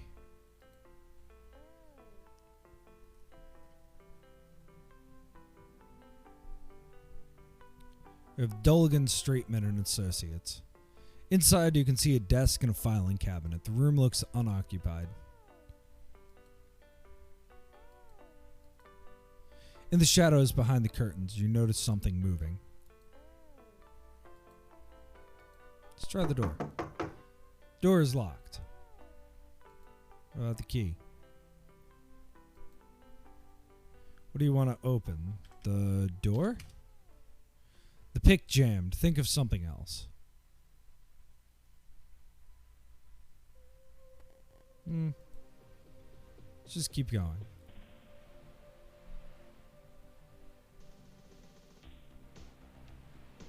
The Red Herring Cafe. Hey, it's open.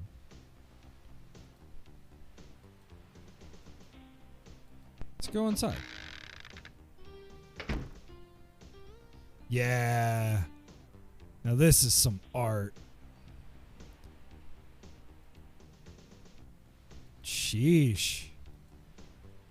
Bet she always makes sure she spells it women instead of women. If, you know, if you thought, like, things have changed in 30 years. This guy seems very happy. The food here must be very good. Now here is a solemn face. He must be picking up the tab. Just looking at the menu reminds you of how hungry you feel. Huh. A glass of ice cold water sure would hit the spot right now. Would you like to be seated? Yeah, sure.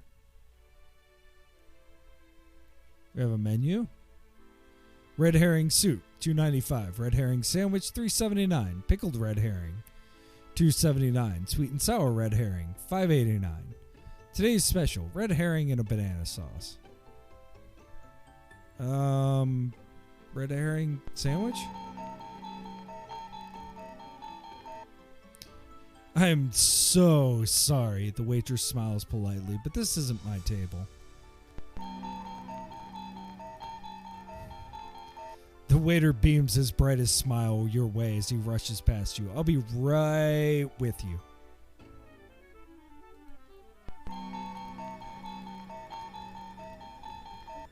waiter smiles at your request. I'm sorry, we just ran out of that. How about trying today's special? All right. The fish has a funny glint in its eye, almost as if it had something important to say to you. Very strange indeed. Who do you want to talk? I want to talk to the fish? My name is not Wanda, gurgles the fish. Yeesh. Okay. That's that. I want to examine the fish.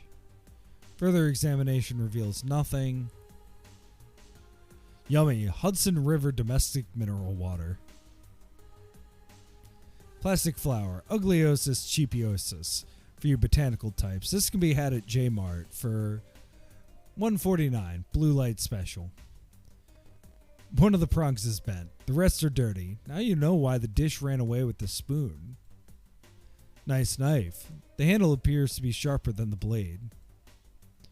The spoon looks like a reject from telekinetic spoon bending experiment. It was made in Utica, New York.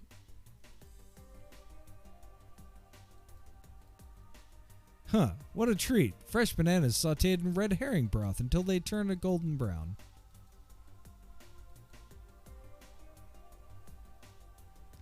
Alright, I guess I'm done eating. This already has, like, a lot more going for it than I think a lot of the games that we've played tonight. You hear gunfire and feel 2 bullets whizzing over your head. Tough neighborhood.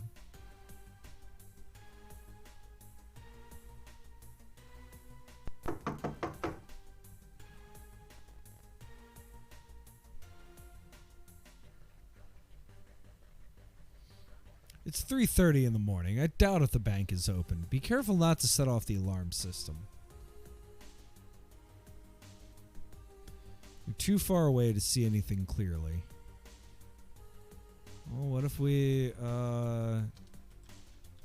look down the alley? 2 garbage cans filled with extremely smelly refuse. It's a back door. Well, what if we went up that way? The door is locked. You attempt to pick the lock only to find the keyhole has been sealed with plaster. You aren't close enough to use it on anything. Oh, we have some trash. Okay. It's a crumpled note. All it says is I equals E.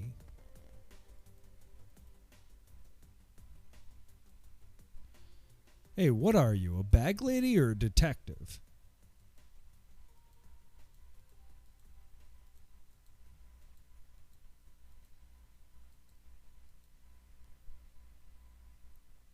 Alright, I'm done with trash. I equals E.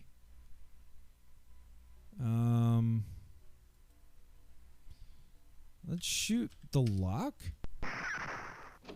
Hey, we shot the lock. Oh, isn't that special? Let's examine the wall. Faintly etched into the brick is O equals D.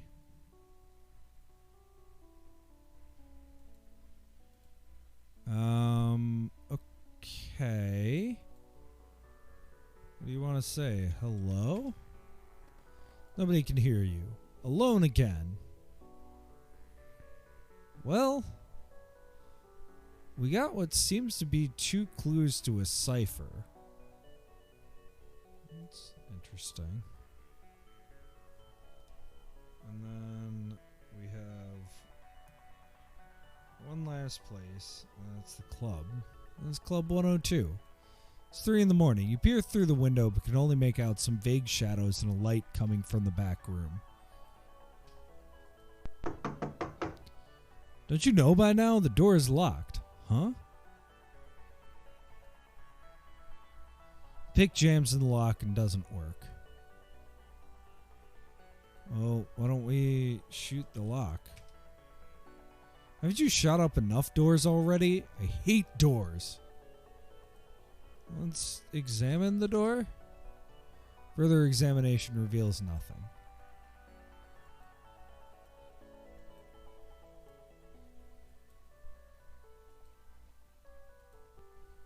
What do you want to say? Let me in. Nobody can hear you. Okay.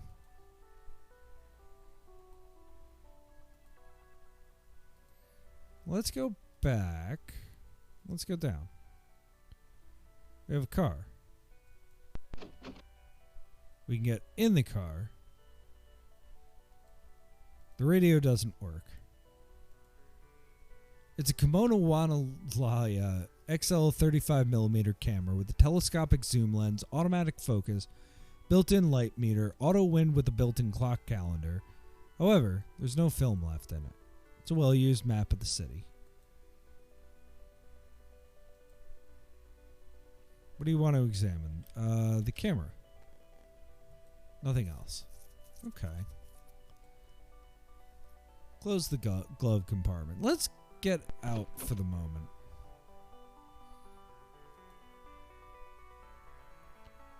At the back of the car. The red liquid on this bumper is not cherry soda and appears to be very fresh.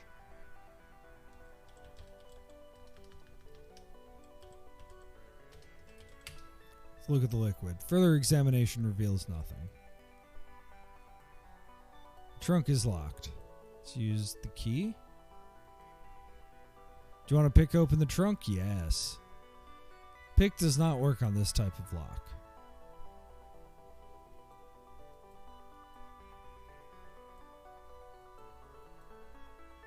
Okay. Nothing here. Yep, this is Tessie's car, alright. A genuine classic 57 fucker. Not to be confused with the Tucker. They only made one fucker. This being the prototype, it was aptly named the Mother. Alright.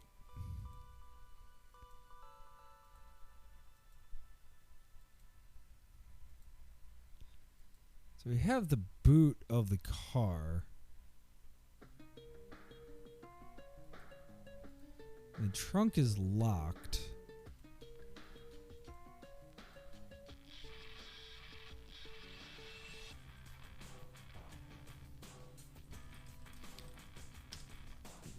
Let's examine the bumper more. Further examination reveals nothing. Let's examine the trunk. Further examination reveals nothing.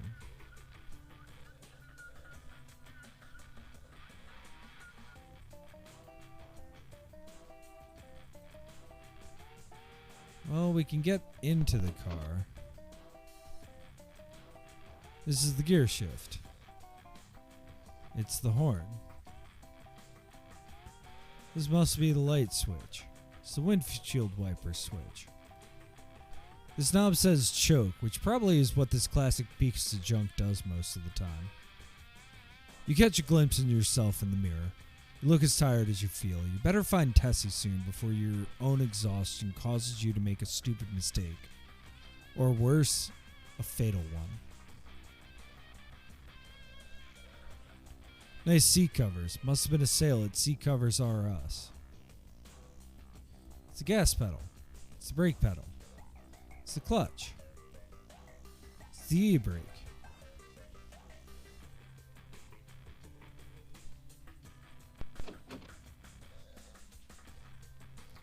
Well, we've looked at everything.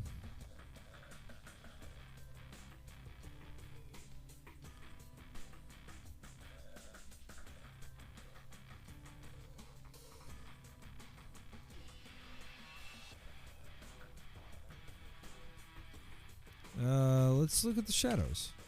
Shadows. It's too dark to really see anything. Drat.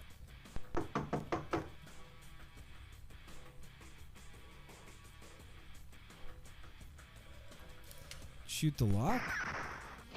Hey, it gets us in.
There are little black pins stuck into the map around the Bay Area in Orange County.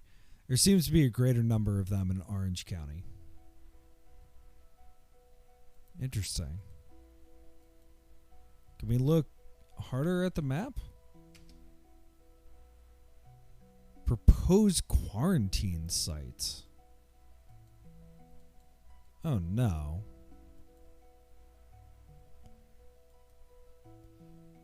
Why would anybody want to hang an ugly picture like this? Alright, here we go. Invoice.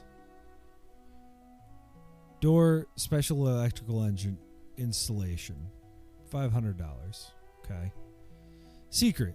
It's a blank piece of paper. Let's examine this paper a little bit more. Further examination reveals nothing. Use lighter on what? Use lighter on paper? Aha!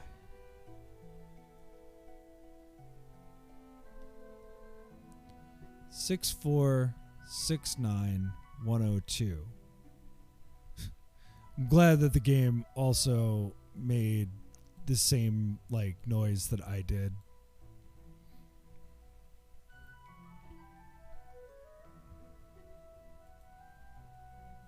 All right, contract.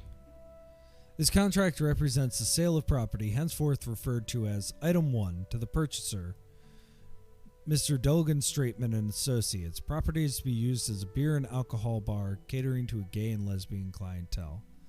This is the fine print. It would take a week to read and still not make any sense. Okay. What about letters? To Straight Man from Strange Bird. My dear Dulgan, the vials containing the bacteria will arrive tonight on Flight 96 in a crate marked medical supplies. I suggest you put it in the beer or wine rather than whiskey, as the 86 proof alcohol may have a damaging effect on the bacteria. Yours in service to humanity, Dr. Strangebird.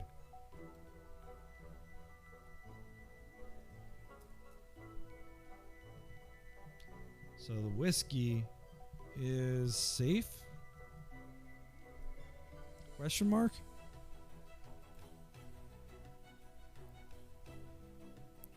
Okay. What about this drawer? Okay. Same thing. What about this drawer? Same thing. So we got a lot there. Is there no way to go up?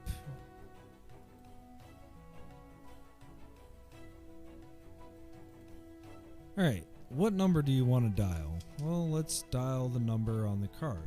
922-5489. You're a click in an answering machine. Hi, you've reached Joe's Carpentry and Electrical Contracting. I'm sorry there's no one available to take your call. Please call us back between normal business hours, 9 o'clock till 5 o'clock, Monday through Friday. Thank you for calling and have a great day.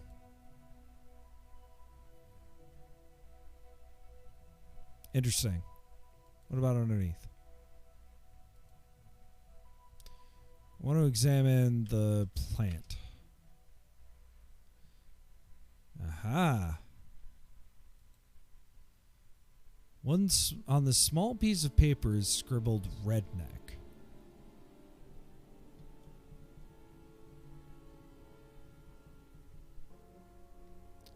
Okay. You've just committed plantricide, which some countries is regarded as a felony.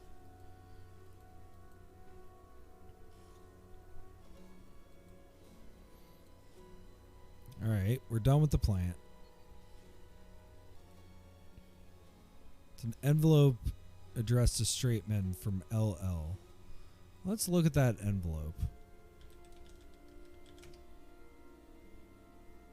Dulligan, I'm pleased to hear that everything is going as planned. We still need to settle that matter of getting rid of T and H.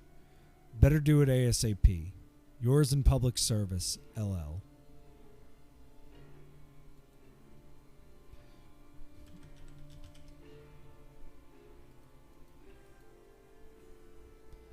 Okay, so obviously T is Tessie.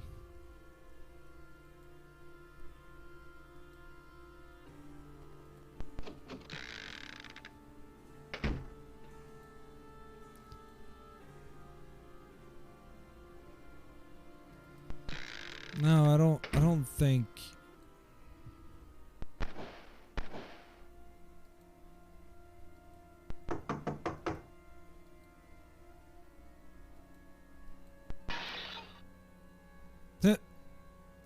Critical error. You are arrested for attempted bank robbery and taken to jail.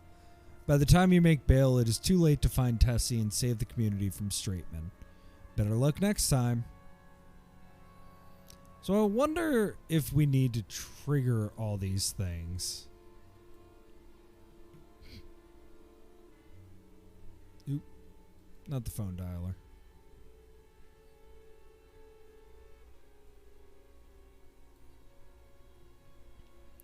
Or if we can just act like we know this.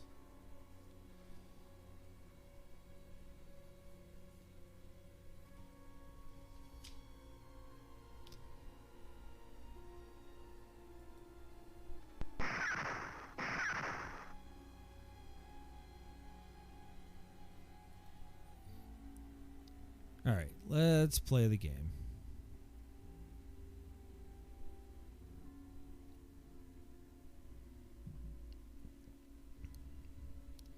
So we've been to the game room. I feel like, I mean, this car has to be...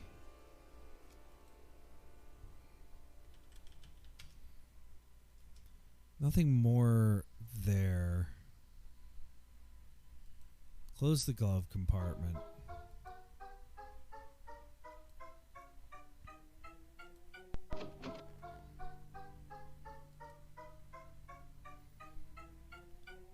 So yeah, so everything, so that's cool. Everything is here. I'm pretty sure the Red Herring Cafe is just a very dumb and funny joke. So the next place to go is Club 102. Oh, and we can rush right there.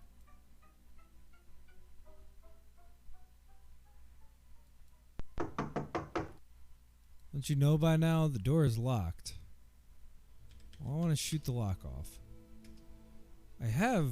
Okay, what about picking lock? The pick jams in the lock and doesn't work. Well, let's look at the lock. Let's look at the door. Let's look inside. Vague shadows and a light coming from the back room.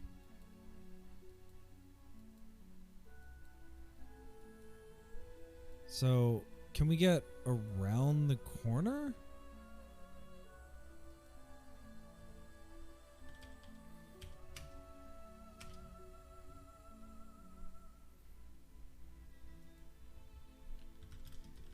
The beer is poisoned.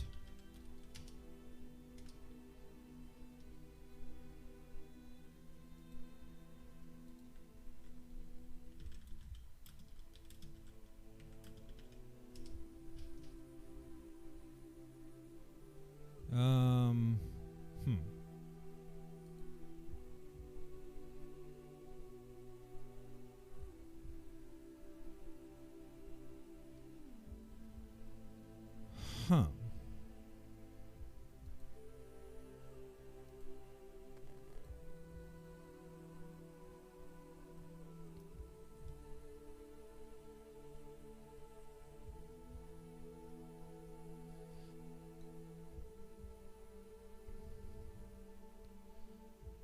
Interesting.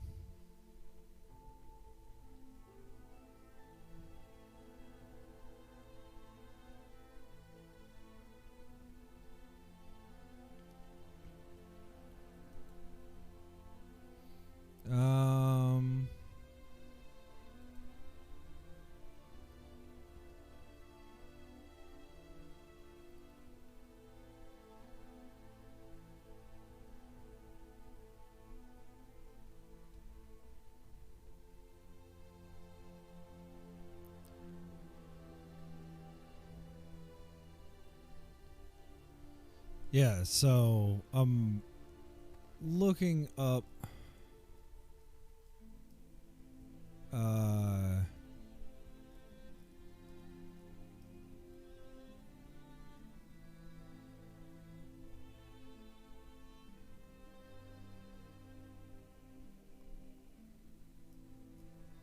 So how do we get into the club is the question.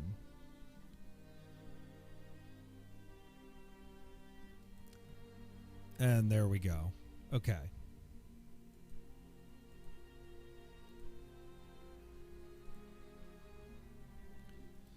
So we can't shoot the door, but we can shoot the window. Alright, and now we're in here. House wine, would you like some? No.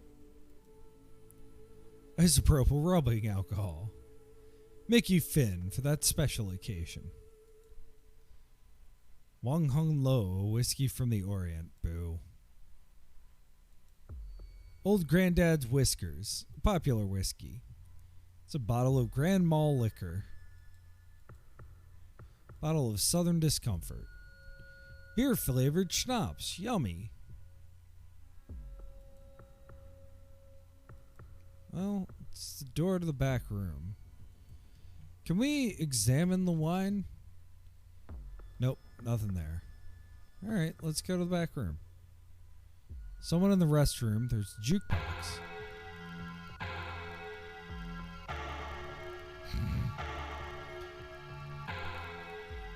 Alright, cool. Nice selection. You sure have an ear for music. What happens if we have another button?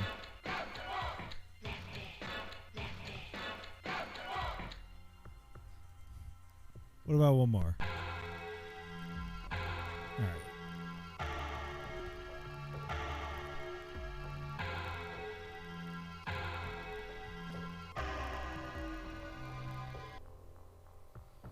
Cool. So let's go in the office. This door is locked tight.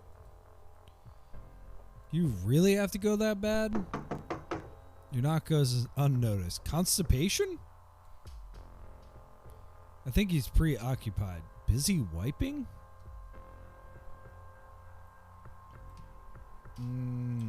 Let's look at the office. Nothing. Use the lighter on what? Let's use it on the door. There's no effect on this. Let's shoot through the door. There are two doors.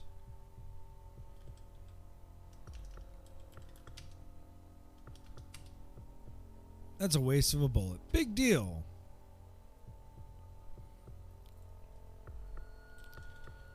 Restroom.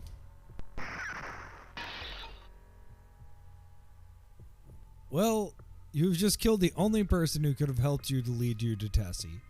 Perhaps you should have waited your turn. Okay.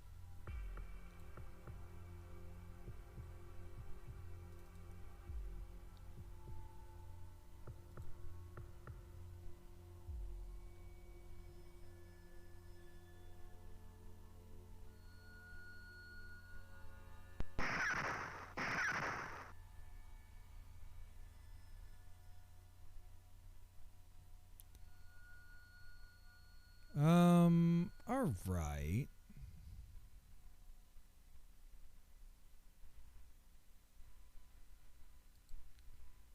Let's keep making progress.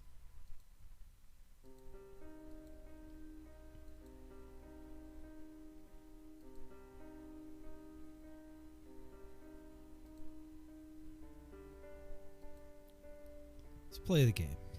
Okay. So we don't need to go that way. I don't need to go anywhere other than...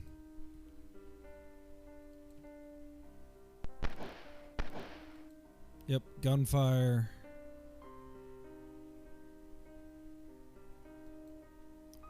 Club 102, which is flashing. Let's shoot the window out.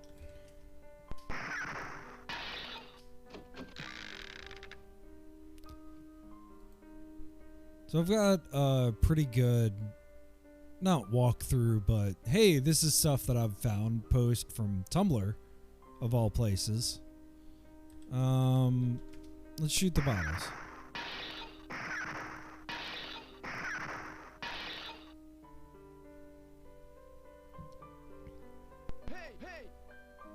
All right, Rodolfo. He growls. Do you know where my money is? Yes, I do. Well, scumbag, where is it? It is...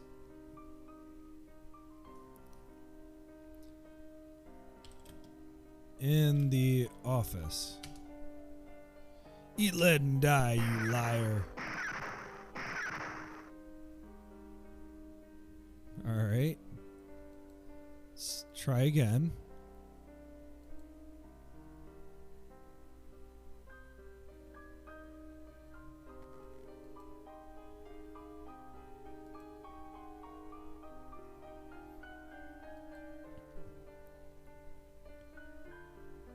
Alright, so we shoot out the window.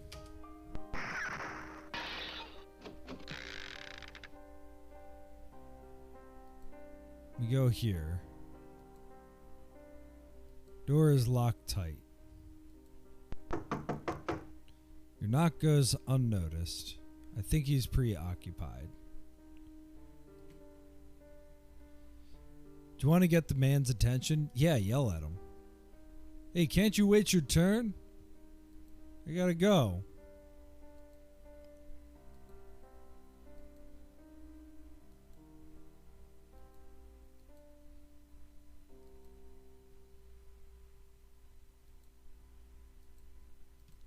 Let's look at the office.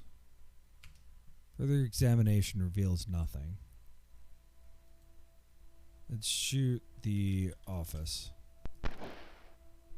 Door is cased in solid steel. Sorry. Can't shoot your way through every solution.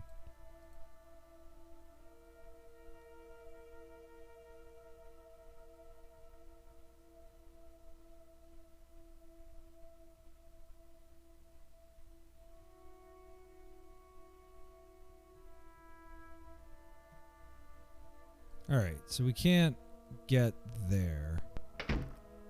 Where else can we go? We can go back to Straightman and Associates. What do you want to open? I want to open the lock.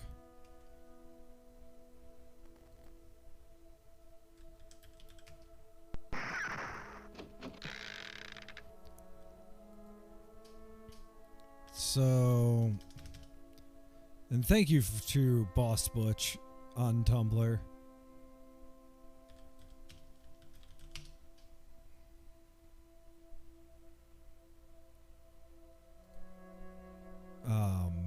Just utter shout-outs. It's the nail the picture was hanging on. What is the combination? Well, I have that. 6-4. 69 102. All right. Stack of $20 bills, counterfeit, no doubt. Scribbled on the note is Rodolfo's 50K stashed with Harrigan. A equals I.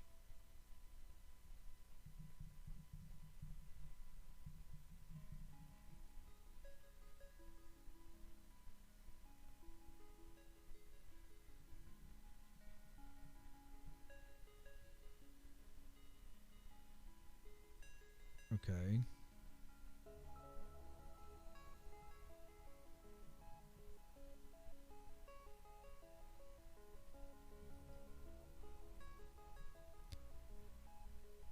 Okay, Rodolfo's 50K is stashed with Harrigan. Put the picture back. Alright, let's leave. Seems like we can...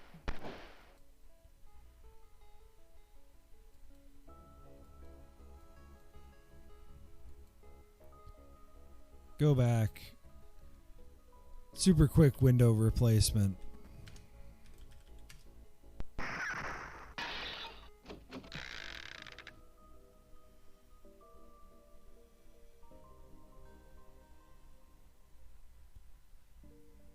And then we can go here. There's nothing else here. Let's shoot the wine. Put that thing away before you get hurt.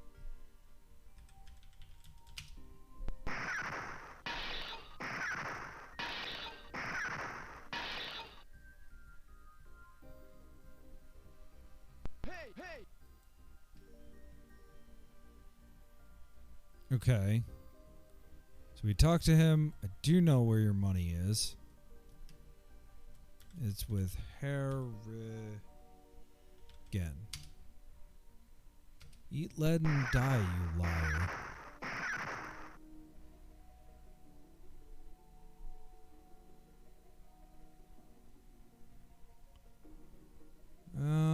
Okay.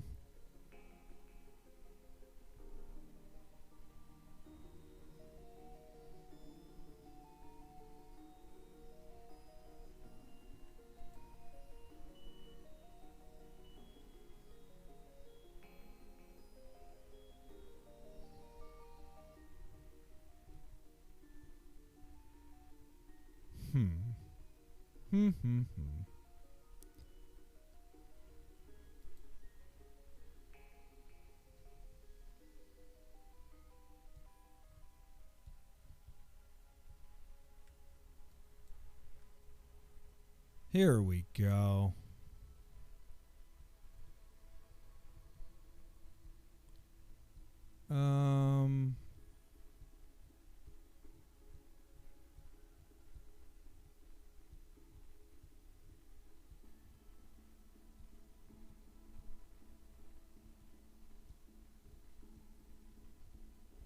Neat. So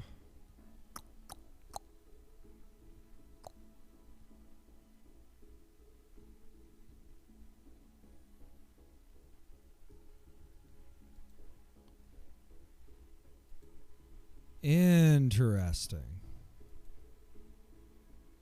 All right, so the question is, how do we open the trunk?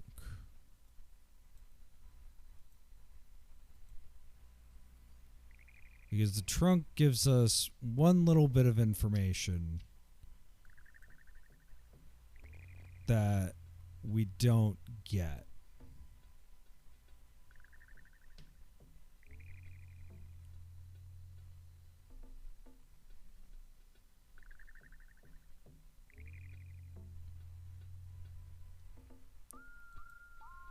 Okay, so there's two things that we haven't gotten so far. The first thing is an actual use for the dang lighter.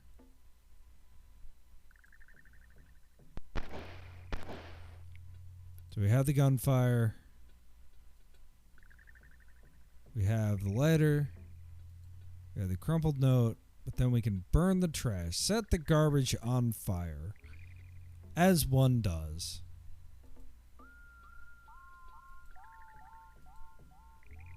There's a book. The storage, treatment, and safe disposal of biomedical waste products. Okay. Contaminated bacteria can only be neutralized by first immersing them in a high-grade alcohol prior to exposing them to intense heat, resulting in rapid oxidation. Any other attempt towards sterilization may prove fatal on behalf of the handler. Interesting.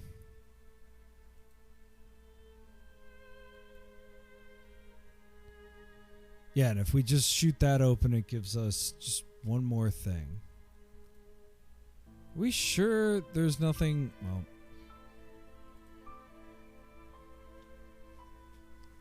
I equals E. Is there anything else in here? Trash.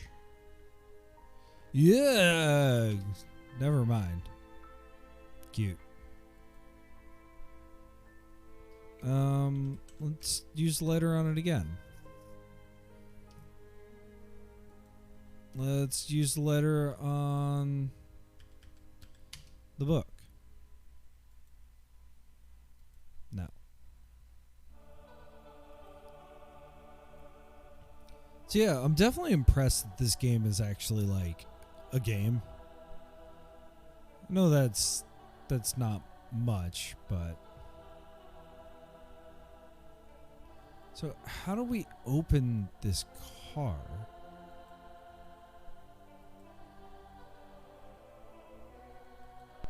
Is there like a trash can in here? What do you want to shoot? You want to shoot the lock.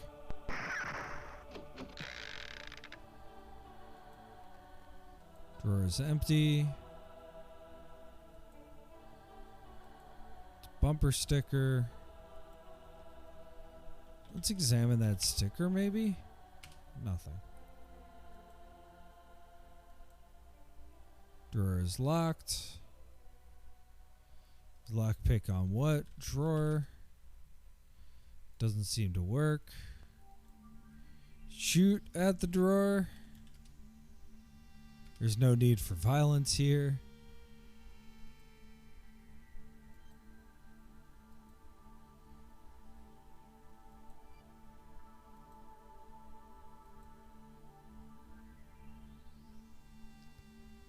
So we've gotten somewhere.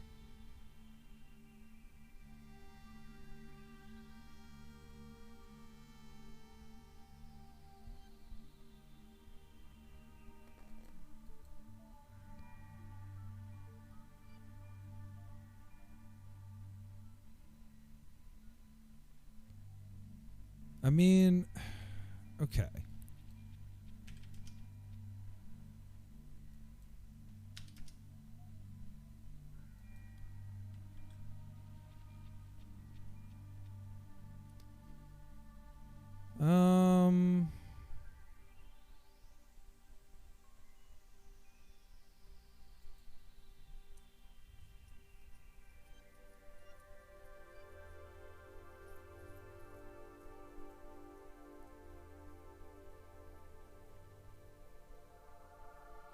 Well, I want to do this legit one day, but I want to get further in this. So, theoretically,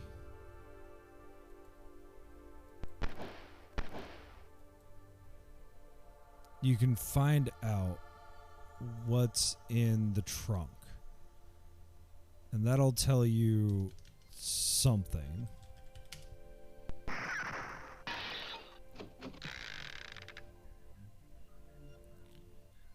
So, I don't know if I'd get this. Shoot the bottles.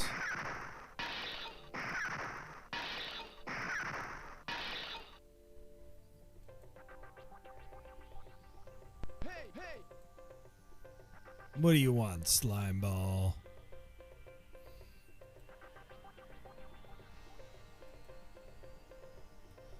Well, where is it?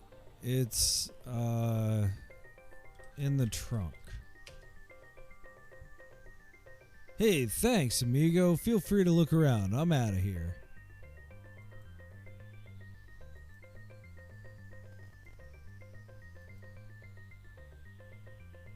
Sup? Okay. S equals P.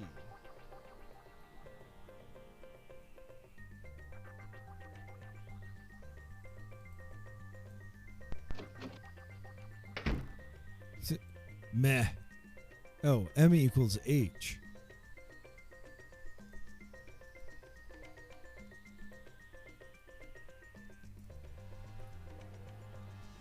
M equals H.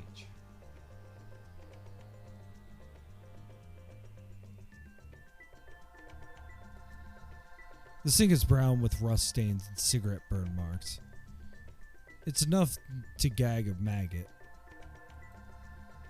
I'm not going to say that other word. That's just me.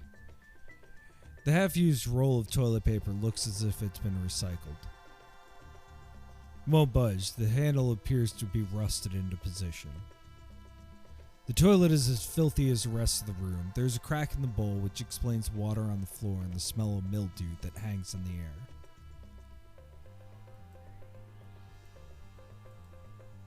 It's a wall vent. And in this room, they certainly can use one. Okay. Busted.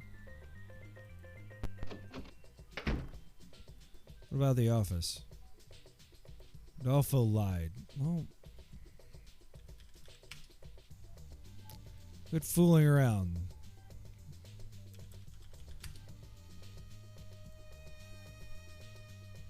Use a lockpick on what? Office. That's no job for a lockpick. How the hell are you supposed to...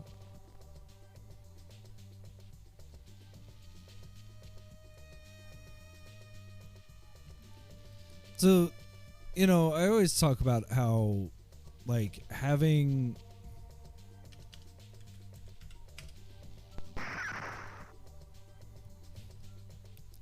Having a walkthrough is really valuable in these games.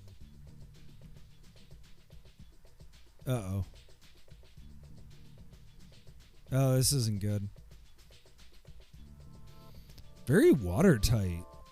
Good to know. Act quickly or drown. What are you going to do? Float? Wrong move. You just drowned. Well. Alright.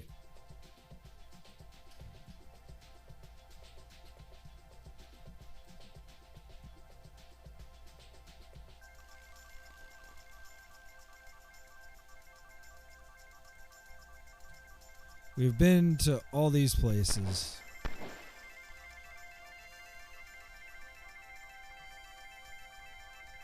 We shoot the window.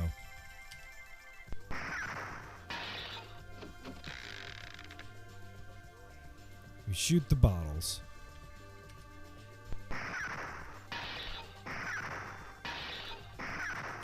You know, and there's like...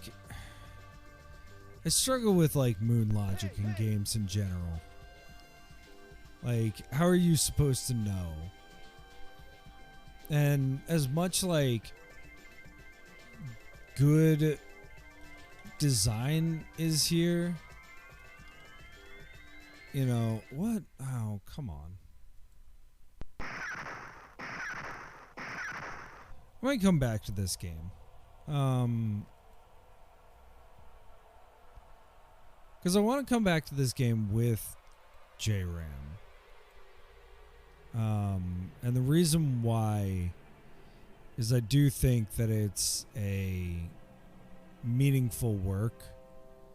And maybe with two heads we can get through the whole thing.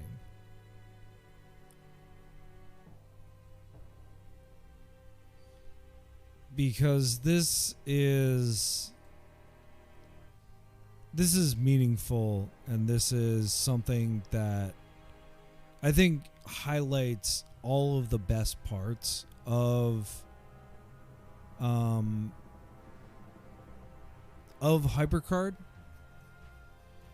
I think it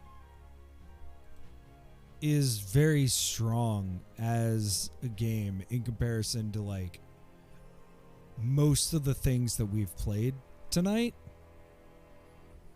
But yeah, I'm really stoked. I think one of the things that's most important is being able to take a look and like I don't know, look at older versions of games, older like sorts of like what was going on in amateur game making. And I think that's why we're taking a look at IF Comp as well. Like, these aren't AAA games.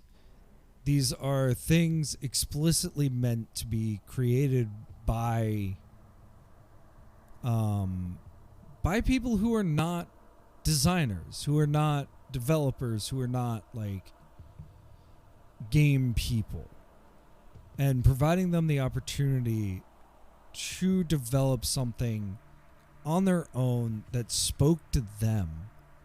Whether speaking to them was a silly kill Barney game, or speaking to them was like a sort of juvenile point and click, or whether speaking to them was, you know, just all the different things that it could be. A fighting game that had one button. You know, and that joy of creation, I think, is evident throughout all of the HyperCard stuff that we've looked at today. All of that to say, this has been super fun for me and a bit nostalgic and a bit like, oh, I didn't know that this existed. And I kind of want to make sure that we do as much as we can. So, neat. I think it's time to find a raid target. Definitely come back tomorrow. Tomorrow is Text Adventure Tuesday. We're going to continue with another roulette. We're going to continue with IF Comp Roulette. And then on Friday, we'll see what we got for FMV Friday. I've got a couple of things that I would love to get JRAM on and started, but I also have some things that I could find on my own. So yeah, definitely stop by if you had fun tonight. Thank you for hanging out with me while I do this kind of exploration of what exactly we're doing, you know, and what exactly was going on in like game development and amateur game development and all of those things. I think it's so valuable to find something meaningful out of this kind of stuff. So I hope you had some fun tonight.